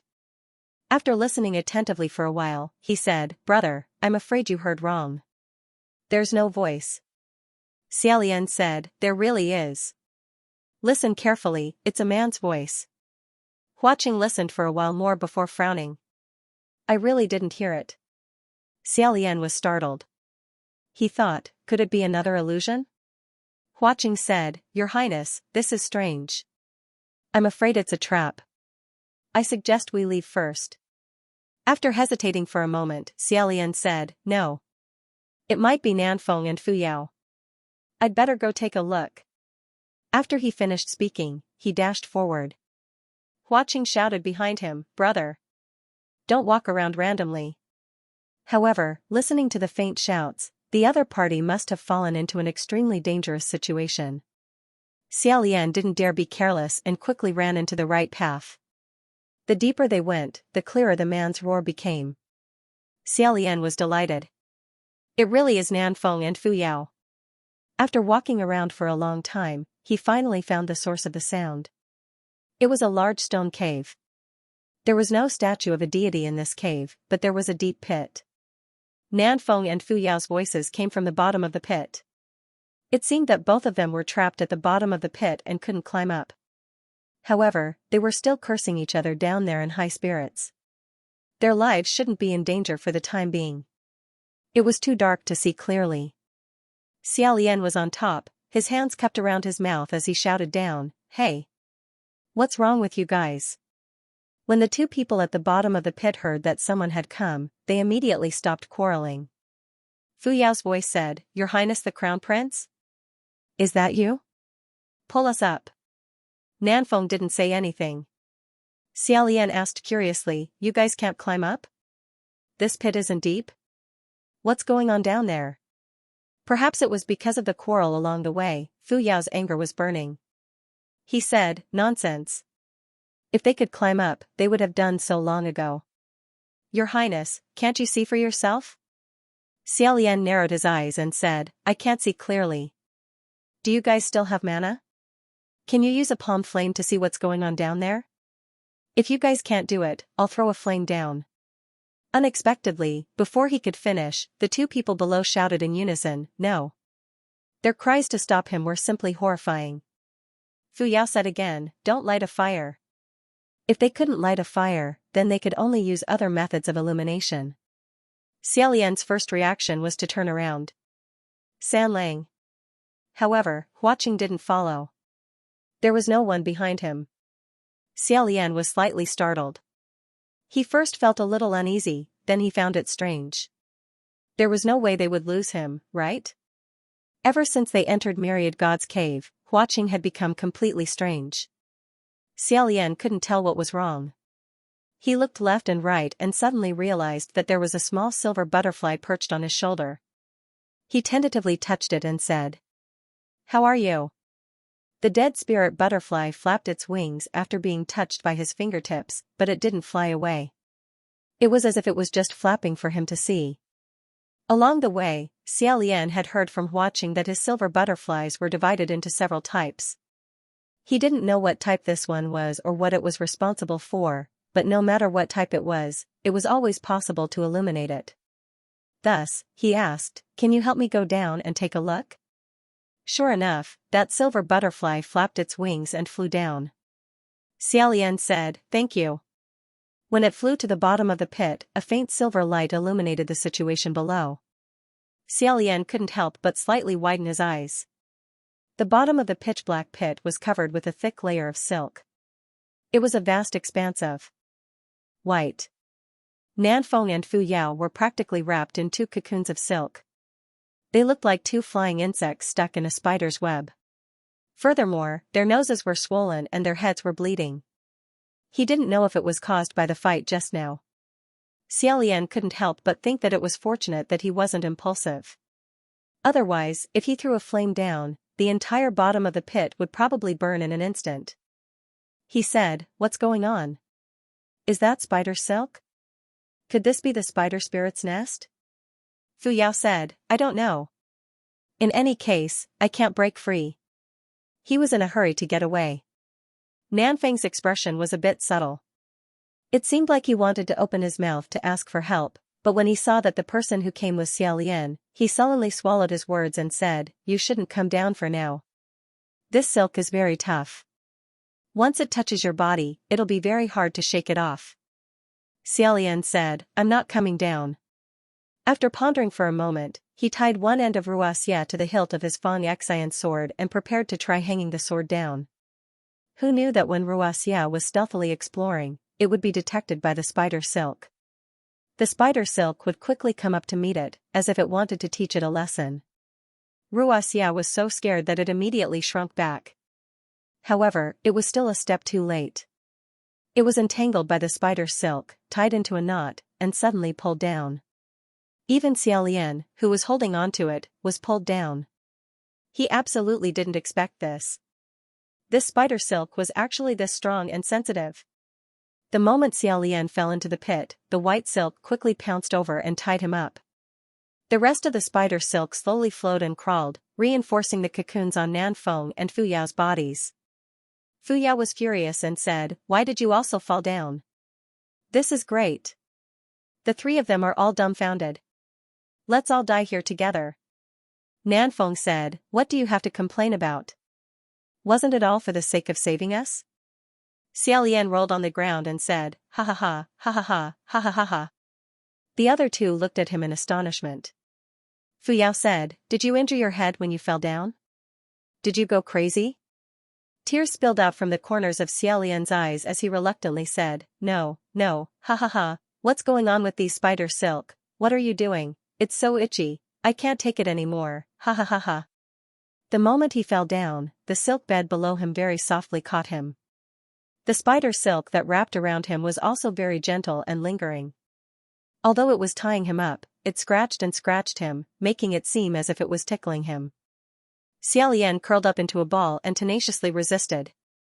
He said, don't, wait. Stop. Stop. I'm scared. Stop." Only then did the white silk tie his hands behind his back, making him unable to move. Nanfeng and Fuyao both looked at him. After a while, Fuyao said, "Why are these spider silk tying us so tightly, but tying him so casually? His face isn't even covered." Xiaolian finally managed to catch his breath with great difficulty. He said, "You guys, aren't your faces also not covered?" Fuyao rolled his eyes and said, "Before, we covered our faces. After we woke up, we used our teeth to tear it open. Otherwise, we wouldn't have been able to shout." Xiaolian tried to struggle, but the spider silk was indeed incomparably tough. In addition, he had laughed too hard just now, causing his ribs to ache faintly. He temporarily couldn't exert any strength, so he decided to rest for a while. Lying flat on the ground, he said, "How did you two get here?" Fuyao said, "I don't know. Just now, there was an avalanche. When the snow fell, it was as if the sky had collapsed. When we woke up, we were already here." Xiaolian said, No. What I'm asking is, why did you two come to Mount Bronze Furnace?" As soon as he mentioned this, Fuyao became angry. "I came here to chase after the female ghost, Lan Chang, that mother and son fetus spirit." "Who knows why he came here?" Nanfeng said, "Me. I also came here to track down that mother and son fetus spirit." Fuyao roared, "Then you go chase after them. Why did you hit me?" My family's general already said that the fetus spirit had nothing to do with him. He didn't kill it. You really treat kindness as malice. You can't be a good person." Xiaolian was used to this. He said, all right, stop arguing. I understand the situation. You two should stop fighting and stop arguing. Just now, the snowy mountain collapsed because of your argument. Can't you two stop for a while? Let's think of a solution together." Nanfeng was also angry. Don't you know what kind of conduct our family's general usually has? He can't blame others for suspecting him at this time." Fuyao glared at him. "What did you say? If you have the guts, say it again." Nanfeng glared even more fiercely than him. "I have more guts than you. I'll say it again. You don't have any good intentions at all. It's just that you thought of giving kindness to people you don't like, so you're secretly proud.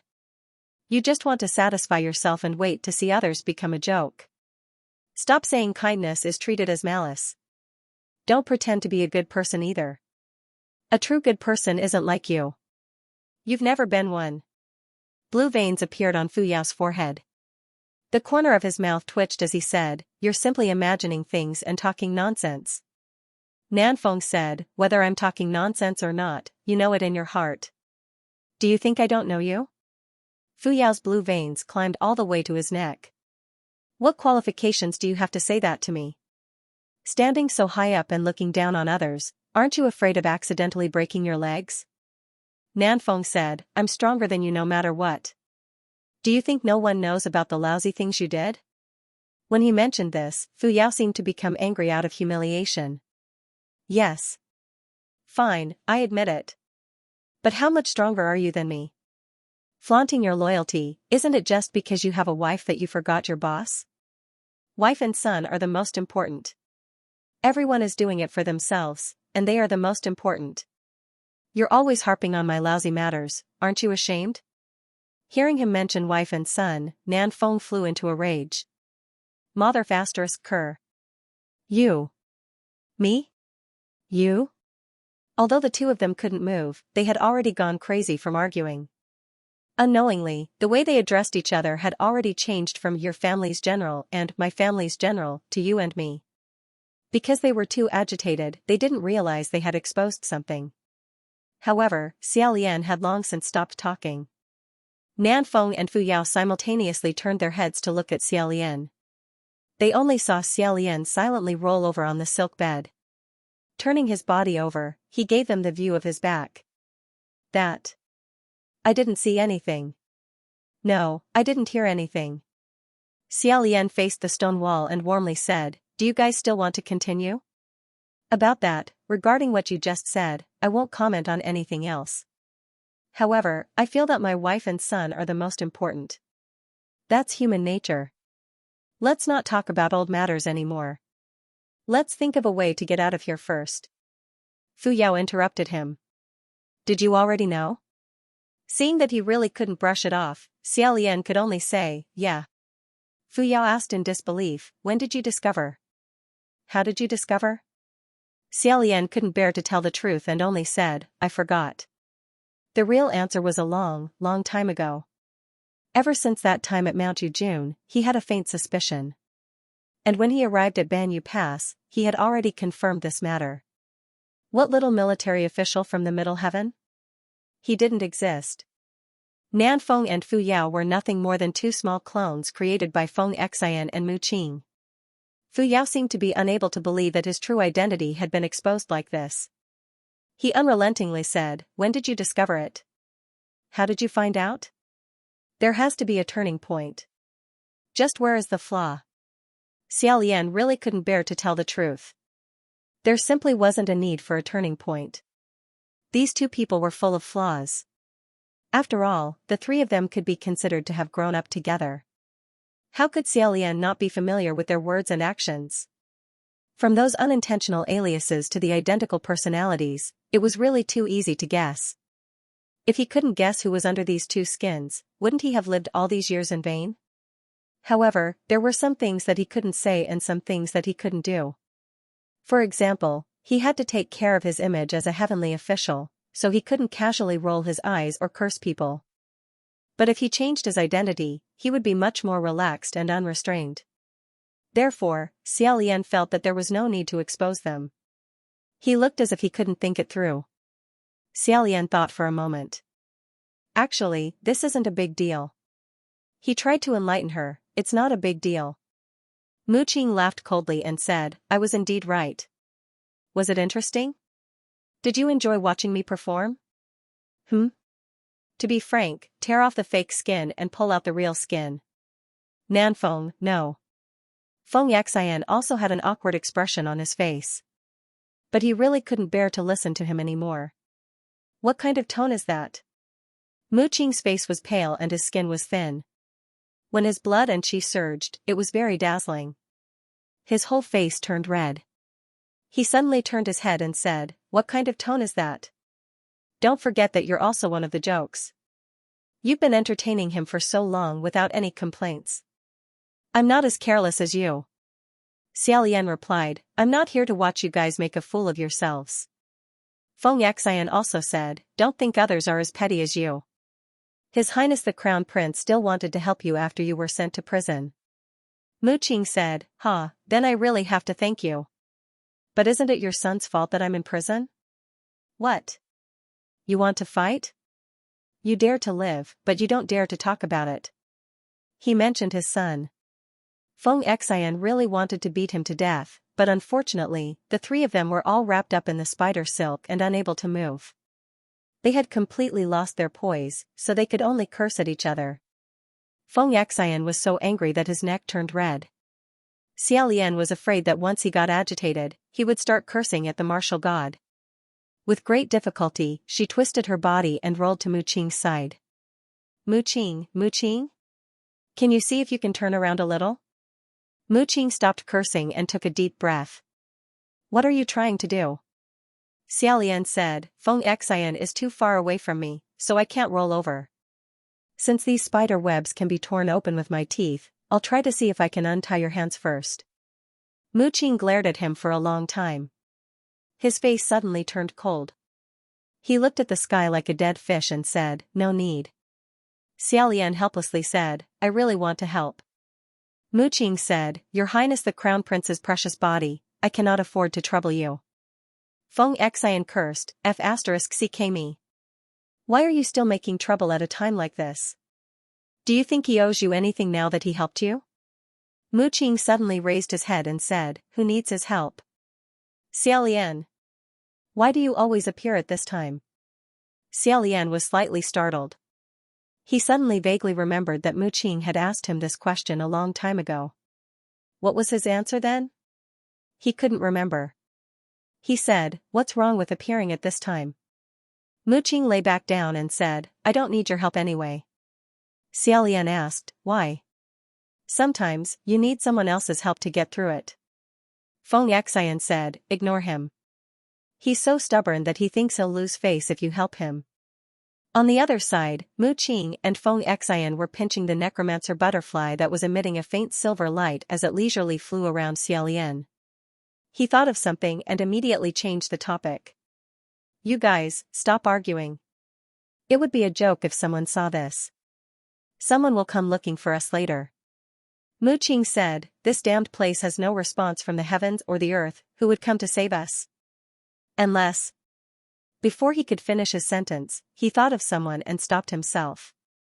Feng Xian directly asked, Did the blood rain Tanhua come with you? Mu Qing suspiciously asked, You trust him that much? Will he come? Xia Lian said with certainty, He will come. Although Hua Cheng's behavior had been a bit strange along the way, to the point where he almost suspected that the person beside him was a fake Hua Cheng several times, his intuition told him that was impossible. Mu Qing then said, Even if he comes, can he find this hole? Feng Xian suggested, How about we roar a few more times? With more people, we can roar louder. Xia Lian said, No need. We'll just sit, lie down and wait. Because there is a red line between me and Hua Cheng. Before he finished speaking, he saw Feng Xian and Mu Qing's faces twitch, as if a bug had crawled into their ears. Xia Lian said, What's with your expressions? Don't misunderstand, the red line I'm talking about isn't something exaggerated like the red line of fate. It's a magic weapon, nothing more.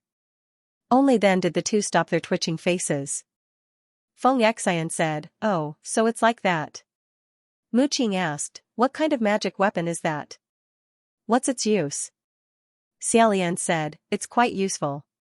It's a red line that's tied to our hands. There's an invisible link between us. One person can follow this red line to find another person. As long as there's a breath left, the red line will never break. He hadn't finished speaking when the two people couldn't bear to listen anymore. They interrupted him, What's the difference between this and that red line of fate? They're basically the same thing. Xia Lian stared blankly and said, That can't be. It's not the same. Mu Qing said, Think about it yourself, what's the difference? It's very similar, okay? Xia Lian carefully thought about it and discovered that it was true. The more he thought about the definition and use of this magic weapon, the more he felt that it was similar to the so-called red line of fate. Just when he felt that he couldn't think about it anymore, a voice came from above. Gidge? Are you down there? Hearing this voice, Xia Lian's heart relaxed. He immediately raised his head and said, San Lang. I'm here. Then he lowered his head and said to the other two people at the bottom of the hole, you guys see, I said he would find us. Seeing him beaming, Feng Xian and Mu Qing's expressions became very subtle. Hua Qing didn't poke his head out, but the three of them could hear his helpless voice. Gidge, I said, don't run around. What should we do now? Hearing his tone, Xiaolian was startled. Retracting his happy expression, he said, is this spider silk very troublesome? Even misfortune can't be cut off? He seemed to vaguely hear Hua Qing say, the troublesome part isn't this silk. However, he wasn't sure if he said it or not. After a short while, Hua Qing calmly said, right now, misfortune's condition isn't very good. Xiaolian felt strange in his heart.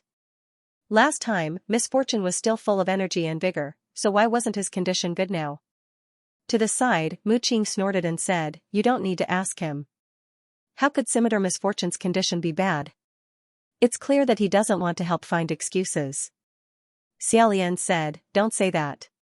In fact, he felt that it was more likely that misfortune had been taught a lesson, so Hua Qing didn't allow it to come out.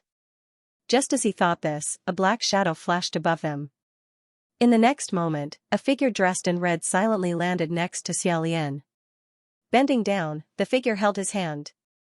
Xiaolian focused his eyes and hurriedly said, San Lang, why did you jump down too? Be careful of those spider silk. Sure enough, white silk surged out from the bottom of the pit. Hua Qing didn't even turn his head. He casually waved his hand, and hundreds of silver butterflies protected behind him. They formed a butterfly formation and tangled with the spider silk. Hua Qing tore off the white silk binding Xiaolian. His left hand wrapped around Xiaolian's waist, and his right hand shook out a red umbrella. Let's go. When the other two saw that he had no intention of coming over to save them, they were both stunned. Didn't you guys forget something? Before Xiaolian could say anything, Hua Qing turned around and said, oh, I forgot. After he finished speaking, the maiden's heart wrapped in layers of spider silk directly flew over and fell into his hands. Hua Qing handed the sword to Xiaolian and said, Gidge, your sword. Forgot was actually this. Feng Xian and Mu Qing said, hey. Hua Qing hugged Xiaolian even tighter. With a swing of his right hand, he opened the red umbrella and said, Gidge, hold on to me tightly. That umbrella actually carried the two of them up into the air. Xiaolian followed his words and tightly hugged him. They flew 2 meters above the ground. When he heard the two people below shouting, he didn't know whether to laugh or cry. He said, I won't forget. His right hand tossed out Xianxia. The white silk wrapped around the 2 large white cocoons at the bottom of the pit. In the air, Feng Xian said, wait. Wait. I still have something I left down there. Xiaolian shouted from above, what is it? Feng Xian said, a sword. It fell in the corner. Xiaolian looked down. Sure enough, he could faintly see a sword hilt in the corner of the white silk. Thus, he had Xianxia stretch out a bit to wrap around the sword and bring it out. At this point, the 4 of them finally returned to the ground. Xianxia threw the 2 thick cocoons on the ground and immediately retracted back onto Xiaolian's wrist. It coiled itself up, as if it was frightened by the white silk that looked a bit like it, but much more ferocious and evil. It shivered in fear. Xiaolian comforted it while he cut off the spider silk on the 2 people.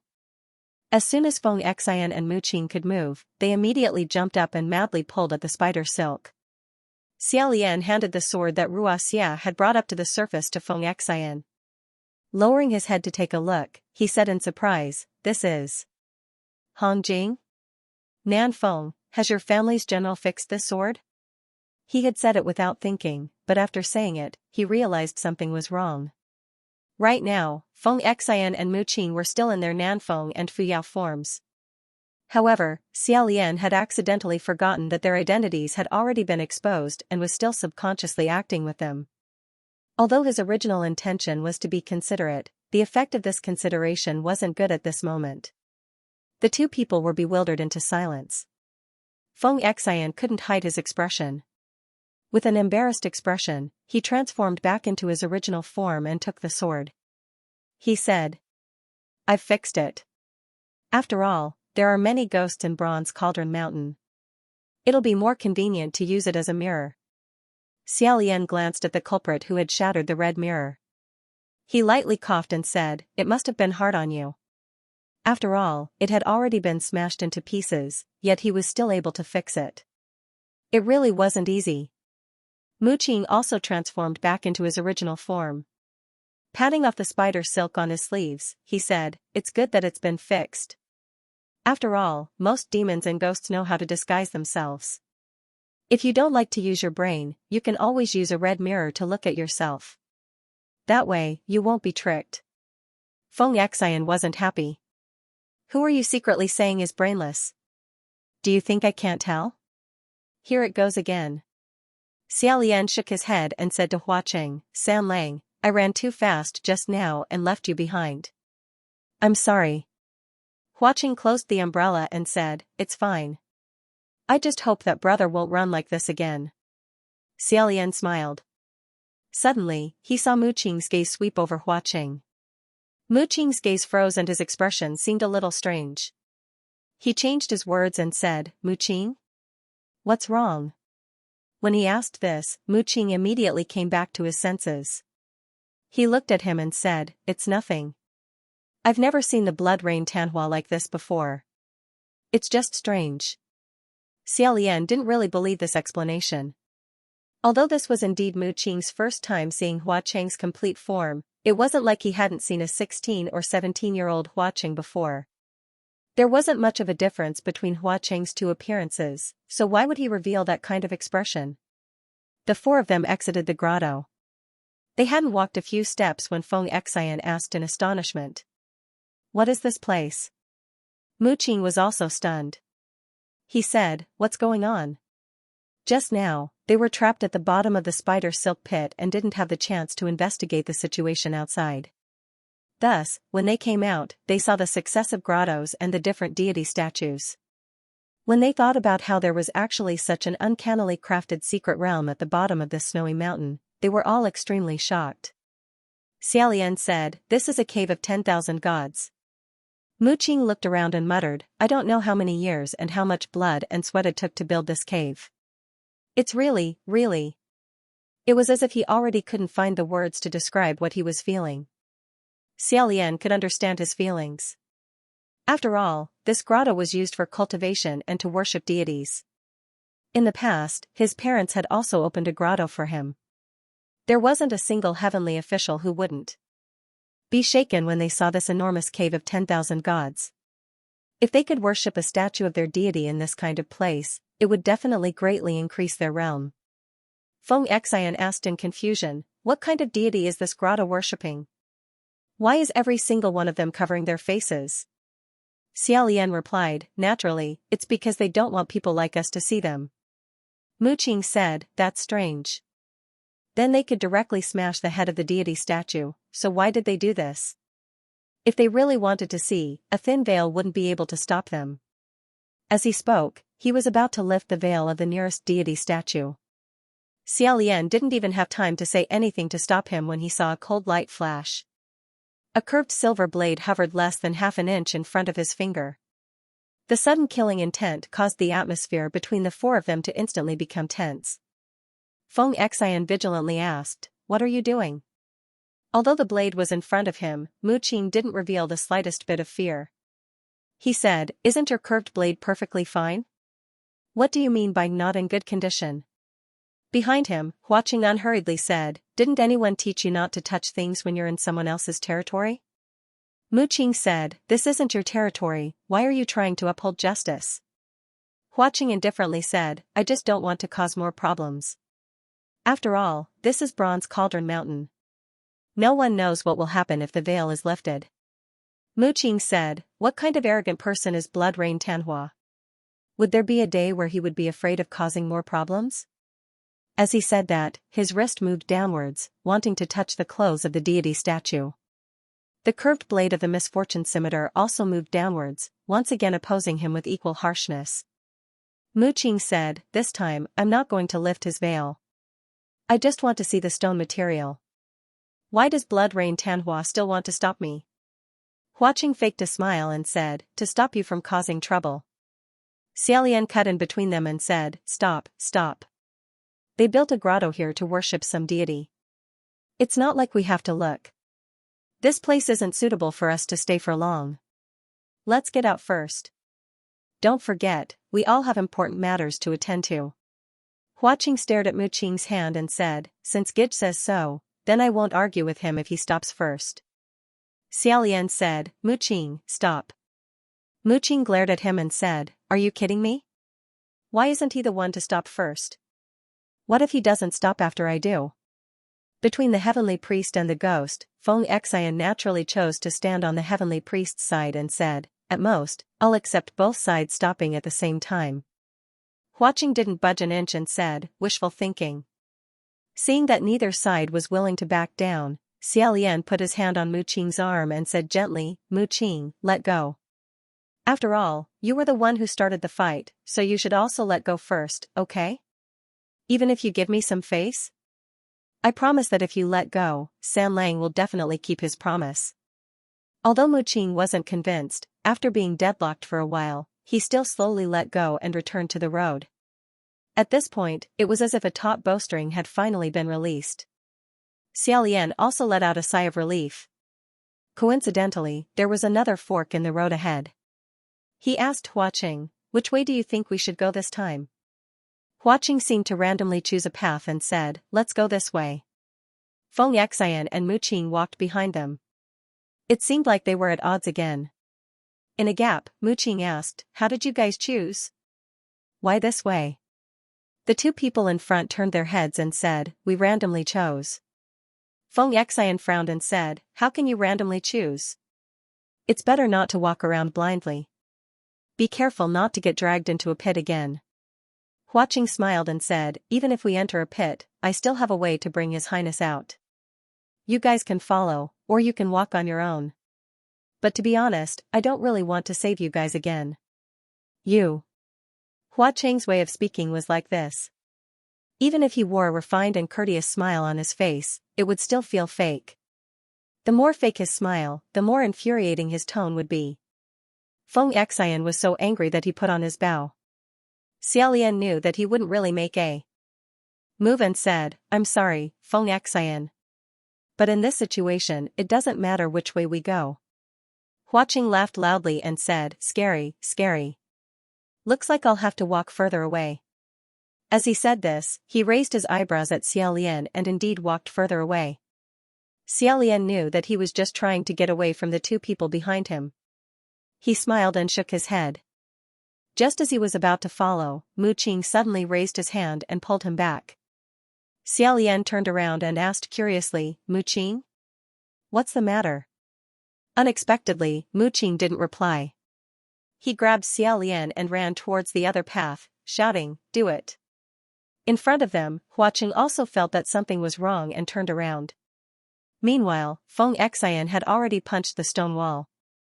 With a crash, a few large pieces of rock fell down and blocked the path. The two of them quickly moved forward and in a flash, slapped more than 50 talismans on the falling rocks. In this way, Hua Qing and the three of them were separated by this pile of large rocks. It turned out that the two of them hadn't been at odds with each other just now. Instead, they had planned this sudden attack. Xiaolian was stunned and asked, what are you guys doing? He broke free from Mu Qing and wanted to see Hua Qing, who was blocked by them. However, Xianxia tripped him. Then, he and Mu Qing each grabbed one of Xiaolian's arms and dragged him as they ran. As they ran, they shouted, hurry up and go. Those talismans won't be able to hold on for long. Mu Qing reprimanded, you actually asked why. Can't you see that there's something strange about him? Xiaolian asked, what's strange? Mu Qing replied, I think you're really stupid. The word strange is written all over his body. You're the only one who can't see it. Xianxia roared, stop talking and run. Mother **Ker, it looks like there's a dead spirit butterfly chasing after us. Mu Qing shouted, block the cave entrance. Thus, Xianxia ran and fought as he ran. Several of the cave entrances were tightly blocked by the large rocks he had knocked down. The two of them dragged Xiaolian through the long underground corridor. Xiaolian was about to become dizzy from all the twists and turns. He shouted, "Stop! Stop!" After running for a long distance, the two of them finally stopped to catch their breaths. Taking advantage of this gap, Xiaolian said, "Wait, you two, why are you suddenly pulling me and running? Did you guys discover something?" Feng Xian's hands were still on his knees as he gasped for breath. He said, "Let him tell you one more time." Mu Qing straightened his back and said to Xiaolian, "It's so obvious. Haven't you noticed? The pearl. Do you remember that pearl?" Xiaolian asked, "What pearl?" Mu Qing said word by word, "The Upper Yuan Sacrificial Heaven's Journey, the martial artist's clothing that pleases the gods. That pair of deep red coral pearl earrings, the pearl that you lost." Xiaolian couldn't remember for a long time. Pinching his earlobes, he asked in a daze, "Were my earrings red coral pearls back then? Did I ever lose them?" The corner of Mu Qing's mouth twitched. He angrily said, "You two even wrongly accused me of stealing that pearl back then. How could you not remember something like that?" Xiaolian said, "After all, it's been 800 years. Feng Xian retorted, "Don't talk nonsense. No one wrongly accused you of stealing it. You're the one who's suspicious." Xiaolian waved his hand and said, "Don't quarrel, don't quarrel. Why are you suddenly telling me about that pearl?" Mu Qing said, "Because we found that pearl. Did you see the red pearl that Huaqing used to tie his hair?" Xiaolian's eyes widened. "You're saying that's..." Mu Qing resolutely and decisively said, "That's it." So that was why Mu Qing had a strange expression when he saw Huaqing. Xiaolian said, "Why is that red coral pearl with him? Are you sure you didn't remember wrong?" Mu Qing interrupted him and said, "I searched for that pearl for an entire year, and I've been searching for it ever since. No matter who remembers wrongly, I won't." Xiaolian put his hands in his sleeves and thought for a moment. Then, he frowned and said, "I still think you might be mistaken. There's no reason for that pearl to be in his hands, right? Don't red coral pearls of good quality all look the same? Moreover, San Lang has always liked to collect rare and precious treasures. He even has antiques that are thousands of years old." Mu Qing nodded and said, "Okay, okay. You think I'm mistaken, right? Okay, then take a look at this." He stood next to a statue of a deity. As he spoke, he suddenly pulled down the veil covering the statue's face and said, "Then take a look at what this is. You can't be mistaken, right?" The moment the veil was pulled down, Xiaolian's eyes swept over the statue and his pupils suddenly shrank. The face of that statue of a deity wasn't deformed or frightening. It was a smiling young man. His eyebrows were gentle and he was in high spirits. However, when Xiaolian looked at this face, his scalp immediately exploded with a layer of goosebumps. How could it not be frightening? That face was carved from the same mold as Xiaolian's. Looking at this statue of a deity at such a close distance was simply like looking into a mirror. Even that originally pure and kind smile had become incomparably strange. Xiaolian couldn't help but feel his scalp go numb. He said, "This." Mu Qing coldly said, "Do you still want to say you're mistaken?" With great difficulty, Xiaolian squeezed out a sentence. "Why is there a statue of me here?" However, Mu Qing said, "One? That's not all.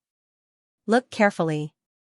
As he spoke, he also pulled down the veil covering the face of another statue of a deity. This face was also shockingly Xiaolian's face. Consecutively, he pulled down the veils covering the faces of 5 or 6 deities.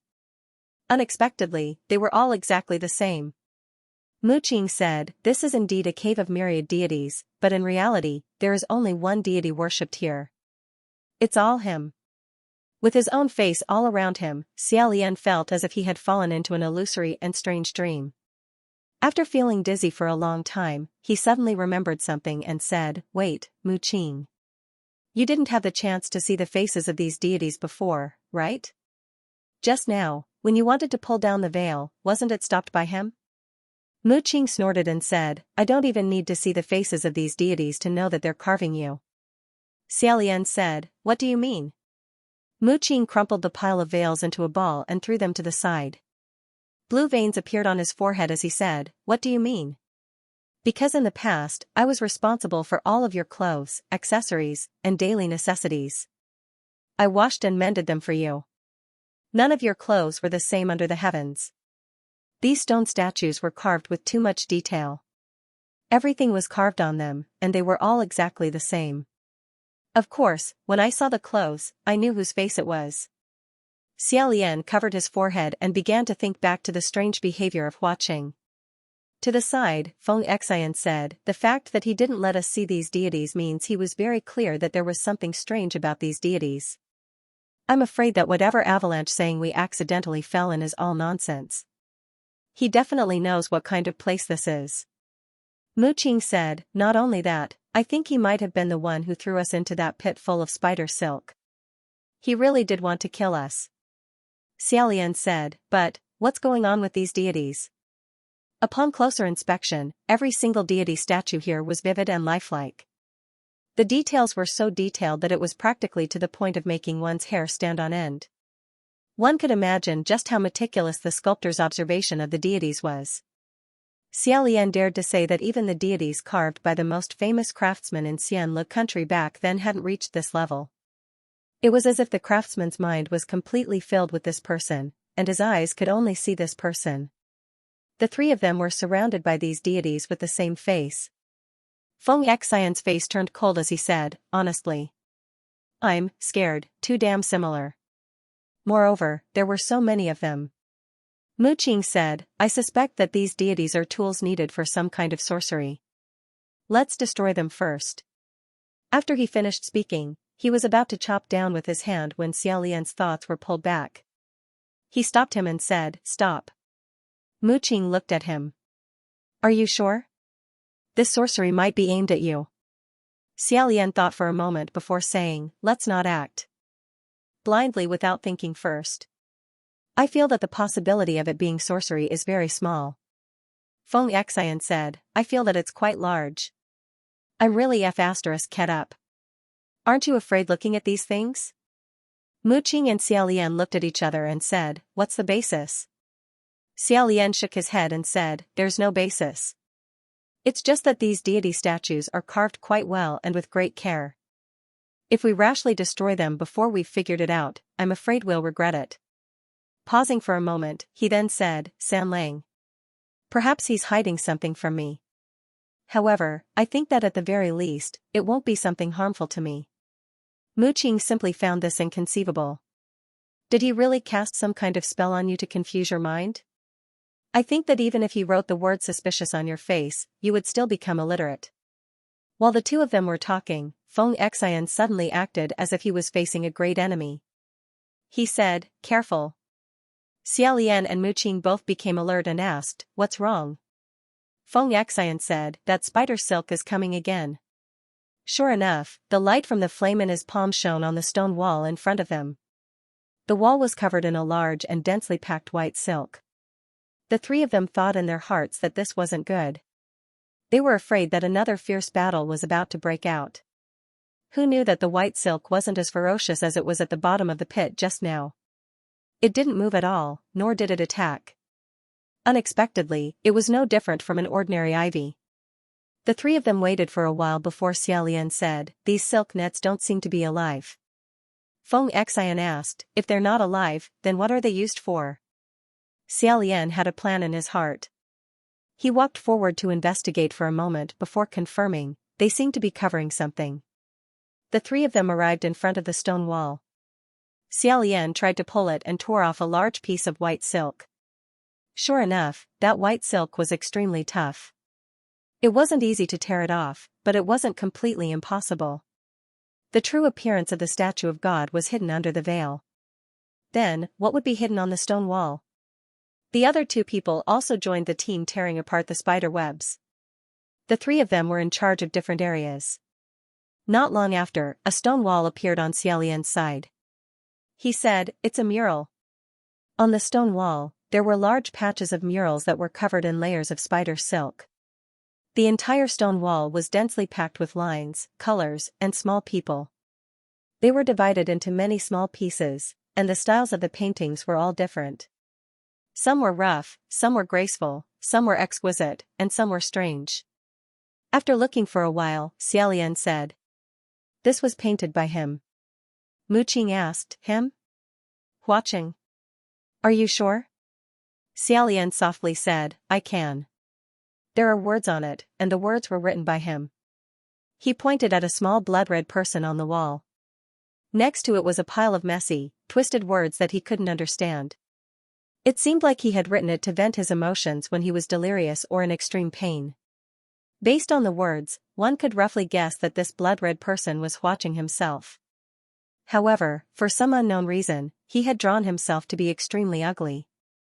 Feng Xian glanced at it and couldn't help but say, these words, they're so ugly I'm blind. I dare say that I can write them better than him. If it was even uglier than what Feng Xian had written, then it was truly so ugly that no medicine could save it. Xiaolian's eyes were dazzled, and he didn't know where to start. However, once he confirmed that this was Huaqing's handwriting, it was as if he had suddenly discovered an enormous treasure. Even his fingertips were slightly trembling.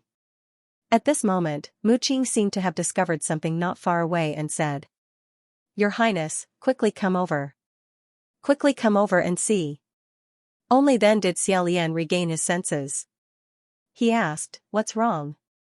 Feng Xian and Mu Qing were already speechless. They could only point at a painting on the wall for him to see.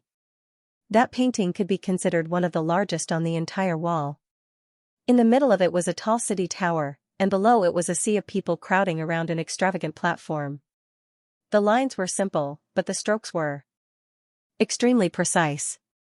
Mu Qing pointed at the center of the painting and said with a trembling voice, So, it's him? Xiaolian was also staring there. The entire painting was colorless. Only the two people in the painting had color. Below, there was a small person. It was white, and its entire body seemed to be glowing.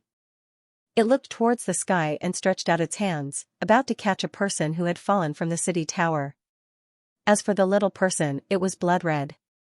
Mu Qing muttered. Is it him? Is it him? The child who fell from the upper Yuan sacrificial heaven tour? How could it be him?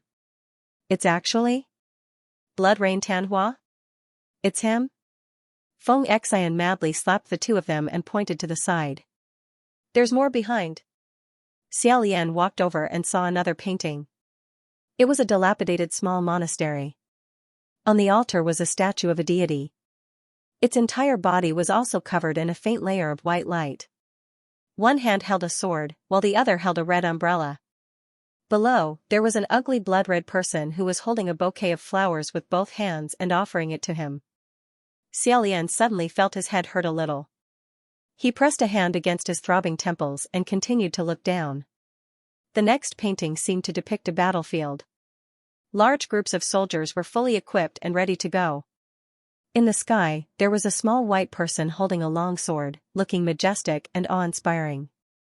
And among the dense army below, there was also a blood-red person who raised his head to look at the person in the sky. Xiaolian was lost in thought when Feng Xian's incredulous voice rang out from the side. This red person, they're all the same person, right? They're all him? They're all from Flower City? Motherf asterisk Kerr, he's always been following you? Mu Qing also had a look of disbelief on his face as he said, He's not only following me, he's also keeping an eye on me. He's watching me very closely, very closely. Everywhere, he's everywhere. Look, there's even a main street here. It's not a forest, what is this?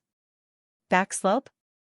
My God, those statues of gods couldn't have been carved by him, right? As Feng Xian looked down, his hair practically stood on end. He said, Motherf asterisk Kerr, what kind of person is this? He's been keeping an eye on you since 800 years ago?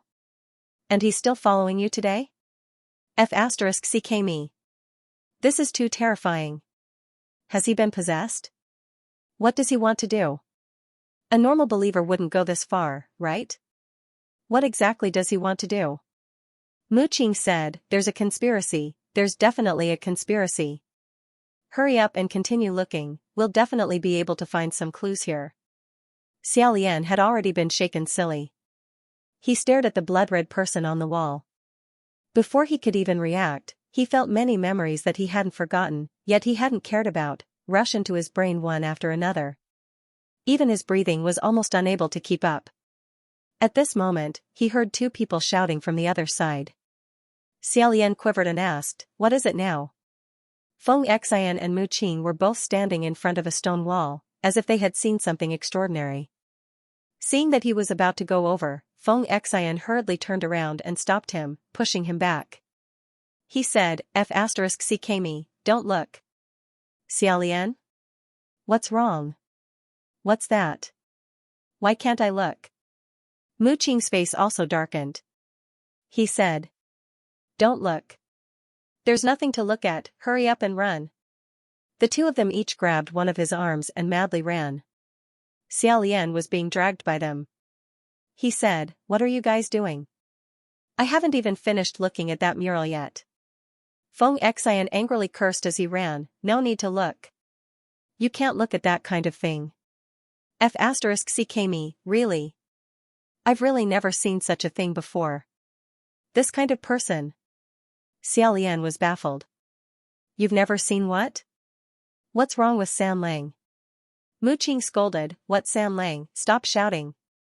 You can't even run. Don't go near him in the future, he's not normal, he's sick, he's a lunatic." Xiaolian couldn't bear to listen anymore. He said, "Why are you guys scolding him like that? It's not that I'm saying this, but no one's normal, okay?" Feng Xian said, "Don't ask. You don't understand. He's different from us. He's crazy." To you." Xiaolian said. "What about to me? Can I trouble you to put me down and let me go back and look at it myself?" One wanted to take back, while the other two wanted to pull him down. The three of them were in a deadlock when a cold voice suddenly came from in front of them. "Didn't I say before, when you're in someone else's territory, don't touch things?" The three of them stiffened and turned their heads to look. They only saw a figure dressed in red standing in front of them. Hua Qing was currently leaning against the stone wall, blocking their path. He smiled and said, "Otherwise, I can't say for sure what kind of end you'll end up with." Although he was smiling on his face, there wasn't the slightest hint of a smile in his eyes. Instead, they were dark and cloudy.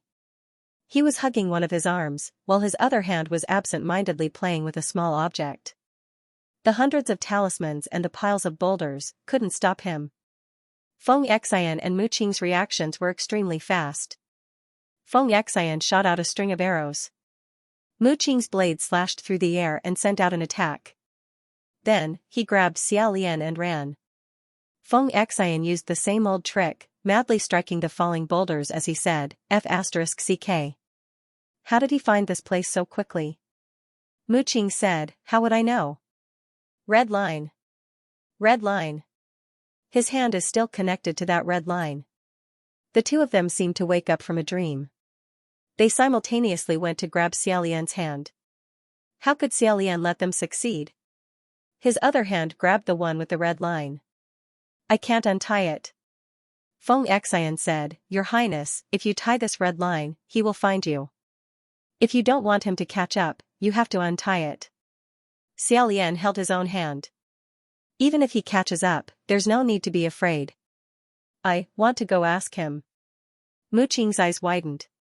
"You still want to ask him? I think you'll only know how powerful he is if you get eaten alive by him." Xiaolian said, "Isn't he already very powerful? You guys won't tell me what the mural is about, and you want me to not go near him. You can't convince me at all." Mu Qing said, "He's the Ghost King. His behavior is strange. He doesn't need anyone to convince him. Most people just need to see these two to know they shouldn't go near him, right?" Xiaolian stretched out two fingers. "Two choices. Either let me go back and ask him clearly, or let me go back and look at the mural." Feng Xian and Mu Qing seemed to think of something terrifying. One's mouth twisted while the other's eyebrows jumped. They blocked in front of him. In unison, they said, "Both won't do." Thus, Xiaolian rolled up his sleeves and said, "I can't say it." "Then let's use fighting to solve this. Who wants to go first, or both of you?" Mu Qing said to Feng Xian, "You first." After saying that, he retreated to the side. Feng Xian didn't seem to have much confidence in winning against Xiaolian, but in order to save the retarded youth, he threw caution to the wind. His hand tightened on his bow and said, "Okay. Your Highness, please of me." Xiaolian also said, "All right." Who would have thought that before the opening pleasantries could be finished, he felt his back heat up. Behind him, someone shouted, "Freeze. Don't speak."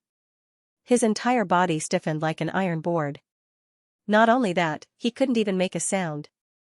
Mu Qing flashed out from behind him and said to Feng Xian, "Pull him away. This talisman can stop him for a while, but not for long." Feng Xian was slightly stunned. "Why did you sneak attack him? Didn't we agree to fight one-on-one?" Xiaolian didn't expect that Mu Qing would immediately go back on his words. If it weren't for the fact that he trusted these two former subordinates of his, he wouldn't have fallen for it so easily. Mu Qing said, "There's no time for you to fight one-on-one right now. He's doing this on purpose. It's obvious that he's trying to stall for time for Huaqing to catch up. Didn't you see what he looked like? He's clearly possessed. No matter what you say to him now, he won't know what's good for him.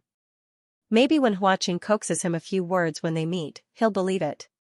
It's like he's been bewitched by a vixen." Feng Xian thought about it and felt that what he said made sense. He sighed and said, "Your Highness, it's not that we intentionally hid it from you. It's just that his feelings towards you are really unbearable to look at. We can't say it out loud. You should come with us." Mu Qing also said, "Let's go." This sentence from Mu Qing wasn't a suggestion or a request. It was an order.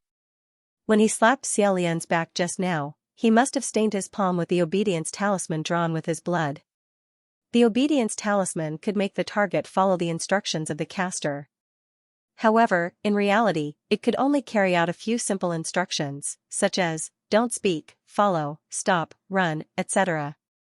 More complex instructions were difficult to carry out and couldn't confuse the target's mind. Only a great demon like the embroidered gown immortal could do that. The two of them brought Xiaolian along for a while. Suddenly, their path was blocked by a pile of rocks. Feng Xian saw that there was no way out and said, "Why is there a rock blocking our path? Can't we go?" Mu Qing said, "Weren't you the one who hit this rock? Why are you asking me?" Feng Xian questioned, "But aren't you the one leading the way? How are you leading the way? We've been to this place before, why did we come back?" Mu Qing didn't accept his questioning. "What a joke, I don't even know the way here, how am I supposed to lead the way? Weren't we running all over the place just now?"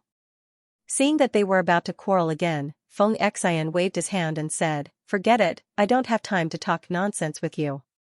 Let's dig."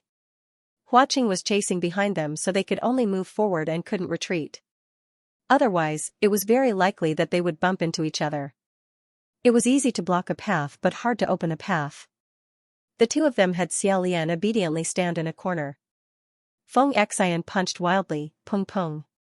Mu Qing, with the veins on his forehead bulging, used his impressive Lang to chop the large rocks into pieces.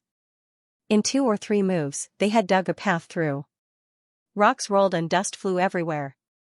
They were about to call Xiaolian over when, unexpectedly, after the dust settled, they saw a figure dressed in red standing in front of them. Xiaolian's eyes instantly lit up. It was Huaqing. His eyes were cold and he stood with his hands behind his back. He didn't say a word. Feng Xian immediately blurted out, "Why are you haunting us like a ghost?" This was a genuine ghost haunting them. Just now, he had clearly been left behind, how did he suddenly appear in front of them? They didn't know when he had been guarding this place, but he had actually waited silently for them to dig through the obstacles and deliver himself to their doorstep. Wasn't he haunting them like a ghost, extremely strange? Feng Xian and Mu Qing instantly retreated a distance. Huaqing didn't look at them. His gaze shifted to the side and he took a step towards Xiaolian.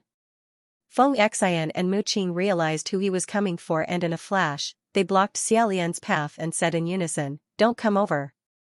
Huaqing's face was extremely gloomy. If it was on a normal day, he wouldn't care about anyone who dared to tell the Blood Rain Tanhua not to go over. It would be strange if he didn't laugh and insist on going over to take a look. But this time it was as if he was really afraid and didn't dare to act blindly without thinking. He stopped in his tracks. After a while, he slowly said, "What do you two mean by this?" His tone was still considered calm. However, Feng Xian very straightforwardly said, "You don't need to pretend anymore. This is your lair. We've already seen what's going on with these statues of gods. Also, we've seen all of your paintings." Huaqing had turned his body sideways to block their path. When he heard this, the hands behind his back seemed to slightly twitch. It was as if two of his fingers had unnaturally curled up. He slightly lowered his head and softly said, "Your Highness, you also saw it?" This voice was extremely low.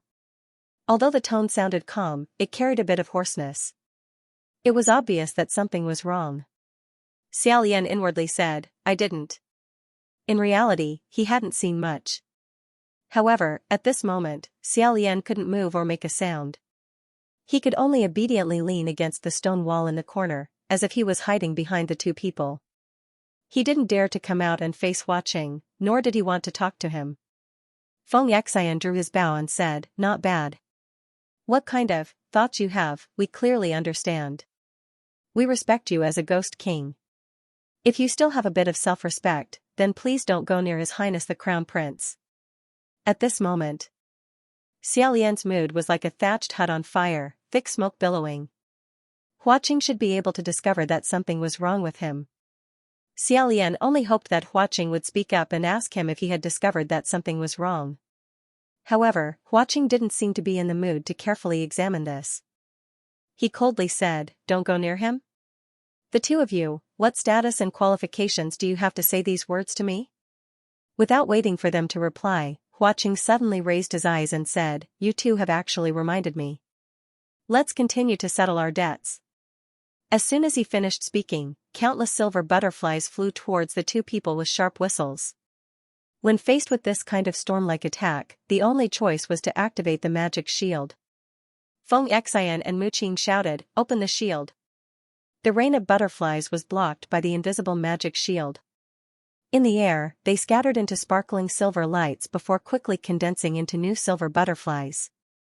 They attacked once again, unexpectedly without any signs of stopping.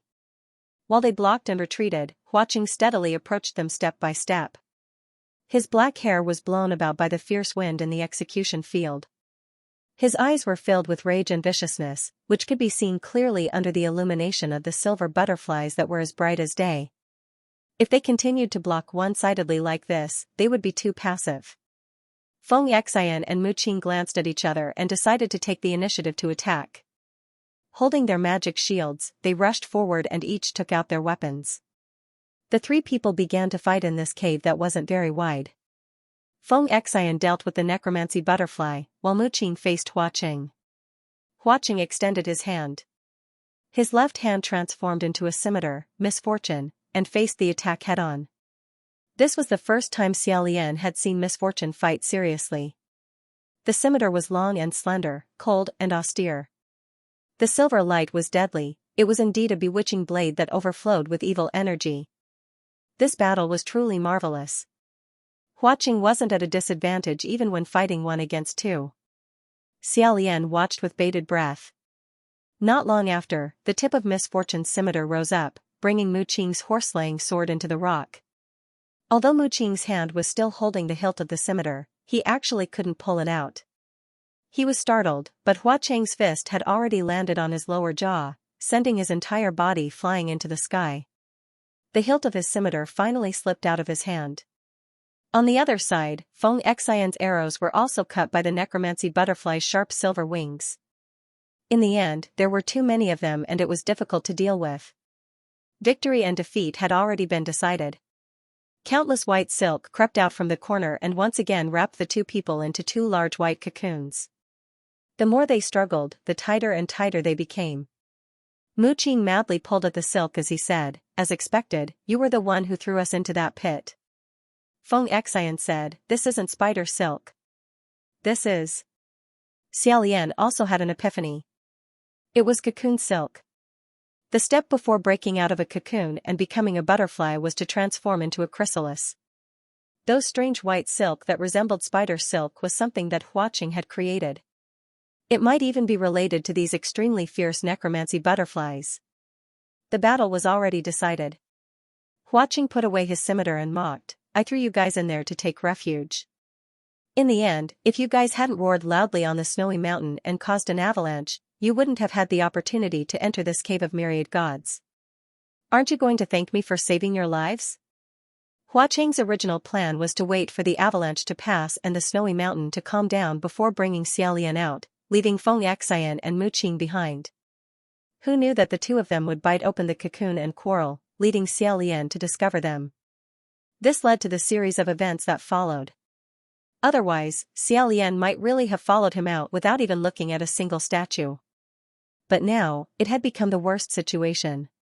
All his secrets had been torn out and exposed to the light of day. Xiaolian was anxious, but his body still obediently sat where he was. The coldness in Huaqing's eyes grew heavier as he looked down at Mu Qing from above. He said softly, "It seems that the one with talent in using a saber is me, not you." Mu Qing's throat was entangled by a few white silk threads. His face alternated between green and red as blood flowed from the corner of his mouth. He managed to say, You. So that's how it is, I understand." Feng Xian also gritted his teeth and said, "You. What do you understand?" Mu Qing said, "I understand why this kid hates me so much." "You might have the same reason." Feng Xian said, What reason?" Mu Qing said hatefully, "Because he's crazy. Have you forgotten what was drawn on the mural? He's that little soldier that His Highness the Crown Prince wanted to guide after returning from the back slope. His Highness said that his saber skills are not bad, suitable for using a saber, Feng Xian said, "What does this have to do with him hating you?" Mu Qing didn't say anything. With a bang, Huaqing punched him in the face and said in his place with a sinister smile, "Because he chased me out of the military camp." He didn't expect Mu Qing to do such a thing. Feng Xian was shocked. "What the f***ck? Why did you chase him out of the military camp? Did he offend you?" Mu Qing's face was covered in blood as he said, "I only wanted him to go back. Going to war is not a good thing. How would I know that he would be this crazy, holding a grudge until now?" Before he could finish, another ruthless punch came. With a bang, his face was almost crooked. Huaqing smiled and said, "Do you think I can't guess why you chased me away?" Mu Qing's eyes flashed. Huaqing giggled and said, "Now that things have come to this, it's very clear who's the trash, isn't it?" Mu Qing spat out a mouthful of blood as if his foot had been stabbed. He said word by word, "Fortunately, I chased you away. Otherwise, if I let you stay in the military, let you slowly get close to the crown prince and stare at him all day, I don't know what kind of filthy things you're thinking about. That's too disgusting." Xiaolian's heart suddenly tightened. When Mu Qing said the first sentence, Huaqing had already raised his fist. When he said the last sentence, "disgusting," Huaqing's hand froze in midair. Blue veins appeared on the back of his pale white hand. His 5 fingers clenched and loosened and clenched again. After a long time, he said in a cold voice, "I won't argue with you about this matter for now. Tell me honestly, was what you guys shouted before the avalanche was true?" Mu Qing suddenly widened his eyes and looked at Feng Xian. Feng Xian also looked at them, his eyes wide open. The two of them didn't know how to answer. Huaqing sternly said, "My patience is limited. I'll give you 3 times to answer. 1. 2. He actually acted so swiftly and decisively. At this moment, Mu Qing had an idea and shouted, "Your Highness, quickly run." As soon as these words came out, Xiaolian, who had a blood seal on his back, responded and ran. Huaqing immediately turned his head. 2 white threads shot out from the corner and wrapped around Xiaolian. He didn't even run 2 steps before he fell to the ground. From the looks of it, it seemed that he had been scared stiff, unable to accept the situation, or unwilling to interfere in the battle. After standing there for a long time, he finally decided to run, but he didn't succeed. But in reality, he didn't even think of running. Xiaolian's hands and feet were tightly bound by the white threads. He lay on the ground, his black hair and white sleeves scattered on the ground. His bamboo hat rolled to the side. Hua Qing slowly turned around and paused for a long time before walking towards him. He hadn't taken a few steps when Feng Xian couldn't help but say, "Hua Qing." Hua Qing's footsteps paused and he slightly tilted his head. Feng Xian braced himself and said, You let His Highness go. He's already very miserable. You, don't do this to him." Hua Qing didn't say anything. He walked to Xiaolian's side and picked him up by his knees and back. End of chapter 174. Don't forget to subscribe, like, and share the video to support the channel.